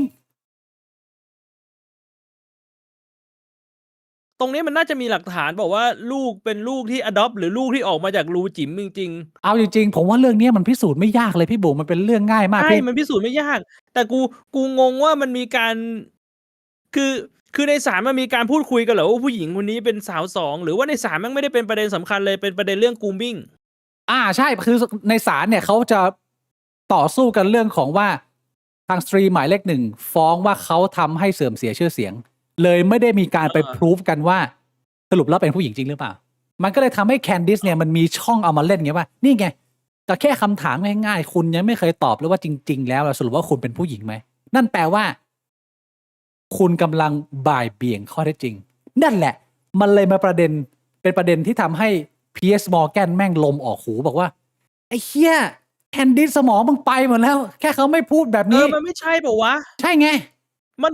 ควรจะเป็นฝั่งกล่าวหาที่ต้องมาพรูฟว่าแบบเฮ้ยมึงเป็นหญิงไข่กูมีหลักฐาน ใช่ ไม่ใช่ฝั่งถูกกล่าวหาที่ต้องพรูฟ เออ ไม่งั้นฝั่งถูกกล่าวหามันก็ต้องพรูฟอยู่ล่ำไปว่าแบบเฮ้ยไอ้เหี้ยนี่มากล่าวหากูต้องถกจิ๋มให้ดูบอกนี่กูมีจิ๋มแม่งบอกว่าเอาไอ้สัตว์จิ๋มวิทยาศาสตร์แล้วมึงต้องพรูฟยังไงอีก มันคือเรื่องนี้มันก็ควรจะเป็นฝั่งที่ถูกกล่าวหาเนี่ย มันไม่ต้องพรูฟอะไรฝั่งที่กล่าวหาต้องมาพรูฟ คือผมก็เห็นด้วยเหมือนพี่บวกเพียงแต่ว่าแคนดิสโอเว่นเนี่ยเขาเป็นพอดแคสเตอร์ที่คนตามมาเรียกว่าหลัก 4-5 ล้านนะพี่บวกผมจำตัวเลขไม่ได้แต่คนตามเยอะ แล้วเขามี power มาก แล้วเขาตีเรื่องเนี้ยเขาทำออกมาเป็นซีรีส์เลยพี่บวกเขาเอาโอ้โหพยายามจะเต้าเรื่องเนี้ยทำมา6 เดือนทำมาขนาดที่ว่ามึงเชื่อไหมว่า ประธานาธิบดีเอ็มมานูเอลมาครองเนี่ยบินไปคุยกับทรัมป์นะแล้วบอกทรัมป์ว่าทรัมป์มึงช่วยโทรไปคุยกับอีแคนดิสหน่อยได้ไหมแล้วบอกให้แม่งหยุดเรื่องนี้ทีอะกูปวดหัวมากเลยเนี่ยที่ต้องมารับเรื่องแบบนี้ แล้วประธานาธิบดีทรัมป์อ่ะก็โทรสายตรงไปหาอีแคนดิสแล้วบอกว่าแคนดิสมึงหยุดเถอะมันปัญหามันไม่ใช่เรื่องที่ต้องมาทำแต่แคนดิสมันก็ไม่หยุดพี่บุ๋มมันก็ไปต่อ มัน สไตล์ขวาจัด ไปออกช่องของตีโอวอนไปออกพอดแคสต์ของหลายๆคนนะก็คือพูดเรื่องนี้ตีโอวอนก็แบบ what the hell bro มันก็เลยกลายมาเป็นว่าสุดท้ายแล้ว ประธานาธิบดีเอ็มมานูเอลมาครองกับภรรยาเนี่ยต้องตัดสินใจฟ้องแคนดิสตรงๆ เพราะว่ามันเหมือนกับแคนดิสมันอยากให้ฟ้องมากมันเหมือนกับมัน เอาฟ้องแล้วเหรอ ฟ้องแล้วสรุปว่าตอนนี้คือเรื่องฟ้องแล้วเขาส่งทนายไปฟ้องที่แบบที่อเมริกาโดยเฉพาะเลยเดินเรื่องที่อเมริกาเลย แล้วพอเรื่องนี้มันเป็นเรื่องถึงขั้นประธานาธิบดีออกมาฟ้องเองแล้วเนี่ย P.S. Morgan ก็เลยเชิญแคนดิสมาออกเมื่อ 2-3 วันที่แล้วแล้วแม่งก็ตีกันในรายการ P.S. Morgan เนี่ย P.S. Morgan ก็เลยบอกว่าเอางี้ถ้าเรื่องนี้เซตเทิลนะตอนแรกคืนก่อนหน้านี้เขาทะเลาะกันใน X มาก่อนแคนดิสมีโพสต์ว่าแบบใครอยากจะแบบถ้า P.S. Morgan คิดว่าคุณถูกนะฉันน่ะการันตีเรื่องนี้ 100% 1,000% 10,000% เลยว่าสตรีหมายเลขหนึ่งเนี่ยเป็นหญิงไข่ไอ้สัสแล้วบอกว่าฉันเดินพัน คือแม่งกลายเป็นว่ามันไม่เล่นเรื่องกูมิ่งแล้ว มันเล่นเรื่องแบบว่าเป็นหญิงไข่ มันเล่น2 เรื่องเลยคือแคนดิสเล่น2 เรื่องเลยว่ามีทั้งเรื่องปกปิดประชาชนเป็นเรื่องใหญ่ที่ว่าคุณเป็นสาว2แล้วก็เรื่องว่ามึงกรูมมิ่งท่านประธานาธิบดีตั้งแต่อายุ15โหมันเล่น2 เรื่องเนี้ยมึงคิดดูว่ามันเสื่อมเสียไหมพี่บวงไอ้เหี้ยแล้วมึงเป็นพอดแคสต์เบอร์ใหญ่ขนาดนั้นP.S. Morgan ก็เลยบอกว่ามึงต้องการเดิม1,500,000ใช่ไหมกูเอา300,000แคนดิสก็เลยต้องตอบตกลงพอแคนดิสตอบตกลงปุ๊บเนี่ยมันก็เลยเป็นเรื่องใหญ่ที่ข่าวทางฝั่งอังกฤษว่าตอนนี้ทาง P.S. Morgan ก็ถ้า P.S. Morgan มันเดิมพันให้พี่บอกกูบอกให้ P.S. Morgan แม่งตามจนถึงสุดอ่ะมึงได้เห็นเรื่องนี้อีกหลายอาทิตย์แน่นอน แล้วก็ในส่วนของคดีก็เรียกว่าเริ่มเดินที่เป็นคดีที่ทางประธานาธิบดีและภรรยาต้องฟ้องร้องด้วยตัวเอง ไอ้เชี่ย เรื่องใหญ่ไหมพี่บอลเนี่ย มูสัวสัตว์เลย ผมบอกให้เลยว่าเราจะได้มาติดตามกรณีแต่ผมไปดูประวัตินะผมก็เห็นหน้าลูกสาวสตรีหมายเลขหนึ่งเนี่ยเขามีลูก3 คนกับสามีเก่าก่อนที่จะมาเปลี่ยนใจมาคบเดี๋ยวที่ผมเล่าไปผมเล่าไม่จบใช่ไหมผมเล่าไปถึงที่ว่าพอรักมันไม่สมหวังพ่อแม่ของฝั่งผู้ชายเนี่ยไม่อยากให้ลูกตัวเองเนี่ยไปมีความรักกับอาจารย์ที่มีครอบครัวอยู่แล้วมีลูกๆแล้วลูกๆก็คืออายุเท่าที่มานูเอลมาครองอ่ะพ่อแม่ก็มีการย้ายเขาไปที่เมืองอื่น แต่ว่า อืม เอ็มมานูเอลมาโคงให้สัมภาษณ์ว่าความรักของผมกับอาจารย์คนเนี้ยมันแรงมาก มันเขาก็ยังพยายามติดต่อกันทางจดหมายทางโทรศัพท์ทางอะไรเงี้ยนะ แล้วสุดท้ายในปีประมาณ 2006 เนี่ยสตรีหมายเลขหนึ่งก็มีการหย่ากับสามีของเขา แล้วในวันในปีถัดไปก็คือ จัดงานแต่งงานกับผู้ชายคนนี้เลย ในปีถัดไป คือเรียกว่าบนบทความบนสารคดีบนสื่อเนี่ยเขาพูดว่ามันเป็นความรักที่ไม่สามารถหลีกเลี่ยงได้พี่บวง มันรุนแรงมาก มันจะต้องเป็นแบบนั้น ซึ่งมันก็เคยเป็นประเด็นกับความต่างของอายุนะ แต่ผมคิดว่าสังคมฝรั่งเศสเนี่ยมันเปิดค่อนข้างเยอะ มันก็ไม่ได้มีปัญหาอะไร เขาก็ช่วยกันทำงานเนี่ยก็ไม่มีปัญหาอะไรนะ แล้วลูกสาวของสตรีหมายเลขหนึ่งก็คือหน้าเหมือนแม่เลย มันค่อนข้างชัดว่าแบบไอ้เหี้ยคนที่ผู้หญิงจริงไอ้สัตว์เสียงเสริงอะไรเงี้ย ผมก็ไม่ได้รู้สึกว่า ข้อมูลของฝั่งแคนดิสมันจะมีน้ำหนัก แต่ว่าโอ้โหอีแคนดิสนี่มั่นใจมากว่า 100% เพราะฉะนั้นก็ต้องเรียกว่าเฮียมึงมั่นใจขนาดนี้กูก็จะรอดูแล้วกันว่ามึงจะเปิดมายังไง เรื่องนี้ คือในการฟ้องร้องเนี่ย มันไม่ได้มีการฟ้องร้องเอาผิดทางผู้หญิงเลยว่าผู้หญิงไปกรูมมิ่งใช่ไหม แต่มันเป็นฝ่ายคู่สามีภรรยาของประธานาธิบดีที่ฟ้องร้องคนอื่นว่ามาทำให้เสีย ทำให้ ชื่อ เสื่ เสี อย ม ง เสียชื่อเสียง ใช่ อ๋อ ม ตอนแรกกูก็งงว่าใครไปฟ้องเรื่องกรูมมิ่งหรือเปล่า ไม่มีก็คือแค่เอาเรื่องมาตี ซึ่งคนที่มันไม่ได้มีวิจารณญาณหรือว่าด่วนสรุปอะก็คือ มันก็มีเยอะแล้วคนฝั่งแคนดิสเขามีแฟนคลับเยอะพูดอะไรเขาก็ฟังไงแล้วมันเป็นเรื่องที่มันกระทบเยอะ ผมคิดว่าเรื่องนี้อาจจะต้องใช้ระยะเวลาอีกสักพักหนึ่งนะกว่าจะออก ผมก็ไม่อยากจะเรียกว่าฟันธงเพราะเราไม่รู้แฟกต์แต่ว่า ผมว่ามันเป็นไปได้ยากมากที่คำกล่าวหาว่าสตรีหมายเลขหนึ่งคนนี้จะเป็นหญิงไข่เนี่ยมันยากครับผมยากนะลองไปหาข้อมูลกันดูนะฮะพี่บวงมีคนบอกว่ารำคาญหนวดพี่บวงครับพี่บวงช่วยเอาหนวดอีกข้างนึงออกไปได้ไหมมันเกะกะตามันไม่สมมาตรพี่บวง เฮ้ย ว่า โอ้ ไง โหมันผิดตรงไหนเนี่ยว่าหนวดครึ่งหนึ่งมันก็ไม่เห็นผิดอะไรเลย ไม่โกนเหรอพี่บวงไม่โกนให้เขาจริงๆเหรอหรือจะเก็บเอาไว้ ต้องฝึกนะต้องฝึกสมาธินะอันนี้ สมาธินะพี่ มัน น้อง ไม่ใช่ผิด นะ ที่หนวดผมแต่มันผิดที่สมาธิคุณนะ ชัดเจน โอเค อันนี้เป็นข่าวเมืองนอกที่เรียกว่าฮอตฮิตแล้วก็น่าจะมีการติดตามไปในระดับหนึ่ง แต่ว่าอันนี้เรามาเข้าเรื่องใหญ่แล้วพี่บวงนะ มันมีข่าวใหญ่ๆสำคัญอยู่2-3ข่าวที่ผมอยากจะเอามาแชร์ ก่อนที่เราจะไปเข้าเรื่องใหญ่ เรื่องแรกคือ ไอ้เหี้ยพี่บวงสถานการณ์การลบกันที่กาซาพี่บวงหนักขี้เหี้ยเลยนะตอนเนี้ยมึงรู้ไหม ไม่ค่อยได้อัปเดตเลย ตอนนี้มันเป็นไงบ้างแล้วอะ ที่ผ่านมาที่จะมีดีลในการหยุดยิงเฮียอะไรอย่างเงี้ยส่งมอบตัวประกันสรุปว่าทุกอย่างแม่งฟรีซหมดแล้วก็แม่งก็ยิงกันมาชุดใหญ่ แล้วช่วงเวลา1-2 เดือนที่ผ่านมาที่เราไม่ได้คุยเรื่องนี้นะ ขอบคุณพี่พิษนะ40 บาท เดี๋ยว ขอบคุณ เพิ่ง ครับ เห็นหนวดสไตล์อะไรเนี่ยพี่บวง อ่ะสไตล์ไข่กูมิง ไอ้กูมิ่งนะเรื่องกาซานี่นะ มันสถานการณ์มันหนักมากในช่วง2 เดือนที่ผ่านมา ไม่มีการหยุดยิงและยังมีการยิงที่เรียกว่าเละเทะ ถ้าใครไปดูภาพนะ ผมไม่อยากจะเอาภาพมาเปิดดู เพราะว่ามันสะเทือนใจมาก มีเด็กเสียชีวิตจำนวนมาก แล้วก็ล่าสุดเนี่ย เนทันยาฮูออกมาเตรียมแผนการใหม่แล้วว่า กูจะไม่ปล่อยให้มึงจัดตั้งรัฐแล้ว เพราะว่าเดือนก่อนหน้านี้มันมีการยื่นเสนอว่าเราจะหยุดเรื่องนี้ได้เนี่ย ทางฮามาสขอให้ทางปาเลสไตน์สามารถจัดตั้งรัฐได้ แล้วฝรั่งเศสเป็นประเทศแรกที่ออกมาบอกเลยว่า ถ้ารัฐปาเลสไตน์จะจัดตั้งรัฐใหม่นะผมจะเห็นชอบ โอ้ก็เป็นประเด็นใหญ่พี่บวงว่า เอ้ยหรือว่ามันจะมาเป็นทรงนี้ได้ว่าแบ่งแยกพื้นที่รัฐชัดเจน แล้วก็ใครอยู่พื้นที่ใครพื้นที่มันให้มันจบไป ทางกาซาจะได้ไม่ต้องมาอยู่ ปกครองภายใต้กลุ่มชนชาติที่เกลียดตัวเองมากๆอะไรอย่างนี้นะ แต่ว่าเนทันยาฮูออกมาไม่กี่วันนี้บอกว่า กูจะยึดทั้งหมดเป็นของกู แล้วมันจะไม่มีไอ้คำว่ารัฐกาซารัฐปาเลสไตน์เนี่ย อันนี้เป็นประเด็นใหญ่มากนะพี่วงกับเรื่องของมนุษยชาติมนุษยธรรมของโลกเนี่ย ขอบคุณคุณไอเฮียปอนะฮะ69 บาท ขอบคุณครับ โกนส่วนที่เหลือมูลค่ากี่โดพี่บวง เอ้ยโอ้โหผมไม่ขายร่างกายนะ ไม่ขายนะ ผมไม่ขายร่างกาย เงินซื้อพี่บวงไม่ได้นะ อืม อืม เราอยู่บน principle โอเค ก็อันนี้เป็นเรื่องหนึ่งที่คนที่ติดตามข่าวสารเนี่ย ไม่ว่าจะเป็นข่าวสารที่กาซาหรือที่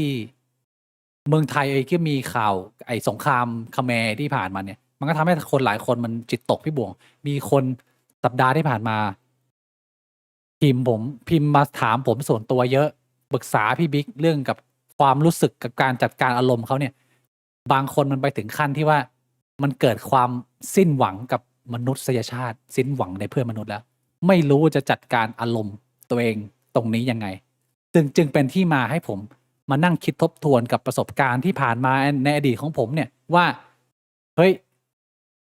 เราเคยผ่านประสบการณ์แบบนี้มาความรู้สึกแบบนี้ในตัวเรามันเป็นยังไงบ้างอ่ะเรื่องเนี้ยแต่ก่อนที่จะไปคุยเรื่องนี้เรื่องใหญ่นะผมขออัปเดตอีก2 ข่าว เรียกว่าเข้าธีมสิ้นหวังในเพื่อนมนุษย์เลยพี่บวงข่าวแรกคือข่าวของเจียงโหยวพี่บวงรู้จักข่าวของเจียงโหยวไหมข่าวใหญ่ในจีนวันนี้ ไม่รู้เลย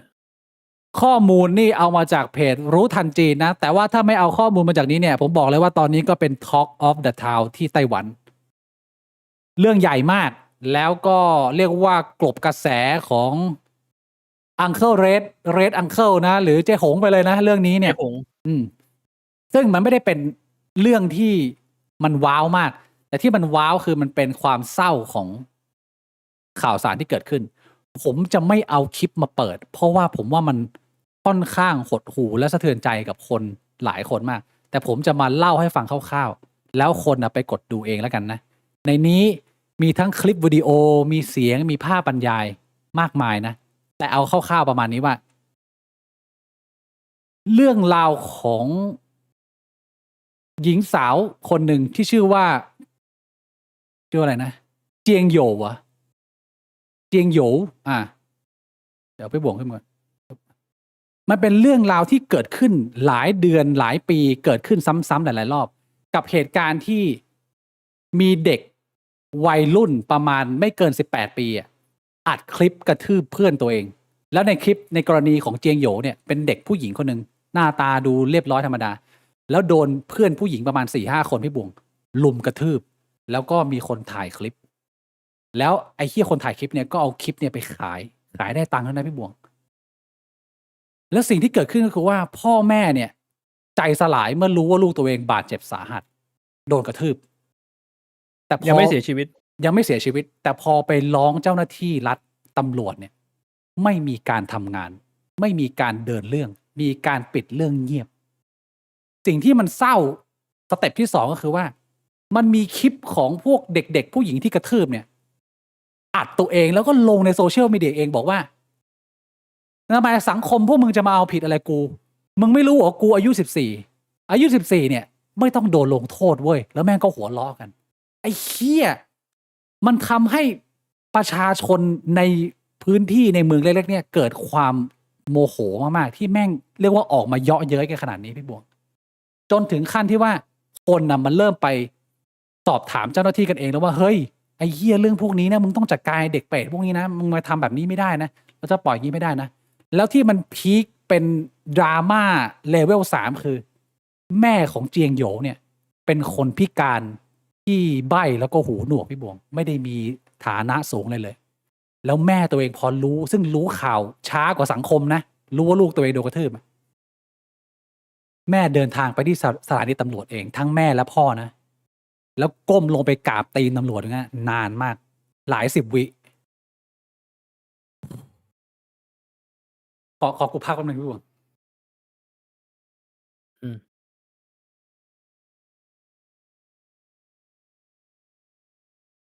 รอพี่บิ๊กแป๊บนึงนะฮะ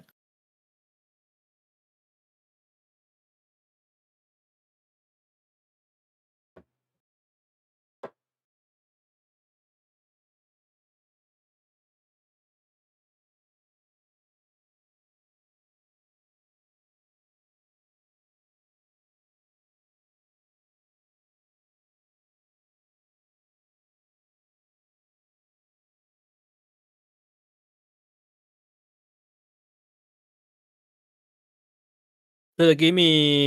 ช่องแชทพิมพ์มาบอกว่า เพราะว่าพ่อแม่ของผู้กระทำผิดเป็นแบบ เป็นนายอำเภอเหรอ เป็นคนที่แบบมียศอะไรแบบนี้เหรอ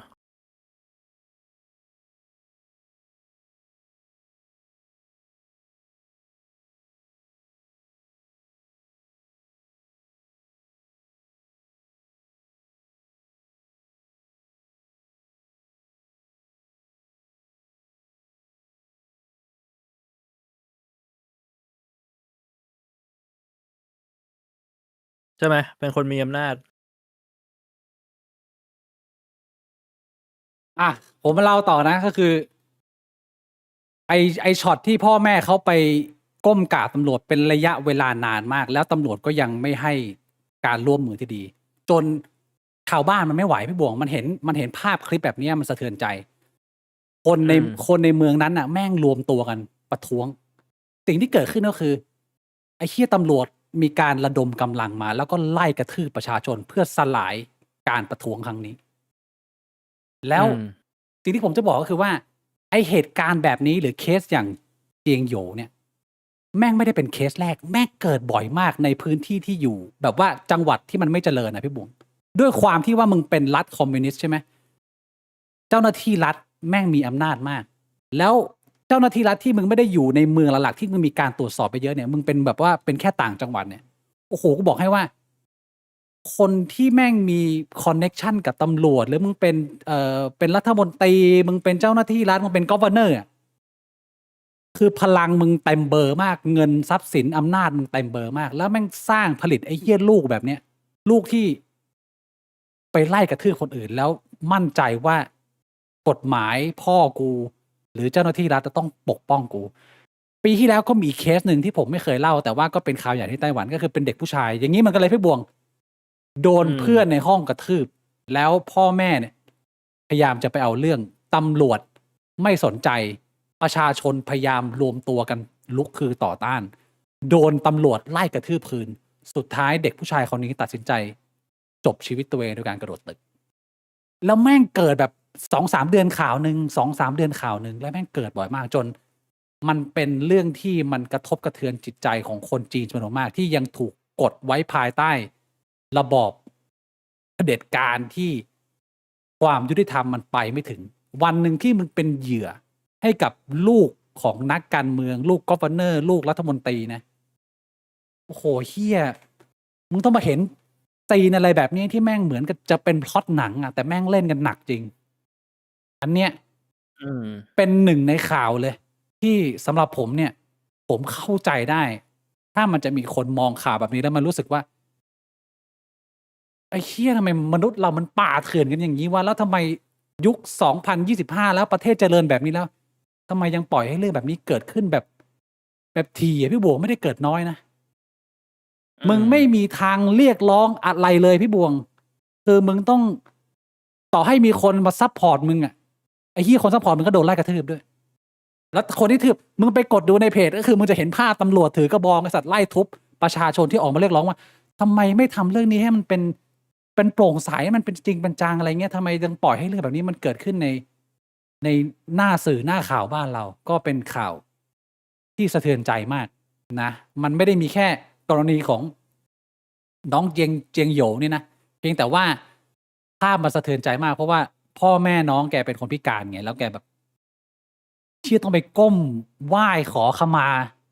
กับคนที่แม่งเป็นคนชั่วมากๆอ่ะคนที่แม่งมีอำนาจแต่แม่งไม่ทำอะไรอะมันก็เป็นภาพที่น่าสะเทือนใจพี่บวง อันนี้ข่าวหนึ่งส่วนอีกอันหนึ่งที่เรียกว่าหนักพอๆกันอันนี้พี่บวงเห็นหรือเปล่าไม่รู้จาก Poetry of Beach อืม เดี๋ยวก่อนที่จะไปข่าว Poetry of Beach พี่บวงมีความเห็นยังไงกับสิ่งที่เกิดขึ้นที่เป็น Talk of the Town ที่ประเทศจีนตอนนี้ไหม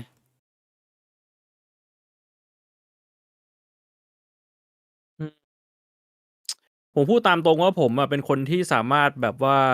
detach อารมณ์กับเรื่องพวกนี้ได้แบบ completely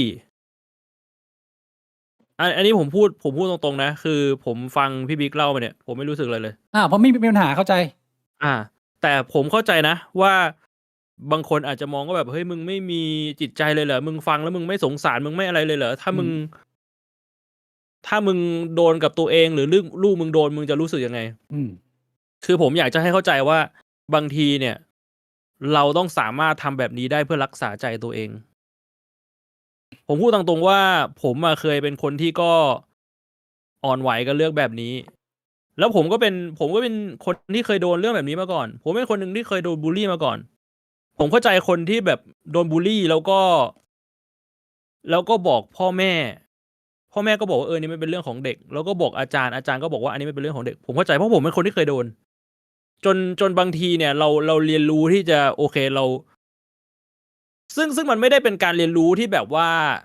เราตั้งใจด้วยมันเกิดโดยอัตโนมัติมันเหมือนเป็นสัญชาตญาณของสมองที่ว่าโอเค กูว่ากูรับเรื่องนี้ไม่ไหวแล้ว มันต้องมีเมคานิกอะไรสักอย่าง เกิดขึ้นในสมอง แล้วสิ่งที่เกิดขึ้นคือมันสามารถแบบว่าไม่มีอารมณ์เข้าไปร่วมกับเรื่องพวกนี้ได้ เขาเรียกว่าสังคมหล่อหลอมใช้คำนี้ ใช่ แต่ถึงกระนั้นแล้วมันไม่ได้หมายความว่า ผมจะไม่ได้มองเห็นถึงปัญหา ผมไม่มีอารมณ์เข้าไปร่วมก็จริง แต่ผมมองเห็นถึงปัญหานะ ผมเข้าใจว่าปัญหามันคืออะไร และการแก้ไขมันดูจะยากเหลือเกิน เพราะว่าระบบของสังคมมนุษย์อ่ะมันก็คือสัตว์อ่ะแหละ สุดท้ายแล้วอ่ะมันคือสัตว์ที่ ตัวที่มันแข็งแรงกว่า หรือในมนุษย์ก็คือคนที่มีอำนาจ มันจะเหนือกว่าคนอื่น คือมันเกิดขึ้นทุกที่แหละ มันไม่ใช่แค่ที่จีน มันไม่ใช่แค่ที่เกาหลีใต้ แบบที่อเมริกามันก็มีการกราดยิงกัน ส่วนใหญ่สาเหตุมันก็มาจากพวกเนี้ยพวก mass shooting เนี่ย มาจากการแบบกดขี่มาจากการบูลลีใช่ไหม หรือว่าในแบบว่าบริเวณแบบตะวันออกกลางกูว่าก็น่าจะมีเยอะ เพียงแต่ว่ามันอาจจะไม่เป็นข่าว นี่ไง ข่าว อีกข่าวหนึ่งก่อนที่เราจะไปคุยในประเด็นของความสิ้นหวังในประเทศชาติคือข่าวที่ปากีสถานพี่บวง ข่าวจาก Poetry of Beach ขอบคุณพี่พิษนะฮะ40 บาท พี่บอกว่าการช่างแม่งได้คือความสามารถอันประเสริฐจริงๆอันนี้ผมพูดตรงๆนะ มันสำคัญจริงๆเว้ยยิ่งในยุคสมัยนี้ เพียงแต่ว่าถ้าเราไม่แบบ completely ช่างแม่งไปเลยเนี่ย เอาให้แบบว่ามึงสวิชมึงเลือกใช้อาวุธได้ มันก็น่าจะดีนะแต่อีกข่าวหนึ่งที่น่าสะเทือนใจก็เป็นข่าวที่ Poetry of Beach เอามาเปิดพี่บอกเห็นไหมข่าวนี้ อันนี้ไม่เห็นแฮะ ยังไม่เห็น มันคืออะไรเอ่ย คลิปคดีสะเทือนโลกล่าสุดจากปากีสถานที่มาเป็นคลิปไวรัลยิงคู่รักกลางทะเลทรายไปคนก็ลองไปกดดูได้นะ แต่ผมไม่อ่านนะมันยาวมากนะ เรามาดูภาพที่เขาตัดมาให้นะ สรุปเฉย มีผู้หญิงคนนี้ ผมไปดูคลิปแล้วด้วยบ่วง คลิปคนดูประมาณ400 ล้านวิว500 ล้านวิวคลิปโคตรโหดเป็นข่าวดังมากในยุโรปในอเมริกา แต่ว่าในเมืองไทยอาจจะไม่ได้ว่อนมากนะ อันนี้คือผู้หญิงคนหนึ่งที่ชื่อว่าบานู แล้วก็อันนี้ก็จาลานนะบอกว่าภาพจากคลิปไวรัลขณะบานูกับเอซานถูกพาไปยิงทิ้ง โดยจาลานน้องชายของบานู ลั่นไกสังหารพี่สาวด้วยมือตัวเอง ต่อมาครอบครัวของบานูโพสต์คลิปนี้ลงโซเชียลเพราะหวังได้รับการยกย่องว่าเป็นผู้รักษาเกียรติชนเผ่า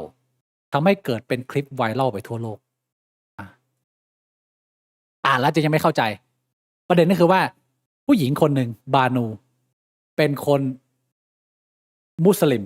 ในประเทศมุสลิมสุดโต่งเรียกอย่างนี้ในนั้นก็มีหลายชนเผ่ามากมายแล้วความเป็นมุสลิมก็มีการแตกแยกไปหลากหลายความเชื่อมีการตีความแล้วเอาไปใช้ในการปกครองมนุษย์กันเรียกว่าหลากหลายมากอันนี้เป็นชนเผ่าห่างไกลจากความเจริญหนึ่งชนเผ่าที่มีความปกครองกันเองในระดับหนึ่งผู้หญิงที่ชื่อบานูเนี่ยก็เป็นผู้หญิงธรรมดาแต่งงานกับผู้ชายคนหนึ่งเป็นภรรยาปกติมีลูกด้วยกันก็ทำมาหากินเลี้ยงดูคนในครอบครัววันดีคืนดีเนี่ยความสัมพันธ์ระหว่างบานูกับสามีมันก็ไม่ดีจะด้วยเรื่องส่วนตัวด้วยเรื่องการคุมถุงชนหรืออะไรก็ว่าไปมันไม่ดีมันก็เรียกว่าแตกระแหงแต่บานูยังต้องรับการดูแลคนในครอบครัวไปเรื่อยจนไปตกหลุมรักกับผู้ชายคนหนึ่งที่ไม่ได้เป็นคนในไม่ใช่สามีตัวเองเป็นคนนอกสมรสซึ่งสำหรับไอ้เฮียเอ็กซ์ตรีมิสสายสุดโต่งเนี่ยมันก็เป็นเรื่องที่รับไม่ได้ผิดกฎศาสนาผิดกฎในชนเผ่าด้วยพอเรื่องมันแดงขึ้นเรื่องมันก็ไปถึงไม่ใช่คำว่าศาลแต่ว่าในชนเผ่านี้เนี่ยเขาใช้คำว่านี่อันนี้คือ ภาพที่แม่ออกมาเรียกร้องนะความยุติธรรมให้กับตัวบานูนะเพราะว่าในหมู่บ้านนี้เนี่ยมันมีไอ้ที่เนี่ยเซอร์บาร์เนี่ยเป็นผู้นำชนเผ่าที่คนยกย่องว่าเป็นคนกล้าหาญบุคลิกดียุติธรรม แล้วก็มีเพจ Facebook มี FC อะไรเงี้ยตามจำนวนมากไอ้เฮียเนี่ยเป็นคนตัดสินว่าความผิดของบานูที่คุณนอกใจ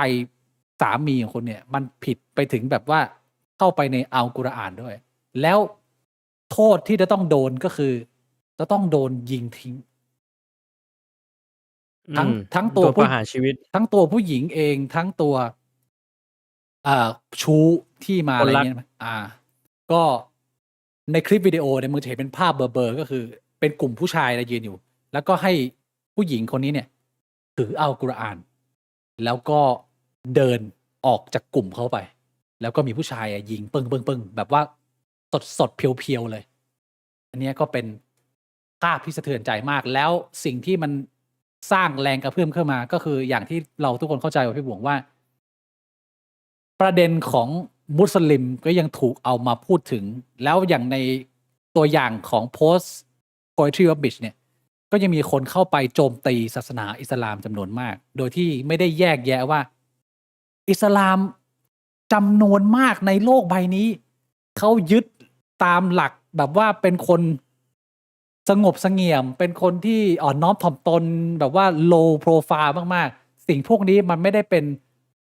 คำหลักคำสอนที่เขาต้องการจะหมายถึงว่าไม่ได้เป็นคำหลักคำสอนที่เป็น general ทุกคนใช้เหมือนกัน แล้วก็มึงจะเห็นปรากฏการณ์ที่ผมคิดว่ามันเป็นภาพที่ดีก็คือว่ามีเยาวชนวัยรุ่นคนมุสลิมในไทยจำนวนมาก พยายามเข้ามาแล้วก็มาอธิบายมาชี้แจงว่ามันไม่ใช่สิ่งที่พวกเรายึดถือ พวกเราไม่เคยเห็นด้วยกับการกระทำเหล่านี้ มันเป็นศัตรูของกลุ่มคนที่ต้องการจะนับถืออิสลามแบบสายสงบสายแบบอยู่กับความสงบความสันตินะซึ่งผมคิดว่ามันเป็นมูฟที่ดีที่มีคนออกมาอธิบายเยอะซึ่งผมก็อยากจะให้คนที่เข้าไปติดตามข่าวสารเนี่ยพยายามมองเรื่องพวกนี้ให้มีความละเอียดอ่อนและแยกแยะสักนิดนึงว่า เพื่อนรอบตัวผมที่เป็นคนมุสลิมหลายคนพี่โบมีเพื่อนมุสลิมไหม ไม่มีนะไม่ โอ้ย ไม่รู้จัก พวกมุสลิมไม่มีเหรอพี่บวง มีแค่ดูลานแหละ ไอ้เฮียมึงคิดว่ามันน่ารักเปะล่าดูแลมันเป็นคนน่ารักมากไอ้เฮียใช่ปะล่ะ แต่ดูลานมันก็เหมือนแบบว่าสัตว์กินพืชอ่ะ คือเพื่อนมุส ชิ ลิ ว ม ๆอะ เพื่อนมุสลิมผมส่วนใหญ่รอบตัวผมว่าเป็นคนดีนะ แล้วผมคิดว่ามันจะเข้าไปคล้ายๆกับคอนเซปต์ของการเหยียดเชื้อชาติ racism หรือเป็นการเหยียดความเชื่อละแยกนิดนึงว่าโดยส่วนใหญ่โดยทางหลักหรือมุสลิมคนรอบตัวเราอะเขาไม่ได้เห็นด้วยกับเรื่องพวกนี้นะกูไปสอบถามเพื่อนๆกูนะที่เป็นคนมุสลิมหรือรุ่นน้องเนี่ยบอกว่ามึงคิดยังไงว่าเวลามึงเห็นไอ้เหี้ยข่าวไอ้พวก extremist หรือพวกสุดโต่งพวกเนี้ยมันทำแบบเนี้ยเขาบอกว่าเขาก็อยากจะพูดนะ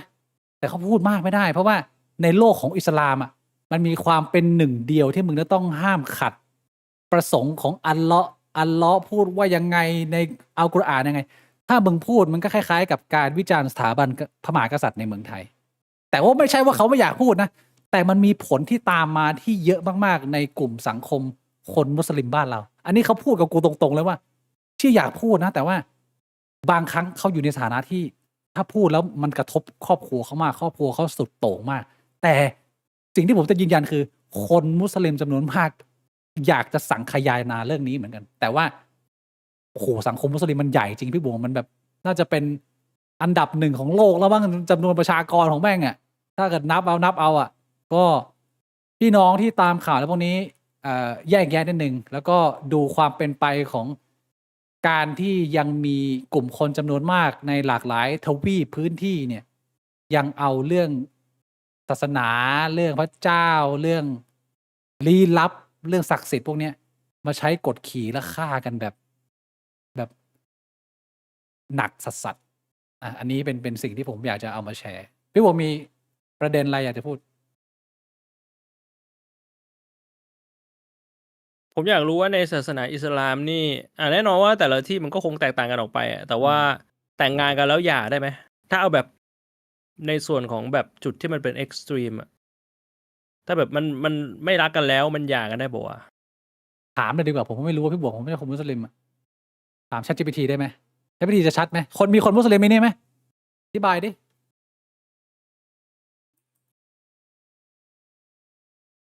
เพราะว่าคือกูคิดว่ามันคงต่างกันเยอะ ในหลาย ๆ ที่คืออย่างถ้าอย่างไทยอะคงจะหย่าได้แหละ อืม อย่างไทยคือเป็นแบบคนอิสลามแต่งงานกันก็หย่าได้ แต่ว่า อ่า บางที่ที่เป็นเอ็กซ์ตรีมเนี่ย ก็อาจจะแบบหย่าไม่ได้ ใช่ สามีไม่ยอมหย่าไม่ได้ อ่า เพราะถ้าอย่างไทยเนี่ย สามีไม่อยากหย่า แต่ว่าถ้าภรรยาอยากหย่ากูว่าหย่าได้ อืม ฟ้องหย่าได้ คืออ ม คนหนึ่งมันไม่อยากแล้วอะ ใช่ แต่ว่าคิดว่ามันคงต่างกันในที่ออกข่าวมาคือภรรยาคงจะอยากที่จะหย่าละมั้ง แต่ว่า ไม่สามารถทำ มัน ได้ ไม่ได้ สามีไม่ยอม ใช่ เนี่ยก็เป็นอีกหนึ่งตัวอย่างสะท้อนให้เห็นถึงการที่มีรัฐหรือมีหมู่บ้านเอากฎหมายกฎศาสนาไปใช้เป็นกฎหมู่ อันนี้ก็ไม่ได้พี่ผมมันเป็นปัญหาแบบนี้แหละ มันก็ไม่มีความเท่าเทียมแล้วก็ไม่แฟร์กับคนทุกหมู่เหล่าไงและอย่างในกรณีของอิสลามสุดโต่งนะ เน้นย้ำว่าสุดโต่งโอ้โหเฮี้ยความเป็นชายเป็นใหญ่อะเรียกว่ายังโหดอยู่มากพี่บงผู้หญิงแม่งเป็นเหมือนสิ่งของเป็นเหมือนทรัพย์สินอย่างหนึ่งที่เป็นเหมือนทาสอะแต่ถ้าเกิดว่าดูอย่างเคสประมาณนี้นะมันก็ยังคงมีหลายพื้นที่ที่เกิดขึ้นในตะวันออกกลางหนักสัสนะอันนี้ก็ ถ้าใครไปตามนะผมก็ถ้าใครไหวนะใครแยกแยะได้อารมณ์อะไรอย่างนี้ไปศึกษาค้นหาข้อมูลเพื่อเราจะได้รู้เท่าทันนะใครไม่ไหวก็หรือว่าผมพยายามสรุปแบบไม่เอาวิดีโอมาเปิด อันนี้คือที่ผมพยายามมาทำเพราะมันหนักจริง ผมก็เกือบจะไม่ไหวนะแต่ว่าเกือบจะหลับแต่กลับมาได้นะ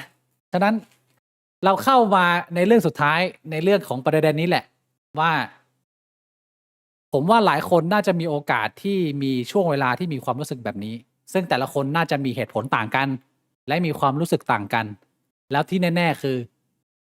คุณเอาความรู้สึกนี้ออกไปจากใจยังไงก็ต่างกันด้วยนะเพราะว่ามึงจะเอาความรู้สึกสิ้นหวังในมนุษยชาติในเพื่อนมนุษย์เนี่ยมาอยู่กับตัวมึงตลอดเวลาไม่ได้ มันก็จะแดกชีวิตมึงไปเรื่อยๆนะเอาถามพี่บวงก่อนพี่บวงคิดว่าทำไมคนเรามันจะมีความรู้สึกสิ้นหวังกับมนุษยชาติเนี่ย มันน่าจะเป็นเหตุผลอะไรบางที่แบบว่า ในตัวมึงในมุมมึงเนี่ย ประมาณเนี้ยแม่งชัดเคยเห็นตัวอย่างหรืออาจจะเป็นเคสมึงก็ได้พี่วงเคยสิ้นหวังกับมนุษยชาติไหมเอาตัวมึงก่อน เคยนะ ก็คือเคสกรณีที่เราคุยกันมาหลายครั้งก็คือตอนที่พี่บวงโดนถล่ม ไม่ใช่ ไม่ใช่เหรอ คือกูรู้สึกถึงความแบบว่าป่าเถื่อนของมนุษย์ครั้งแรกคือ ตอนที่กูรู้จักระเบิดนิวเคลียร์ จริ แล้ว งเหร กู อ แบบเห็นภาพ แล้วแบบว่า คือกูจำได้เลยว่ากูน้ำตาไหลอะแล้วกูรู้สึกว่ามันโหดร้ายมาก ไอ้เหี้ อัน ย นั้นเป็นครั้งแรกที่กูรู้สึกว่าคือมนุษยชาติมันป่าเถื่อนมาก แล้วมันทำมันรบกวนมึงนานไหมความรู้สึกเนี้ยตอนนั้นน่ะมันกินเวลาไปหลายวันหลายเดือนไหมหรือว่า มันเป็นแค่วู ไม่ บเดียว นานนะ มันเป็นแค่วูบเดียว อืม แต่ว่าปัจจุบันก็ยังเป็นนะ ทุกครั้งที่กูเห็นระเบิดนิวเคลียร์ไม่ว่าจะเป็นแบบในสารคดีในด็อกิเมนทารีหรือว่าในหนังอ่ะกูจะน้ำตาไหลทุกครั้งเลย ไอ้เชี่ย กูจะรู้สึกว่ามันคือแบบว่า มันคือจุดสูงสุดของแบบความป่าเถื่อนของมนุษย์แล้วอะเออ แล้วมีเหตุการณ์อื่นน่ะ มีไหมที่มันรบกวนชีวิตอยู่นานหน่อยอะไรอย่างงี้ ก็มีตอนที่เป็นดราม่าแหละ แต่ว่าตอนที่เป็นดราม่าเนี่ยมัน ไม่หนักมาก มันเป็นเรื่องที่โดนกับตัวกูโดยตรงไงนึกออกใช่ไหม อ่ามั มันไม่ใช่แบบการกระทำของมนุษย์คนอื่นที่ทำต่อคนอื่นที่มันโหดร้าย แต่ว่ามันไม่ได้รบกวนจิตใจกูหนักนะ คือกูไม่ได้รู้สึกเสียใจ แต่ว่าจิตใจกูจดจ่ออยู่กับเรื่องนั้น ใช้คำนี้ดีกว่า มันทำให้กูนอนไม่หลับ เพราะว่ากูจิตใจจดจ่ออยู่กับเรื่องนั้น แต่มันก็อยู่แค่ประมาณแบบ2-3 วันอะไรแบบเนี้ย เอาเรียกว่าไม่กระทบพี่บวงมาก อืม ผมเนี่ย ขออนุญาตมาแชร์เลย ผมเคย อืม มีความรู้สึกสิ้นหวังในเพื่อนมนุษย์ตอน ช่วงที่การเมืองเดือดๆพี่บวง การเดือดๆแล้วผมก็รู้สึกว่าการที่เราจะสร้างความเปลี่ยนแปลงเนี่ย ถ้าเราอยากให้เกิดความเปลี่ยนแปลงมากคือผมพูดตรงๆว่า อันนี้เป็นความรู้สึกเมื่อนานมาแล้ว แล้วผมยังเด็กมาก เรียกว่ามันยังมีความไร้เดียงสา แต่มันเป็นความรู้สึกที่มันเคยเข้ามาในตัวเราจริงๆสำหรับแต่ละคนผมว่ามันต่างกันนะแต่สำหรับผมเนี่ย คือมันเราอยากเราอยากให้ตัวเองได้มีโอกาสมีส่วนร่วมในการสร้างความเปลี่ยนแปลงกับความเน่าเฟะของระบบกับความยุติธรรมกับสังคมที่มันเหี้ยมากๆเลย แล้วผมไปถึงขั้นที่ว่า ผมเริ่มมีเดิมพันของชีวิตที่เอาเข้าไปใส่แล้วอ่า อื ซึ่งตอน ม ที่สู้ไปแรกๆเนี่ยมันก็ยังมีพลังอยู่เพราะผมก็เป็นคนหนึ่งที่เรียกว่าอีโก้เราก็แข็งแรงในระดับหนึ่งเราก็ทำอยู่เงี้ยได้ประมาณปี2 ปี แต่พอทำไปเรื่อยๆเนี่ยแล้วเราเห็นภาพเพื่อนๆคนในแวดวงของเราที่ไปต่อสู้แล้วแม่งโดนอะไรกลับมาที่มันหนักๆมากแล้วมันไม่แฟร์เลย ในขณะเดียวกันคือผมมองไปที่เพื่อนรอบตัว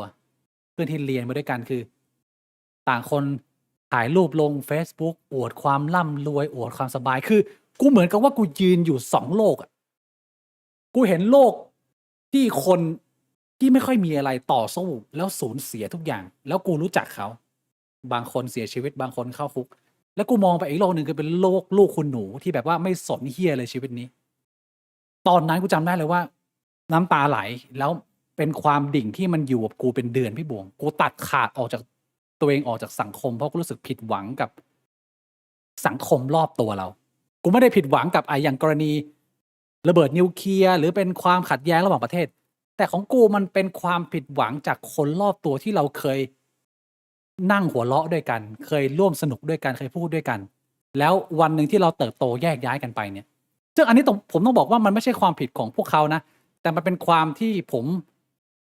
ถ้าจะอธิบายก็คือว่าความสิ้นหวังในมนุษยชาติในเพื่อนมนุษย์ของผมเนี่ยมันมาจากความที่ว่าเราเด็กเกินไป แล้วเราอาจจะใช้คำว่าโลกสวยเกินไป แล้วเราพยายามผลักดันความโลกสวยหรือ expectation ของเราเนี่ย ที่มันค่อนข้างไร้เดียงสาเนี่ย เข้าไปกับความเป็นจริงของโลกใบนี้ เราหวังว่าคนมันจะต้องเป็นแบบนั้นสิทำไมคนมันไม่เป็นแบบนั้น แล้วการที่เรารับเรื่องนี้ไม่ได้เลยเนี่ย มันก็เกิดมาเป็นความสิ้นหวังในเพื่อนมนุษย์ที่ทำให้ผมอยากจะตัดตัวเองออกไป แล้วก็ไม่อยากจะยุ่งกับใคร แต่ช่วงเวลาที่ต้อง handle ความรู้สึกนั้นน่ะมันก็เราก็ยิ่งดิ่งเว้ยกินข้าวก็ไม่ได้ คุยสนุกอะไรกับใครก็ไม่ได้ แล้วก็สูญเสียสังคมรอบตัวไป สิ่งที่สำคัญที่ตามมาก็คือการที่จะเอาตัวเองออกมาจากช่วงเวลาที่มันสิ้นหวังขนาดนี้ ซึ่งอันนี้แหละ ผมพอจะพูดได้ว่ามันจะต้องไปแก้ที่ตรงไหน หรือว่าตัวผมเองผมใช้เทคนิคอะไรนะ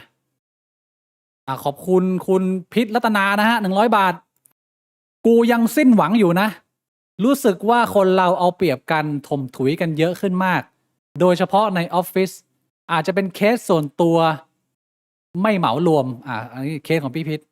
แต่รู้สึกว่าคนเราไม่ค่อยคายอาจจะเป็นฟิลประมาณเดียวกัน แต่ว่าต่างคนก็ต่างเจอกันใหม่ซึ่ง วันนี้ผมก็ตั้งใจว่าจะเอาปรัชญาหลาย ๆ มุมหลาย ๆ แง่ที่มันอาจจะพอช่วยคนบางคนได้ แต่ผมไม่ได้จะบอกว่าโอ้คุณฟังไปแล้วถ้าคุณสิ้นหวังอยู่คุณจะแบบเด้งดึงกลับมาแล้วแบบแฮปปี้รู้สึกได้เลยนะ เรื่องพวกนี้บางทีมันก็ต้องใช้เวลาเว้ยสำหรับคนบางคนในการทำความเข้าใจ แต่สำหรับคนที่ส่งข้อความมาคุยกับผมไปเยอะ ว่ารู้สึกสิ้นหวัง ผมบอกให้มันเป็นช่วงเวลาสั้น ๆ เท่านั้นแหละ แล้วมันจะหายไป อย่าให้มันกัดกินเรานาน โดยเฉพาะในมุมของผมไม่รู้ว่าพี่บวงมองไงนะ แต่ว่าความสิ้นหวังบางทีมันมีความจำเป็นที่มันจะต้องเข้ามาในความรู้สึกชีวิตเราครั้ง2 ครั้ง เพราะว่ามันจะได้เป็นส่วนหนึ่งที่จะผลัดเปลี่ยนเฟสของการเป็นคนที่ innocent naive หรือว่าเป็นคนไร้เดียงสากับโลกใบนี้แล้วมึงจะต้องรับกับความเป็นจริงให้เห็นได้ว่า คนเราแม่งเหี้ยได้ขนาดไหน แล้วมันเป็นสิ่งที่มึงควบคุมไม่ได้ ซึ่งเมื่อความสิ้นหวังตัวเนี้ยมันเข้ามากับมึงตอนเด็ก กูคิดว่าเป็นประโยชน์ เพราะว่าตอนที่มึงเป็นเด็กมึงอาจจะมีคนรอบข้างคนรอบตัวเพื่อนฝูงคนในครอบครัว ให้คำอธิบายปลอบประโลมแล้วมึงจะได้ก้าวข้ามผ่านมันมาได้ แล้วมึงก็จะได้บทเรียน แต่ถ้าว่ามึงเติบโตไปแบบลูกคุณหนูเลยนะ ชีวิตมึงไม่เคยเข้าใจความเป็นจริงเลยนะ แล้วมึงไปเจอความสิ้นหวังในมนุษยชาติตอนมึงแก่นะ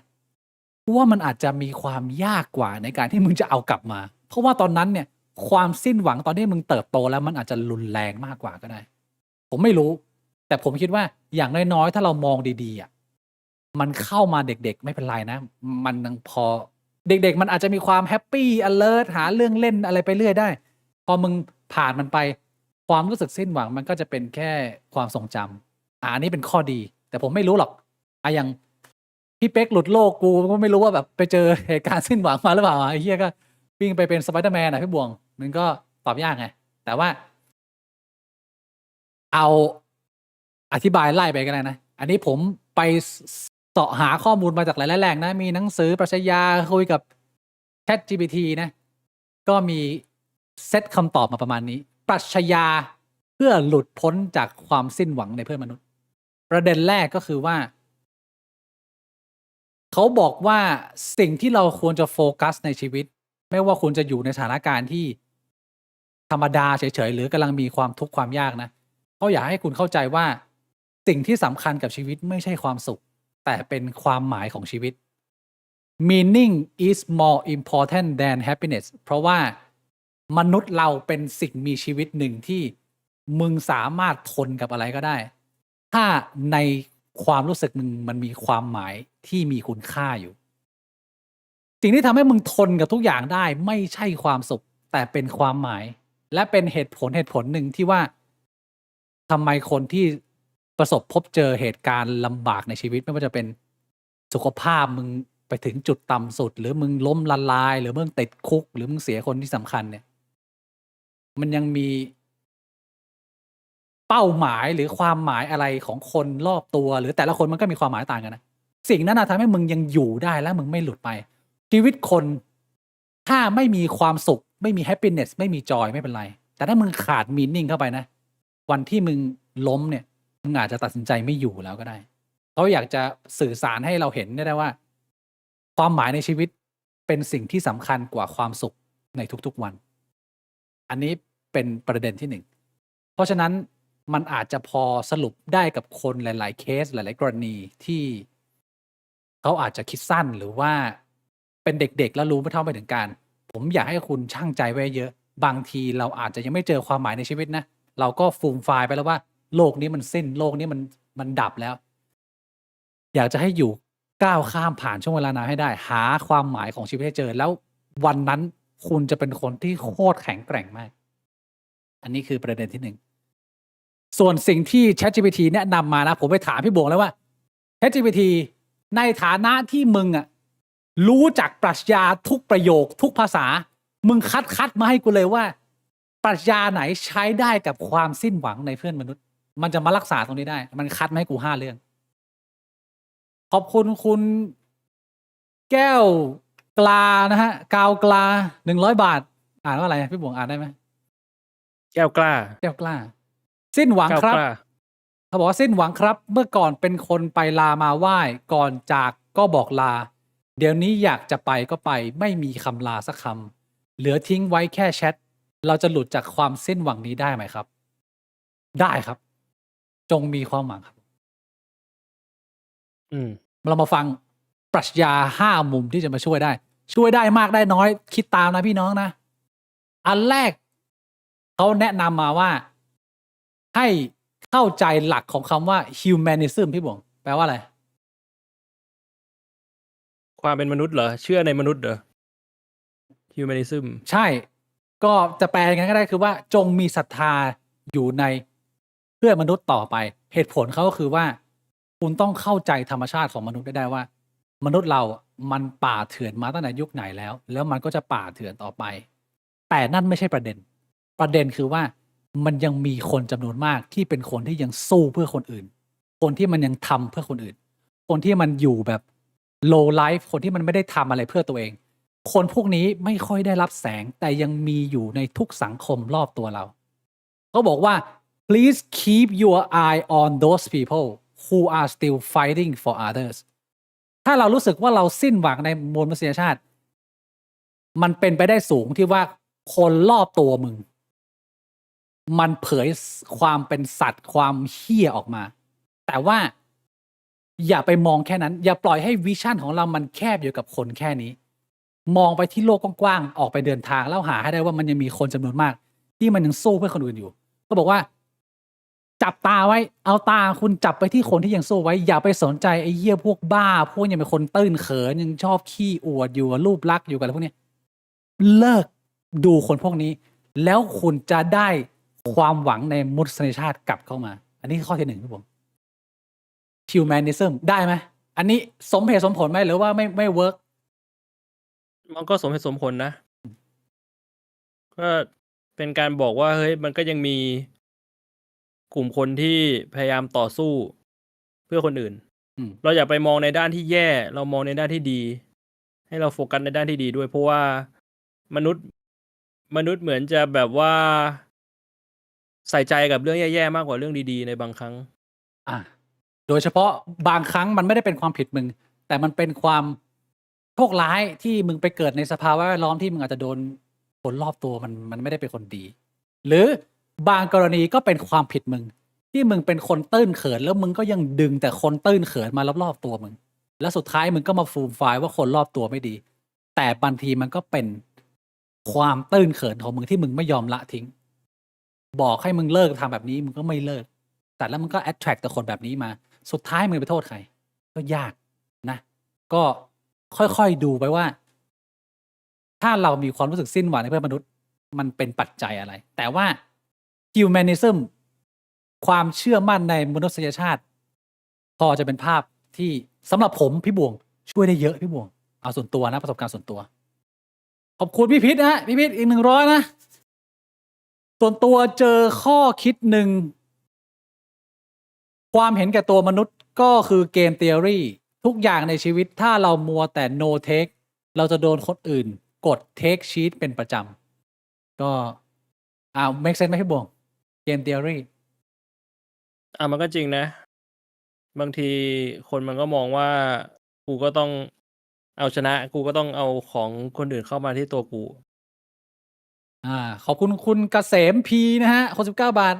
ต่อให้บิดบ่อยแค่ไหน เขาก็ยังกลับมาสตรีมเสมอรักครับ ขอบคุณครับ เรื่องของ humanism นี่นะ ส่วนตัวผมนะ ช่วงเวลาที่ผมตัดขาดตัวเองจากเพื่อนรอบตัวสมัยที่เพิ่งเรียนจบใหม่ๆทำงานได้ไม่นานนะ มันมีความใกล้เคียงกับความรู้สึกนี้ แต่ว่าผมได้ความหวังจากมวลมนุษยชาติกลับมาแบบเต็มเบอร์เต็มข้อตอนที่ผมไปญี่ปุ่นแล้วผมไปเจอชาวบ้านคนในเชลเตอร์ต่างๆ ที่ดูแลและทรีตผมให้เกียรติผม แล้วเขาก็ไม่ได้เป็นคนที่ทำอะไรเพื่อตัวเอง ผมบอกให้เลยว่า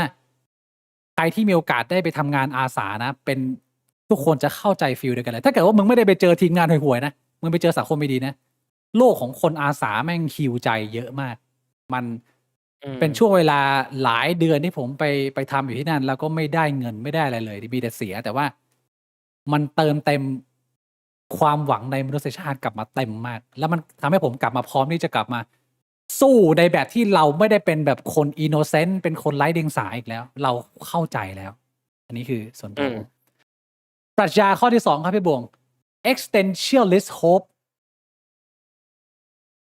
แปลว่าอะไร อันนี้ไม่รู้แฮะแปลว่าอะไร ก็ถ้าให้ผมแปลง่ายๆก็คือยังคงเห็นความหวังในโลกแห่งความเป็นจริง เรายังมองไปที่ความหวังอยู่เสมอ เขาบอกว่า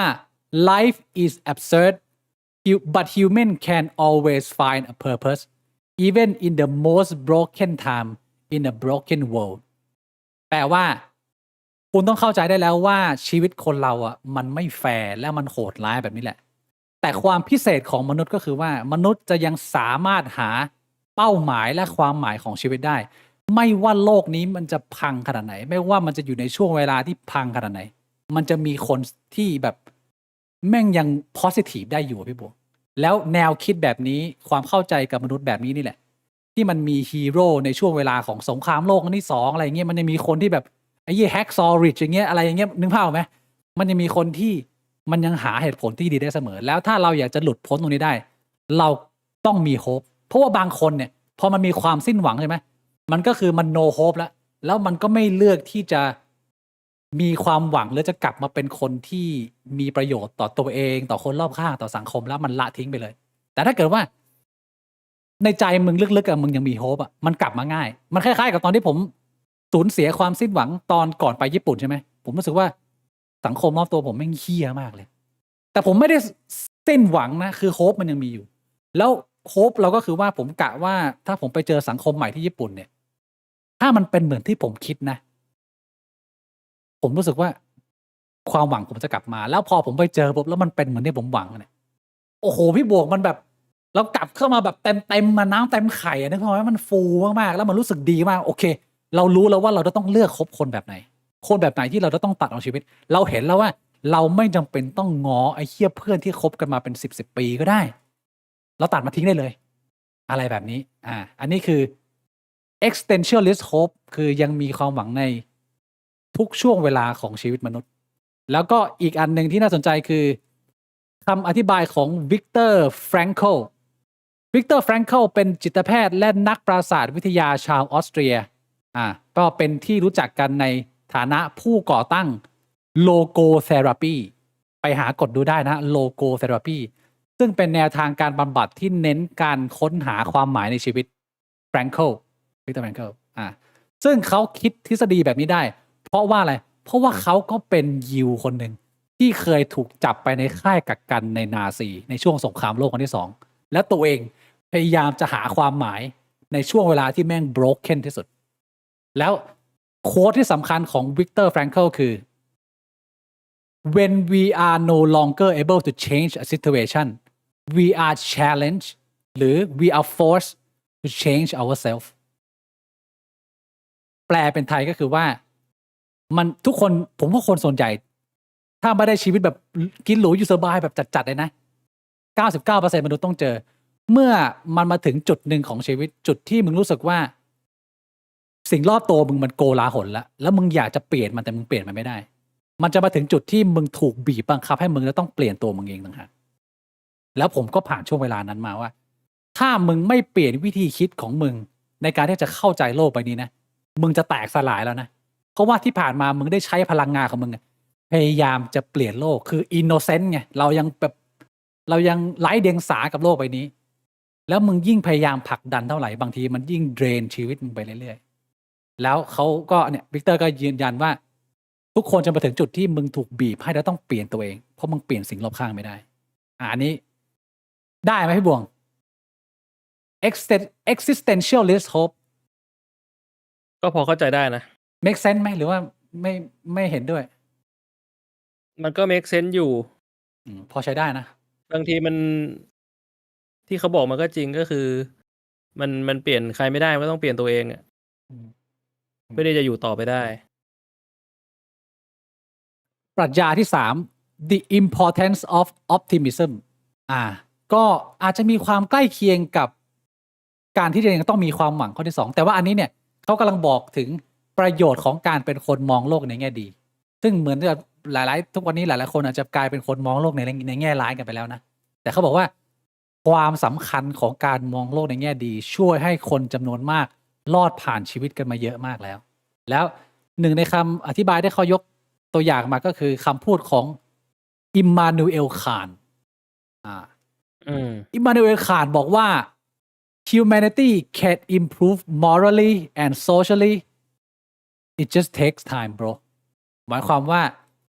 ในมุมมองของอิมมานูเอลคานที่มีความคิดบวกเนี่ยแต่เขาบอกว่าความคิดบวกเขามันไม่ได้มาจากการเป็นคน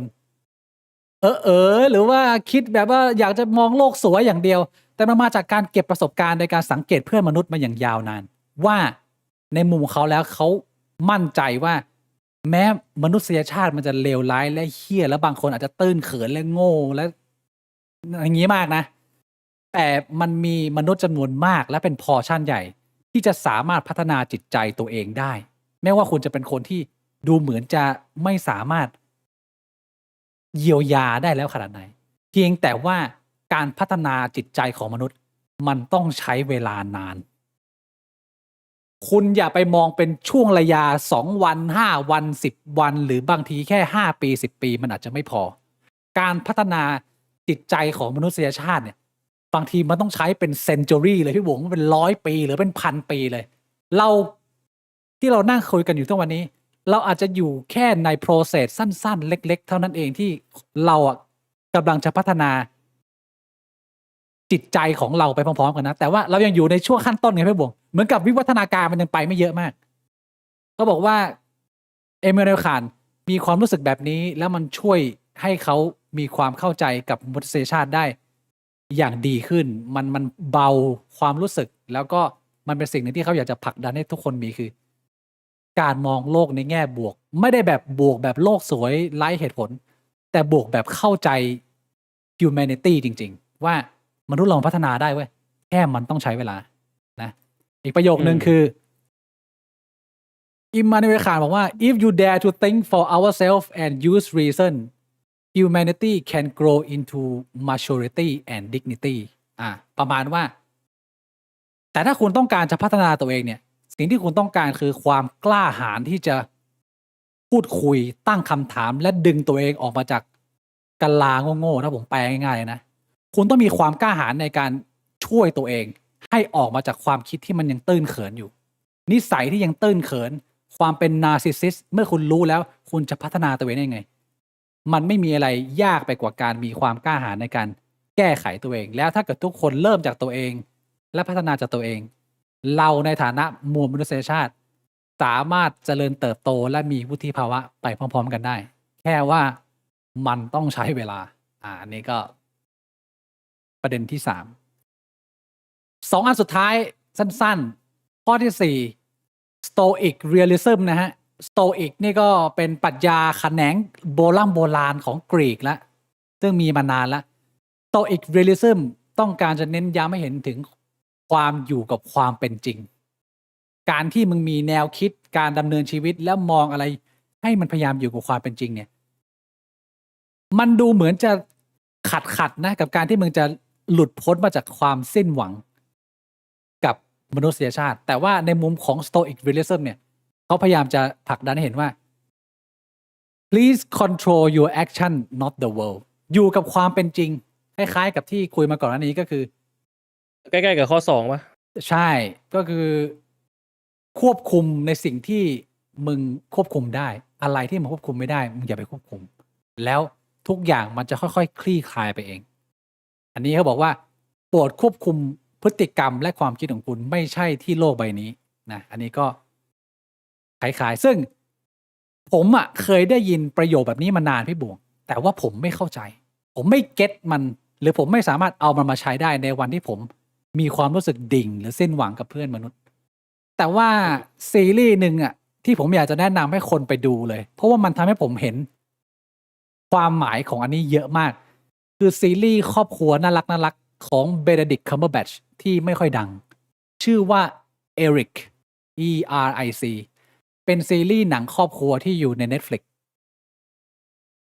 ผมอาจจะไม่ต้องสปอยนะคนลองไปกดดูได้ตอนที่ผมดูซีรีส์เรื่องนี้จบเนี่ยมันให้ผมสะท้อนถึงความหมายของการที่เราอยากจะเปลี่ยนแปลงอะไรมันทำเริ่มจากตัวเราเล็กๆนี่แหละแล้วมันจะมีค่ามหาศาลในการเปลี่ยนแปลงสิ่งที่มันใหญ่มากๆที่จะเป็นเรื่องของสังคมหรืออะไรอย่างเงี้ยนะแนะนำถ้าใครต้องการเข้าใจความหมายตรงนี้เอริกครับเอริกพี่บุ๋มเคยดูไหมไม่เคยดูนะเอริกไม่เคยดูครับโอเคอันสุดท้ายแล้วครับปรัชญาสุดท้ายไม่ได้เรียกว่าเป็นปรัชญาแล้วกันแต่เรียกว่ามันเป็นแนวคิดของ postmodern เขาใช้คำว่า postmodern caution คือสิ่งที่คนรุ่นหลังสงครามโลกเนี่ยเริ่มมีแนวคิดหรือมีการระมัดระวังตรงนี้มากขึ้นเป็นการคิดอย่างมีเหตุมีผลเป็นการคิดที่อยู่บนหลักฐานอยู่บนความแฟร์ของทุกๆฝ่ายพยายามประเมินทุกอย่างจากหลายๆด้าน postmodern caution บอกว่าจงปฏิเสธการเป็นคนที่ตื้นเขินและ innocent หรือ naive ใช้คำไทยก็คือเป็นคนที่ไร้เดียงสาจงปฏิเสธการเป็นคนไร้เดียงสาซะอย่าปล่อยให้ความไร้เดียงสามันเป็นสิ่งหนึ่งที่มึง carry on แล้วมึงรู้สึกว่าก็สบายๆชิวๆอะไรเงี้ยเขาแนะนำให้มึงลงลึกไปกับทุกๆเรื่องพยายามเข้าใจอะไรให้มากขึ้นดูภาพยนตร์ก็ดูไปถึงความหมายข้างหลังถามไปถึง ผู้สร้างคนเขียนดีเลกเตอร์หรือความรู้สึกของเขาทำทุกๆอย่างให้มันมีความลึกมากขึ้น แล้วคุณจะเข้าใจโลกที่มันโหดร้ายนี้ แบบที่ไม่ต้องมีอารมณ์ เพราะว่ามันเข้าใจจริงๆสุดท้ายเขาก็ฝากโค้ดอันหนึงไว้ว่า Great liars show beauty in story and image until a question shatters the spell พี่บ่งแปลประโยคนี้ได้ไหมฮะ Great liar แปลว่า คนที่ชอบโกหกเนี่ย จะโชว์บิวตี้ก็คือจะแสดงความสวยงามในเรื่องราวต่าง อืม ๆ เรียกว่าจะสร้างภาพ อืม แต่จนกว่ามันจะมีคนตั้งคำถามนั่นแหละคำถามมันจะเป็นตัวทำให้ภาพตรงนั้นเนยมันถูกพังทลายลง คือ แปลง่ายๆ ก็คือแบบมึงอย่าโลกสวย ข้อ อ่า 5 แต่ข้อ 3 บอกว่ามึงต้องโลกสวย อ้าวก็เราหยิบส่วนที่มันเอามาใช้ก็ได้ไงพี่บอกมันอยู่ที่ว่ามึงหยิบมุมไหนของแต่ละปรัชญามาใช้ บางทีข้อ 5 มันอาจจะไปช่วยนาย A นาย B ได้ แต่ข้อ 3 มันอาจจะไปช่วยคนไทป์ CD ได้ มันไม่มีปรัชญาไหนที่มันจะล็อกเข้าไปหรอกอันนี้ postmodern caution เนี่ยอธิบายเรื่องว่า nothing can explain everything คือมึงอย่าไปคิดว่ามันจะมีอะไรที่มันแบบ one fit for all มันก็ต้องดูไปว่าคนแบบไหนเหมาะกับแนวคิดแบบไหน แต่ว่าผมอ่านประโยคนี้พี่บวง Great Liar Show Beauty เนี่ยผมอ่านเป็นว่า คนที่มันเป็นสแกมเมอร์และเป็นพวกที่ชอบโกหกหรือเป็นคนของปลอมมันจะชอบโชว์รูปลักษณ์โชว์ภาพ image ที่ดี มีเรื่องเล่าเรื่องราวที่ดีที่คนมันอิน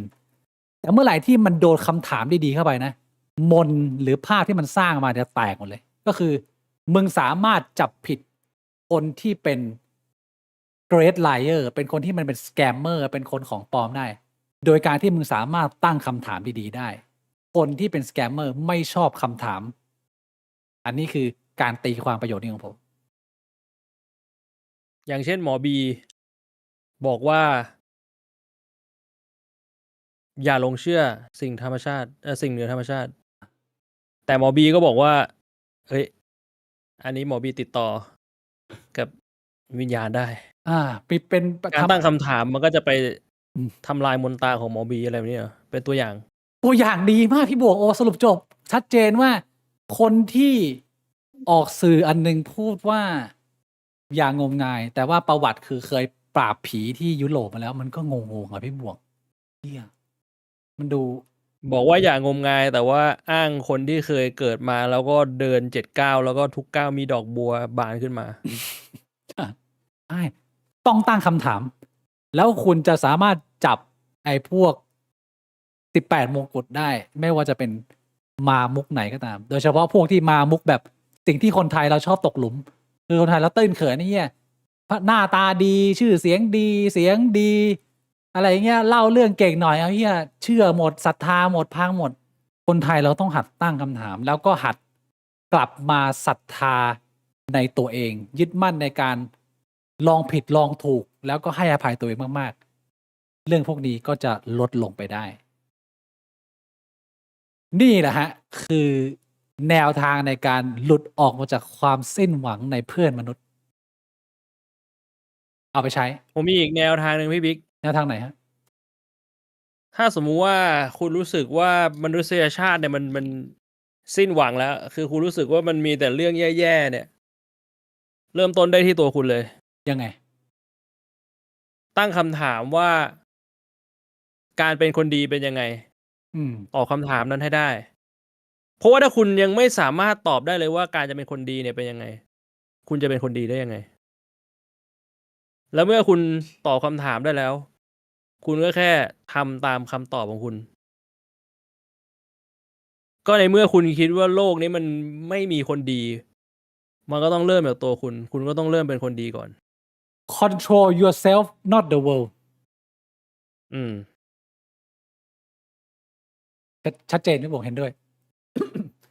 ขอบคุณคุณนพดล100 บาทฮะ ถ้าผมเจอขอทานแล้วไม่ให้เงินเขาจึงทำให้เขาต้องอดข้าวจนเสียชีวิตถือว่าผมไม่เห็นใจเพื่อนมนุษย์ไหมครับ แล้วพวกพี่ให้เงินขอทานกันไหมครับ ให้บ้างนะ นานๆที ผม ไม่ค่อยให้เงินขอทาน ผมจะช่วยในกรณีที่ผมรู้สึกว่าช่วยแล้วมันเป็นประโยชน์ ผมรู้สึกว่าในกรณีของขอทานมันมีสแกมเมอร์หลงเหลืออยู่เยอะ ผมอยากจะช่วยในมุมที่เป็นการเรียกร้องในสิ่งที่คนไม่กล้าพูด แล้วผลักดันให้มันเกิดระบบการเปลี่ยนแปลงเชิงระบบ ที่มันจะส่งผลวงกว้างต่อคนจำนวนมากให้ไม่ต้องไปมีชีวิตแบบนั้น ผมเลือกที่จะช่วยอีกทางหนึ่งที่ผมคิดว่ามันไม่มีเสียแต่มันมีแต่ได้กับได้ เพียงแต่มันจะต้องเสี่ยงหรือมันจะต้องมัน require พลังงานมากกว่า เงิน5 บาท 10 บาท ผมคิดว่ามีคนที่ช่วยทางนี้ได้ เขาถนัดทางนี้ แต่ทางที่ผมถนัด ผมถนัดทางในการส่งเสียงหรือการพูดจาถกเถียงโน้มน้าว อันเนี้ยมันเป็นทางที่ผมถนัดมากกว่า ผมก็จะเลือกช่วยทางนี้ แต่ ผมไม่คิดว่าในกรณีของคำถามของคุณนพดลว่า ถ้าเราไม่ช่วยขอทาน1 คน 2 คนแล้ว มันจะเป็นความผิดเราอะไรอย่างงี้นะผมไม่คิดแบบนั้น เพราะว่าสุดท้ายแล้วสิ่งมีชีวิตก็มีหน้าที่ในการรับผิดชอบชีวิตตัวเองนะ มันไม่ได้เป็นมันถ้ามันเป็นความผิดเรามันก็เป็นความผิดทุกคนไหมอะแล้วยังไง มนุษย์มันไม่ต้องทำเรื่องของตัวเองเลยเหรอ ผมคิดว่ามันแล้วแต่สเกลในการมองของคุณว่าคุณมองปัญหานี้มันตื้นลึกหนาบางขนาดไหนนะ อืม โอเค อันนี้คำถาม เพราะฉะนั้นจบเรื่องนี้แล้ว ก่อนที่เราจะเข้าไป Q&A เนี่ย เรายังมีประเด็นสำคัญอีก 1 อันที่ลืมไม่ได้พี่บวง ประเด็นที่ลืมไม่ได้เลยก็คือ วันที่ 8 เดือน 8 นี้คือไข่ Grooming เนี่ยลดราคาเหลือ 1,491 บาท แล้วก็ไข่ Cleanser เนี่ยลดราคาเหลือ 187 บาท แล้วลด 2 วันนะ ลดวันที่ 8 กับวันที่ 9 ด้วยครับผม อย่า แล้วก็อ อา ย่าลืมนะครับผม ของแท้นะครับ ต้องกดเข้าลิงก์ที่เราแนบเอาไว้เลยนะครับ ไม่ว่าจะเป็นลิงก์ทางคอมเมนต์ในยูทูบนะครับ ในพินคอมเมนต์ในไลฟ์แชตนะครับ หรือว่าในรายละเอียดใน description นะครับ ตอนนี้ของปลอมนี่มีระบาดนะ มีเหรอพี่บวง สินค้าไข่ Grooming มีของปลอมนะ ของปลอมนะครับ มี อ้า อ่า ว ระวัง กด นะ ลิงก์เข้าของแท้นะครับ กดลิงก์แล้วก็พิมพ์นะ บิ๊กบวง ใช้โค้ดบิ๊กบวง ผมไม่รู้ว่าผมได้อะไรไหม แต่ว่ามันในแท็กมันมีอะบิ๊กบวง ก็พิมพ์บิ๊กบวงไป เผื่ออย่างน้อยก็เป็นแท็ก record ให้เห็นว่าบิ๊กบวงได้ช่วยผลักดันการขายสินค้ามากน้อยแค่ไหน อย่าลืมใส่นะครับบิ๊กบวง ส่วนรูปกระโปรงพี่บวงจะขึ้นมาไหมเนี่ยผมไม่แน่ใจ SSR บางคนอาจจะเห็น ก็อย่าลืมนะฮะ เพื่อกระจูที่ดูน่ารักตะมุตะมิ ดูใหญ่ขึ้น และกลิ่นหอมรำจวน ไข่ Grooming ครับ โอเค เข้า Q&A ฮะ โอ้ยไอ้เชี่ยประเด็นเมื่อกี้นี้แบบเหนื่อยมากนะ ต้องใช้พลังงานสมองเยอะมาก ผมขอไปฉี่แป๊บนึงนะพี่บวงนะพี่บวงอ่าน Q&A ไปก่อนนะ พักเข้าน้ำก่อน พักเข้าน้ำก่อน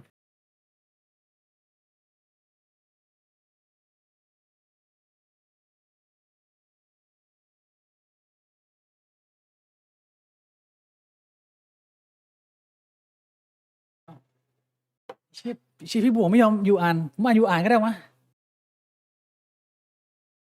เห็นเรื่องที่ UK จะแบนเนื้อหา ขอบคุณคุณ Real LQ นี่นะฮะ 200 บาท เห็นเรื่องที่ UK จะแบนเนื้อหาที่เกี่ยวข้องกับความรุนแรงทั้งหมดจากสื่อ ไม่ให้เยาวชนเข้าถึง รวมถึงการใช้ความรุนแรงกับตัวละครสมมุติ ขนาดมาริโอกระโดดเหยียบเตาอาจถูกแบนรวมถึงเนื้อหาประวัติศาสตร์หรือยังครับ ผมเห็นแล้วฮะ มีพูดกันไปเล็กน้อยแล้ว ก็มีหลายมุม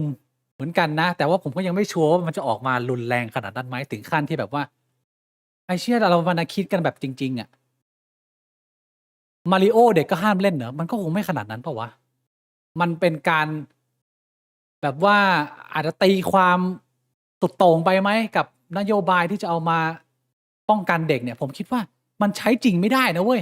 การที่มันจะบอกว่า ความรุนแรงขนาดมาริโอโดดโหม่งเห็ดก็ถือว่าเด็กก็ห้ามเล่นมันจะแอพพลายแล้วผมถามว่า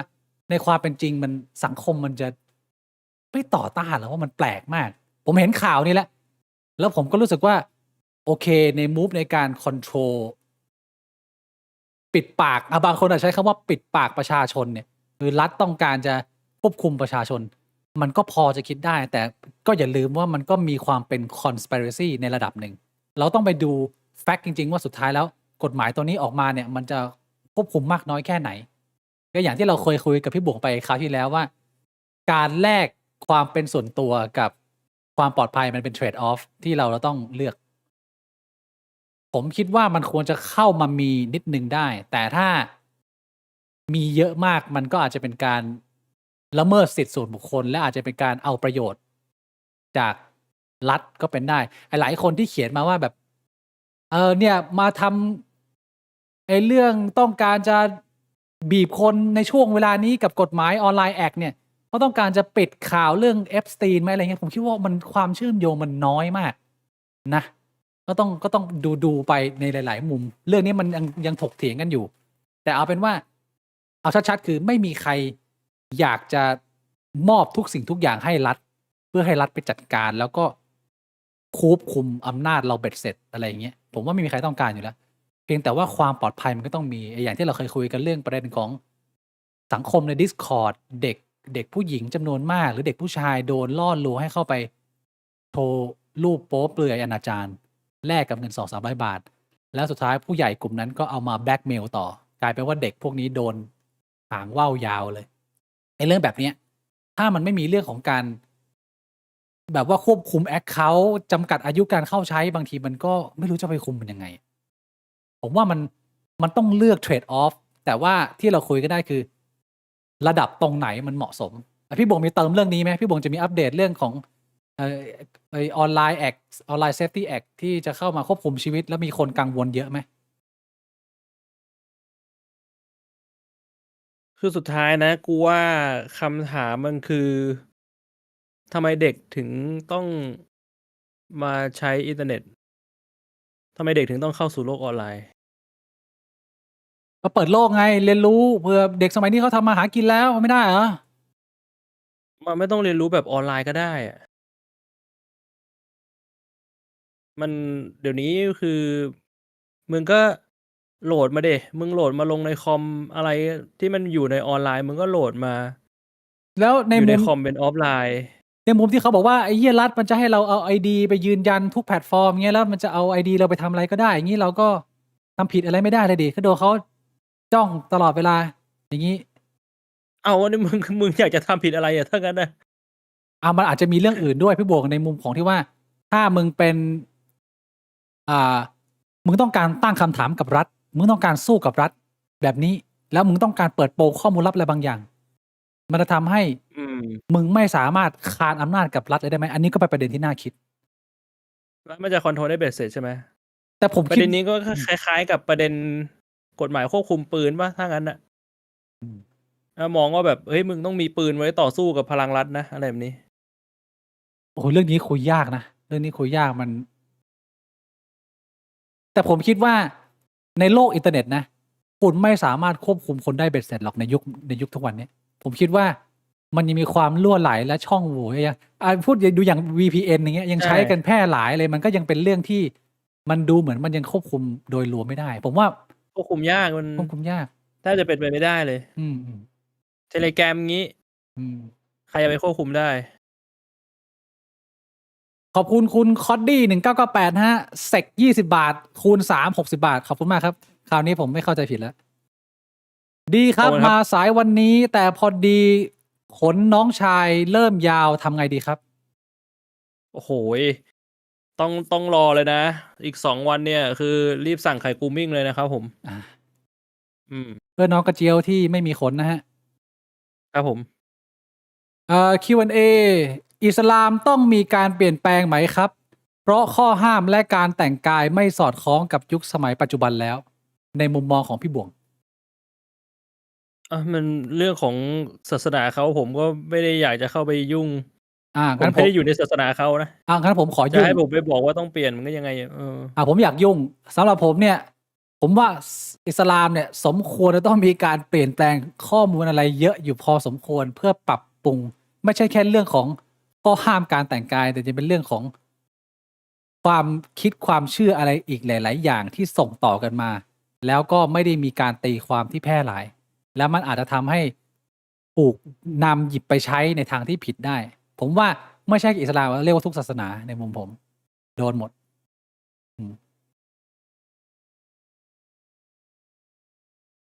Q&A ไหมพี่บวง คิดยังไงกับปรัชญาอะไรเนี่ย มันอ่านว่าอะไรวะ utilitarianism utilitarianism อ๋อ หรือแนวคิดเน้นประโยชน์ส่วนรวมครับ เช่นสัตว์เลี้ยงบาดเจ็บแล้วตายแน่ จะเลือกเอามันไปเป็นอาหารเพื่อไม่ให้เสียของ หรือว่าปล่อยมันตายตามยถากรรม ไม่มีทางเกิดขึ้นได้ครับ ทำไมอ่ะ มนุษย์มันเป็นสัตว์เห็นแก่ตัวครับ เรื่องของประโยชน์ส่วนรวมมัน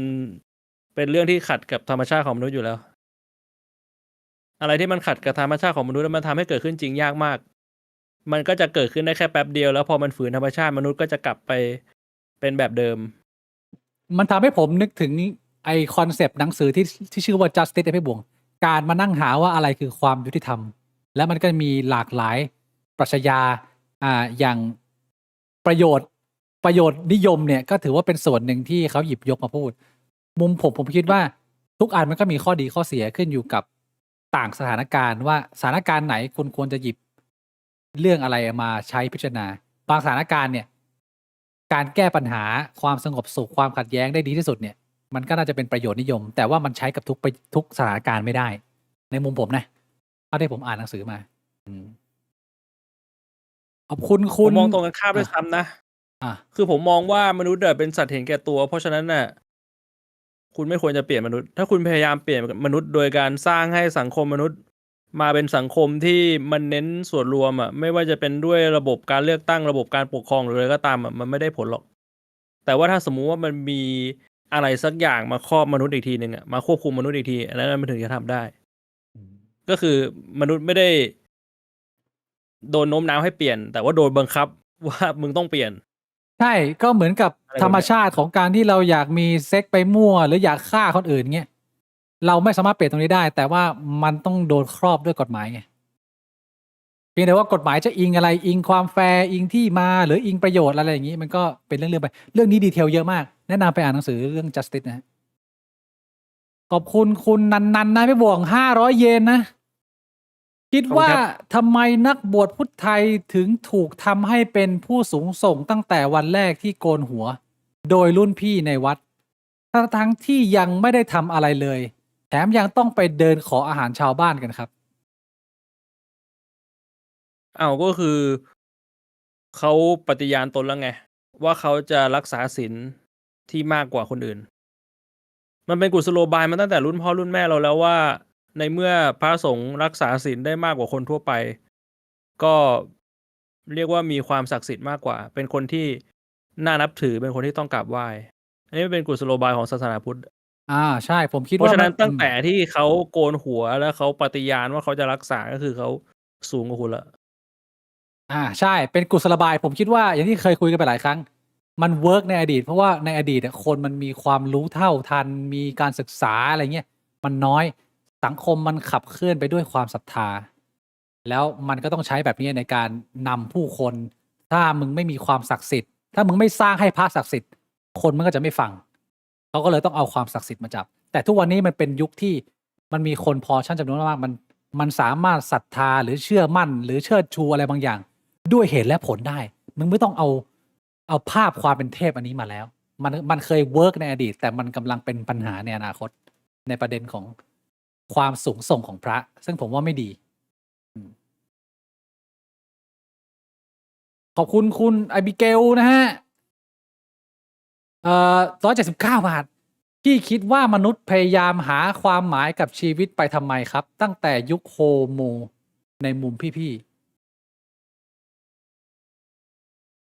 มันก็เป็นคำถามหนึ่งอะนะ ผมคิดว่ามันก็แค่คำถามหนึ่งในคำถามหลากหลายมากมายที่มนุษย์ตั้งขึ้นอะมันไม่ได้มีอะไรพิเศษมากกว่าคำถามอื่นเท่าไหร่หรอกมั้ง ผมว่ามันเป็นศักยภาพของ conscious หรือสมองเรา ที่มันอยากจะตั้งคำถามและอยากจะเข้าใจทุกอย่าง มันเป็นสิ่งหนึ่งที่มันคล้ายๆอีโก้พี่บอกมันเป็นสิ่งที่มันออโตเมติกทำของมันเอง เพราะว่าศักยภาพของสมองมันทำได้ แล้วมันก็จะทำแต่หาได้ไม่ได้อีกเรื่องหนึ่งแต่ว่ามันทำได้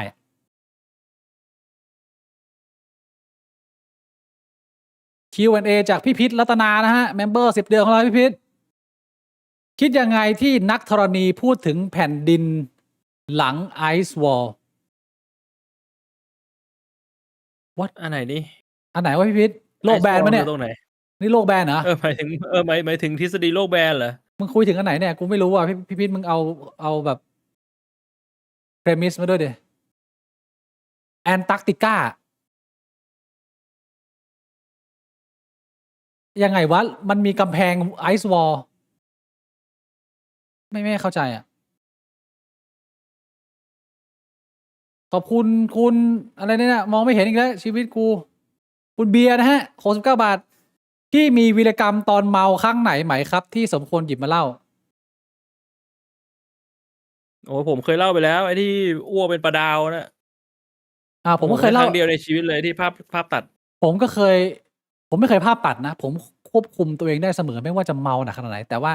ก็อ้วกเป็นก็อดซิลล่าแต่ว่าผมไม่ค่อยมีเพราะว่าผมเป็นคนไม่ทานแอลกอฮอล์เยอะขนาดนั้น ผมมีช่วงเวลากินแอลกอฮอล์อยู่ไม่กี่ปี แล้วก็ไม่ได้ชอบไม่ยุ่ง ผมไปสาย Snoop Dogg DOWG bro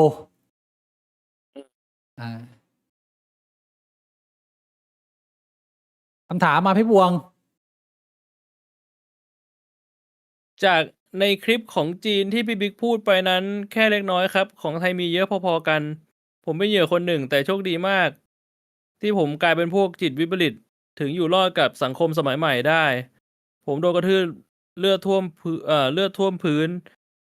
มันบอกว่าอันนี้แค่เด็กเล่นกัน เชี่ยสังคมหล่อหลอมโจ๊กเกอร์ ก็มาเข้าลัทธิจำมันบ่วงนะฮะก็ดีใจแล้วที่รอดมาได้น้อง อยากให้พี่บิ๊กเล่าเรื่องประสบการณ์ที่ไปที่นู่นที่นี่อีกค่ะ ฟังเรื่องที่ไปอยู่ป่าหรือเกาะสนุกมากอ่ะโอเค เดี๋ยวผมจะเอาประสบการณ์ชีวิตตรงไหนมีอันไหนที่ผมยังไม่ได้เล่าอีกไหมผมว่าผมก็น่าจะเก็บหมดแล้วนะพี่บวงมีเรื่องไหนที่ผมยังไม่ได้เล่าอีกไหม ผมก็ไม่รู้พี่บิ๊กไปที่ไหนมาบ้างส่วนใหญ่ก็จะเล่าที่ไปอยู่ป่าไปเกาะไปญี่ปุ่นอะไรแบบเนี้ย ญี่ปุ่นยัง มีไปไหนมาอีก มีญี่ปุ่นยังมีให้เล่าอีกเยอะ เดี๋ยวญี่ปุ่นจะต้องมีกลับมา เล่าแบบต้นจนจบเอาแบบเห็นภาพรวมเลยแต่ว่าพี่บุ๋งต้องใช้สมาธิเยอะหน่อยไงเพราะว่ามันเป็นเรื่องของผมพี่บุ๋งอาจจะไม่มีส่วนร่วมมาก อันนี้คือที่ผมกังวลคือว่ามันเป็นเรื่องของผมคนเดียวเกินไปหรือเปล่าอะไรอย่างเงี้ยเดี๋ยวเราถ้าเกิดล่าสุดที่เล่าก็มีที่ไปกัมพูชา แต่ว่าตรงนั้นไม่ได้เน้นการเดินทางเท่าไหร่ก็พาร์ทการเดินทางมันไม่ค่อยไฮไลท์พี่บุ๋งมีบ้างQ&A พี่บิ๊กเคยลองหักจูยัดเข้ารูตูดตัวเองไหมครับ เคยเห็นคนทำได้ โอ้ my gosh ไม่ตอบครับ ผมเห็นหน้าคุณบ่วงหน้าเหมือนเพื่อนผมสมัยเด็กมากเลยเหมือนแบบ 90%เพื่อนที่ไหนครับ เพื่อนแถวบ้านเพื่อนวัยประถมมัธยมอะไรแบบนี้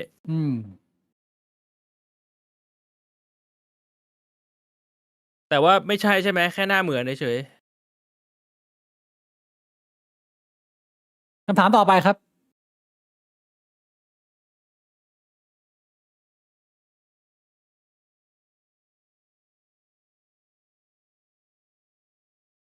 จากคุณอะไรเนี่ย คุณตี้เองนะ โดมา100โดบอกว่าพี่บิ๊กตีหลี่ล่าสุดตอนไหนครับ และตอนตีได้โกนขนไหมครับ ผมเคยพูดเรื่องนี้ไปแล้วผมยืนยันอีก1 ครั้ง ชีวิตผมไม่เคยใช้บริการโสเภณีเลยแม้สักครั้งเดียว เพราะฉะนั้นก็จะไปแบบโกนหรือไม่โกนก็ไม่มีเพราะว่าผมไม่เคยทำขอบคุณคุณแนนอีก500 เยนนะฮะจากสถานการณ์ตอนนี้รัฐบาลต้องคิดหลายด้านทหารแค่ด้านการลบแต่ทำไมคนอยากให้มาบริหารประเทศโดยที่มองแค่ผลลัพธ์ด้านการทหารฉาบฉวยเกินไปไหมครับสังคมไทยเรื่องเดิมฮะเพราะpropagandaของฝั่งอนุรักษ์นิยมที่สร้างความเกลียดกลัวคือทำให้รักกูไม่ได้ก็เกลียดคนอื่นไว้ก่อนสเต็ปเดียวกับที่คุณเซนใช้ในไทยก็ใช้เหมือนกันเราก็ต้องพยายาม รู้เท่าทันแล้วก็บอกสื่อสารให้กับคนรอบข้างให้ได้มากที่สุด เพราะฉะนั้นผมเคยผ่านช่วงเวลาการสื่อสารหลายรูปแบบมามากสื่อสารแบบตรงๆหยาบคายรุนแรงมันก็สะใจในระดับหนึ่ง แต่ถ้าเกิดคุณมองในเรื่องของว่าต้องการให้เกิดผลลัพธ์จริงๆบางทีการสื่อสารมันต้องมีความลุ่มลึกแล้วก็หลอกล่อคนที่เป็นคนตื้นเขินในฝั่งอนุรักษ์นิยมให้มากขึ้น มันถึงจะเป็นการสื่อสารที่มันมีประโยชน์ อันนี้คือประสบการณ์ส่วนตัวล้วนๆนะ Q&A พี่บิ๊กพี่บวงมีศาสนาไหม คิดยังไงกับศาสนาพุทธแบบ literary พุทธ เพราะส่วนตัวนี่ว่าที่สอนในพระไตรปิฎกก็ไม่แย่นะ ถ้าตัดพวกเรื่องเล่าอดีตชาติทั้งหลาย อืม พี่บิ๊กคิดว่าไงครับ เรื่องนี้คุยกันไปหลายรอบแล้วนะ ผมเอาแบบตอบแบบเต็มปากเต็มคำเลยคือผมไม่ได้นับถือศาสนาไหน แต่ว่าผมก็ให้ความสนใจในรายละเอียดต่างๆ ในสิ่งที่มันหยิบเอามาใช้ได้ในชีวิตของทุกศาสนา ถามว่าคิดยังไงกับศาสนาพุทธแบบพุทธเนี่ยคือประเด็น ใครมาตัดสินว่าตรงไหนคือพุทธแบบ literally พุทธแบบไหนอะที่มึง literally พุทธแบบหมอบีนี่ literally พุทธไหมหรือต้องจันเบียร์หรือพระในวัด สิ่งที่เขียนในพระไตรปิฎกก็เป็นสิ่งที่ลูกศิษย์ลูกหาที่500 ปีให้หลังมาเขียนกันไว้จำกันมาพระพุทธเจ้าไม่ได้พูดเลยซ้ำอันนั้นคือ literally พุทธไหมหรือว่าต้องเป็นสิ่งที่พระพุทธเจ้าค้นพบ คุณเอาตรงไหนเป็น literally พุทธนะอันนี้คือคำถามของผม แต่ยืนยันทุกศาสนามีส่วนที่มันมีความจำเป็นที่จะต้องหยิบเอามาใช้ในชีวิต ศาสนาพุทธก็มีเรื่องของความเข้าใจในความรู้สึกของเรารู้เท่าทันตัวเองเข้าใจโลกใบนี้อยู่กับธรรมชาติอะไรเงี้ยมันมีหลายส่วนที่มันหยิบเอามาใช้ได้ ต้องถามว่าอันไหนคือ literally พุทธพี่บวงอะ สำหรับผมก็มองว่าศาสนามันเป็นปรัชญานะ คือมันเหมือนเวลาผมไปอ่านหนังสือปรัชญาหรือผมฟังคลิปเกี่ยวกับปรัชญาเนี่ย มันก็ไม่ได้หมายความว่าผมว่าต้องเชื่อปรัชญานั้น คือเราฟังแล้วเราก็มาคิดต่อ เวลาเราอ่านอย่างศีลของพุทธอย่างเงี้ย สมมุติแบบชาวพุทธควรจะนับถือศีล5 ข้อ ห้ามฆ่าสัตว์ห้ามลักทรัพย์เนี่ย คือผมก็ไม่ได้เชื่อหรือไม่เชื่อ แต่ผมตั้งคำถามไงว่าเฮ้ยทำไมเราถึงต้องห้ามฆ่าสัตว์ทำไมเราถึงต้องห้ามลักทรัพย์อะไรแบบนี้ แล้วพอเราตั้งคำถามเนี่ย เราก็หาคำตอบให้กับตัวเอง โดยใช้เหตุผล อันนี้คือวิธีของผมนะแล้วเราจะเชื่อหรือไม่เชื่อเนี่ย คือเราก็เชื่อในหลักเหตุและผลไง คือเราอาจจะคิดว่าข้อที่3เนี่ยมัน make sense เราทำตามข้อที่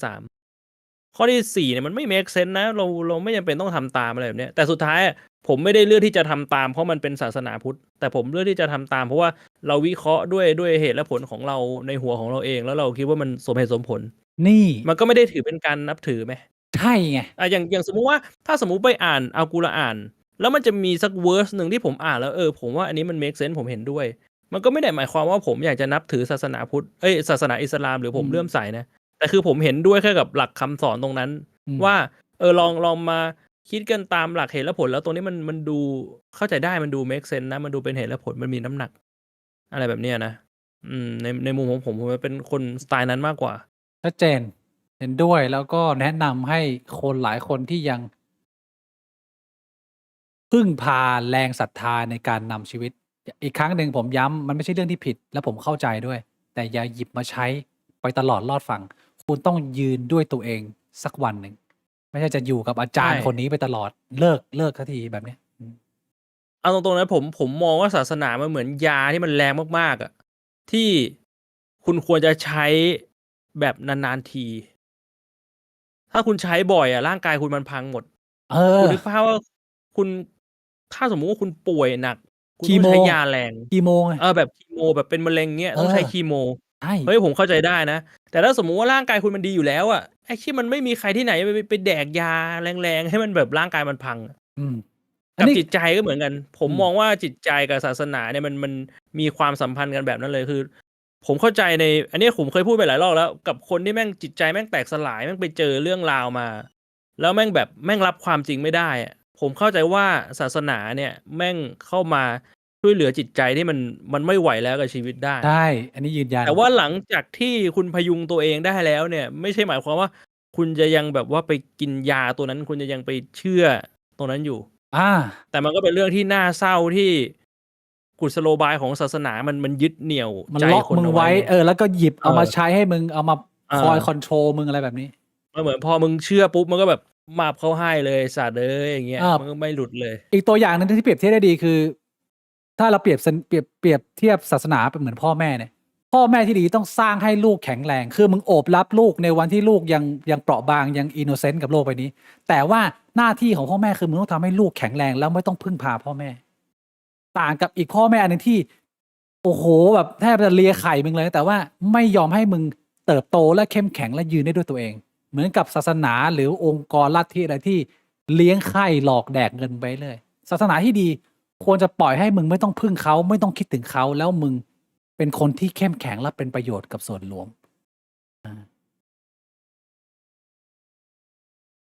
อีกนิดหนึ่งนิดหน่อยนะพี่บวกนะ โอ้โฮ นี่เต็มเบอร์เต็มข้อนะ ก็เรียกว่า 4 ชั่วโมงเน้น ๆ มีคำถามน่าสนใจ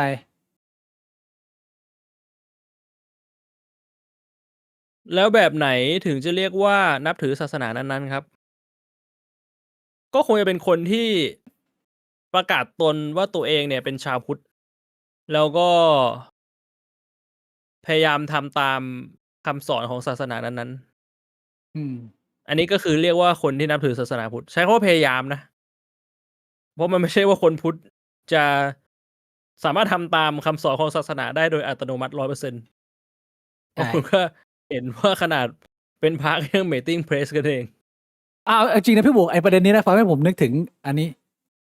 อันนี้ผมไม่รู้ว่ามันแฟกต์ หรือว่ามันครอบคลุมมากน้อยแค่ไหนนะ แต่ว่าในการสังเกตจากชีวิตของผมที่ผ่านมานะ คนที่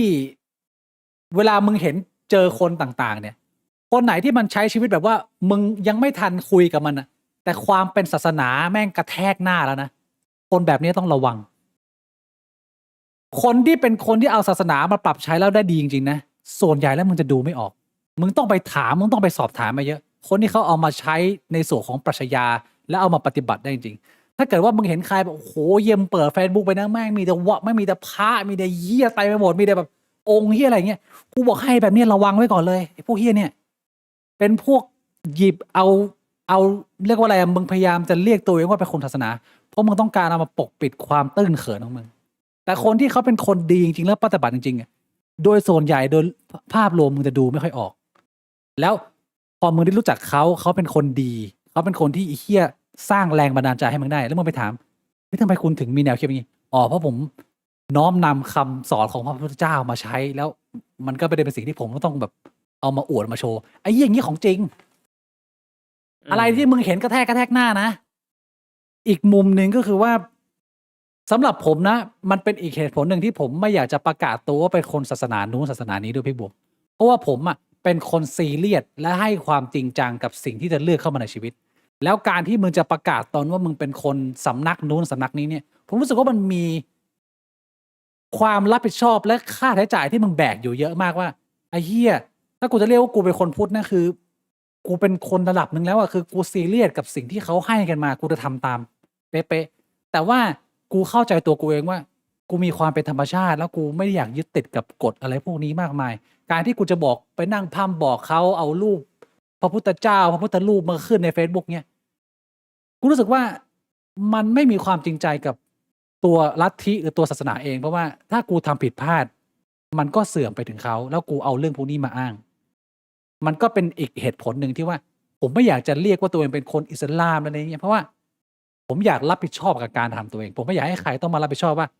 อ๋อ เนี่ยเหรอ มึงบอกว่ามึงเป็นคนพุทธ แล้วมึงเป็นคนแบบนี้เหรอ? เหมือนกับ สิ่งที่มึงเห็นในสังคมทุก ๆ วันเนี้ย แล้วศาสนาพุทธมันพัง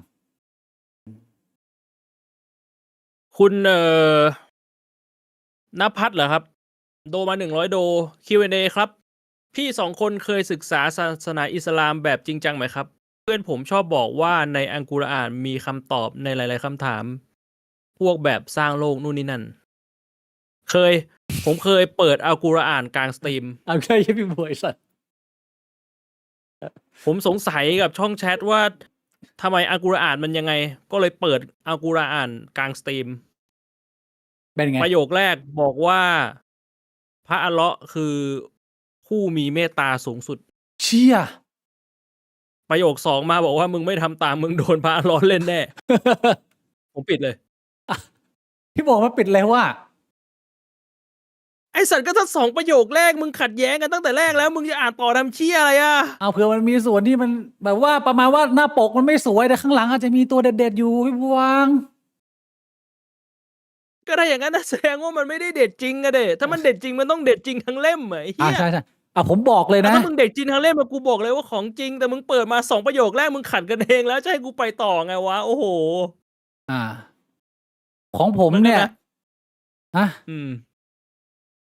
ก็กูถึงได้บอกว่า อ่ะ มันก็แล้วจะให้กูไปต่อไง ในมุมผมนะ ผมไม่เคยศึกษาเอากุรอานจริงจังแต่ผมบอกได้ว่า ผมรู้รายละเอียดหรือข้อความหรือเรื่องราวข้างในอะเยอะกว่าคนมาตรฐานไปเยอะมาก เพราะว่าช่องเราพอดแคสต์เราคุยเรื่องศาสนากันเยอะ แล้วเราก็มีตั้งคำถามทุกศาสนา แต่คนที่มาคุยกับผมหลังไมค์อินบ็อกเนี่ยพี่บวงในตลอดระยะเวลา1 ปีที่ผ่านมาเนี่ย คนที่มาคุยกับผมเยอะสุดคือศาสนาอิสลาม ผมมีเพื่อนอิสลามอยู่ทั่วประเทศไทยตอนนี้ แล้วคุยกันทีละพี่บวงไอสัตว์คุยถึงตี 4แฟนกูต้องมาบอกว่าพอได้แล้ว เพราะว่าเขาก็อยากจะนำเสนอของเขาแล้วผมก็อยากจะพูดคุยอยากจะรู้รายละเอียดเพิ่มมากขึ้น ตอนนี้ผมว่าผมรู้ไปเยอะมากอยู่พอสมควร อาจจะไม่ได้รู้เยอะแบบศึกษาจริงจังอะแต่ผมเห็นในมุมที่ว่าทำไมมันถึงส่งผลกระทบกับคนจำนวนมากในทางบวกได้ ทั้งในอดีตและปัจจุบัน และผมก็เห็นคำถามผมมีคำถามเยอะแยะมากมายที่ก็ยังไม่มีใครมีคำตอบที่ดีกับผมได้นะแล้วก็อันที่2ที่มาคุยกับผมก็คือจะเป็นศาสนาพุทธตัวศาสนาคริสต์เนี่ยแทบจะน้อยมากเลยที่มาคุยกับผม ผมก็ไม่รู้ว่าทำไมนะแต่อันนี้คือสถิติหลังบ้านนะ ประมาณนี้ อืม อีกนิดนึงพี่บอกมา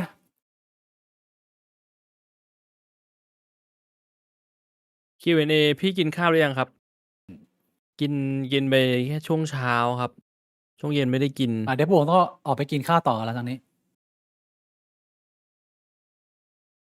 เคยถามพี่บ่วงไปแล้วถามพี่บิ๊กบ้าง คิดยังไงกับกรณีที่เขมรทิ้งศพทหารไว้ อีกานกอีแร้งบินเต็มไปหมดหมาหอนหลายคืนติด คนกลัวทั้งโลกทั้งผี กลายเป็นว่าต้องมาขอบริจาคหน้ากากกันอีก พี่บิ๊กเห็นข่าวไหมเรื่องนี้ เห็นก็มันมีอะไรให้ตั้งสงสัยก็คือ ก็รัฐมันปฏิบัติกับประชาชนมาแบบนั้นน่ะ มันก็ต้องการปิดข่าวไม่อยากจะไม่ว่าจะไม่อยากให้คนรู้หรือว่า อาจจะไม่อยากจ่ายค่าเงินมันก็คือเป็นความเหี้ยของเผด็จการที่ไม่ได้มีความเป็นไม่ได้รักประชาชนตัวเอง ผมก็มีคำตอบแค่นี้มันต้องมีมุมอื่นอีกครับพี่บงไม่แล้วพี่บงมองจะตอบมุมอื่น มันยังไงเรื่องนี้ คือเท่าที่ผมเข้าใจเนี่ยมันเป็นเหมือนศพของฝั่งกัมพูชานะที่เหลือไว้ ใช่ ฝั่ง ก็ ไทยคือจัดการไปหมดแล้ว เราก็ทำอะไรไม่ได้ก็เป็นของฝั่งนั้นน่ะ ก็นี่ไงคือเหตุผลที่ว่า ถ้ามึงมีเผด็จการเป็นผู้นำแล้วมึงได้เผด็จการเหี้ยประเทศมึงจะจมดิ่งและเน่าเฟะขนาดไหน นี่คือข้อเสียของประเทศเผด็จการ ถ้ามึงได้เผด็จการดีมันก็ทำประเทศมึงเจริญ แต่โอกาสมันยากมาก เพราะว่าถ้าคุณเห็นด้วยกับคำว่า absolute power equal กับ absolute corrupt เนี่ย สุดท้ายมันก็จะนำมาให้มึงได้ประเทศผู้นำแบบเนี้ยแล้วเขมรก็เป็นตัวอย่างหนึ่งที่มึงดูความว่าเมื่อไหร่มึงจะรอด เมื่อไหร่ชีวิตมึงจะได้ลืมตาอ้าปาก จะได้รับความยุติธรรม มีคุณภาพชีวิตที่ดีได้ มึงจะจมกับ อืม ไอ้เหี้ยครอบครัวคุณนี้ไปอีกนานแค่ไหน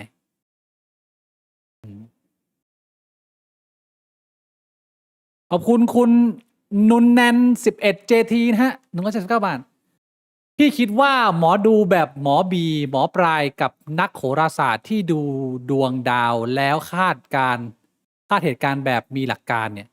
เป็นประเภทเดียวกันไหมคะคำถามดีพี่บวงอ่านคำถามอีกรอบหนึ่ง คิดว่าหมอดูแบบหมอบีหมอปลายกับนักโหราศาสตร์ที่ดูดวงแล้วคาดการณ์เหตุการณ์แบบมีหลักการ เป็นประเภทเดียวกันไหม ถ้าดูดาวแล้วคาดการณ์เหตุการณ์ตามดาว มันไม่มีหลักการแล้วครับ ถ้าคุณบอกว่าคุณใช้ดวงดาวบนท้องฟ้ามาคาดการณ์ในเหตุการณ์ที่จะเกิดขึ้นบนโลกมนุษย์ได้ ลองคิดเป็นหลักเหตุและผล มันไม่เชื่อมโยงกันแล้วอะ เพราะฉะนั้นคำตอบของพี่บวงคือประเภทเดียวกัน ประเภทเดียวกัน อ่า ถ้าคำตอบของผมคือ มันอาจจะอยู่ในแคทเดียวกัน แต่ว่าในแคทเดียวกันอาจจะมีหลายเรนจ์อยู่ที่คุณเอาความหลอนของคุณเนี่ยมาใช้ประโยชน์หรือมาหากินแบบไหน ก็อาจจะต่างกันได้ในแต่ละตัวบุคคล บางคนอาจจะแบบว่าชอบ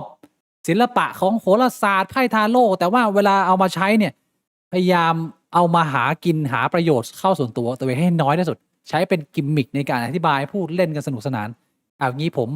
พอคบเป็นเพื่อนได้ แต่ถ้าเกิดเป็นเลเวลแบบเหี้ยหมอปลายอะไรอย่างงี้อันนี้คบยาก ก็อยู่ในประเภทเดียวกัน แต่เจตนาของแต่ละคน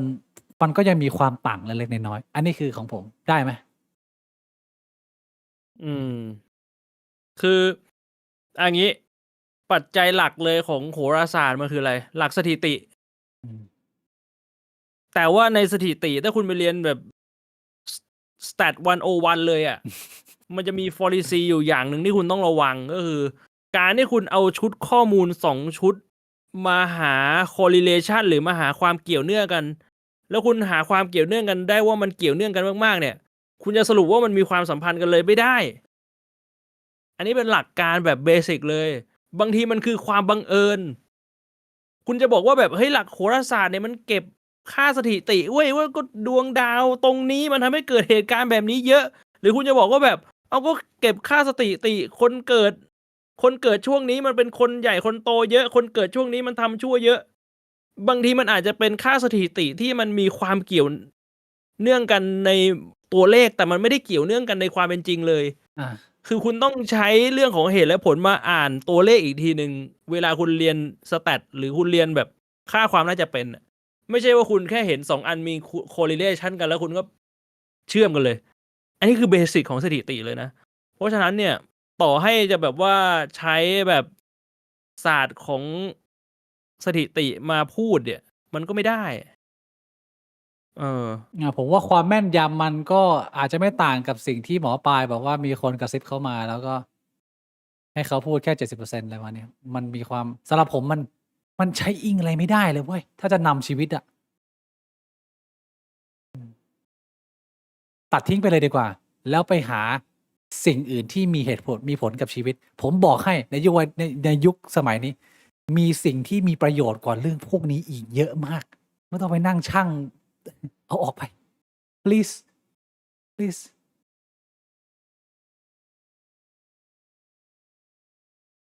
อันสุดท้ายพี่บวงผมให้พี่บวงตัดสินใจปิดไลฟ์ในครั้งนี้กับความสิ้นหวังในเพื่อนมนุษย์ครับ พี่เคยรู้สึกสงสารแรดที่ไม่เคยได้กิฟต์เมมเบอร์เลยไหมครับ แล้วพี่รู้สึกสงสารหรือสมเพชที่แรดได้เป็นแค่ชนชั้นชื่อขาวไหม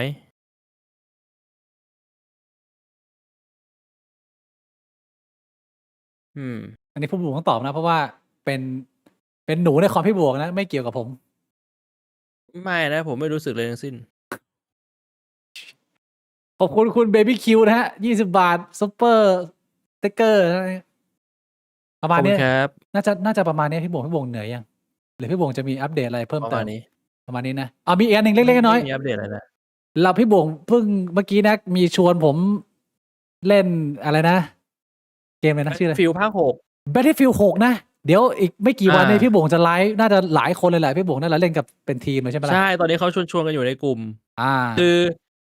เท่าที่กูเข้าใจเนี่ย คือพรุ่งนี้และวันที่ 7 กับวันที่ 8 เนี่ย มันมี Open Beta Test แต่อาจจะไม่ใช่สำหรับทุกคน ก็คือมึงต้องไปดูทวิชแล้วมึงต้องได้ทวิชดรอปมั้งเท่าที่กูเข้าใจ เพราะฉะนั้นเนี่ย 7 กับ 8 เราน่าจะยังเล่นกันไม่ได้ แต่มันจะมีอีกทีตอนช่วง 9 กับ โอเค 10 แล้วก็ 14 ถึง 17 มั้ง อันนั้นแหละที่เราจะได้เล่นกัน โอเคนะ เจอกันนะ เดี๋ยวผมไป อัน นะ นี้เล่นฟรี เล่น แต่ว่า ฟรี ถ้าใครพลาดช่วงนี้ไปแล้วอยากจะเล่นนะต้องไปรอตอนเปิดตัวเต็มตอนเดือน 10 ก็อีก 2 เดือน แต่ว่า 2,000 บาท ผมบอกเลยว่า ค่อนข้างแพง น่าจะไม่เกินอาทิตย์หน้าหรืออาทิตย์หน้าผมจะเปิดตัวช่องเกมผมละขอเวลาผมอีกนิดนึงนะครับทุกท่านสำหรับวันนี้น่าจะจบลงไปเรียบร้อย ขอบคุณสปอนเซอร์และทุกท่านที่ติดตามเรามาสนับสนุนเรามาตลอดนะฮะ ขอบคุณทุกท่านอีกครั้ง ครับ สำหรับ ผม วันนี้ลาไปก่อน สวัสดีครับ ขอบคุณครับ สวัสดีครับ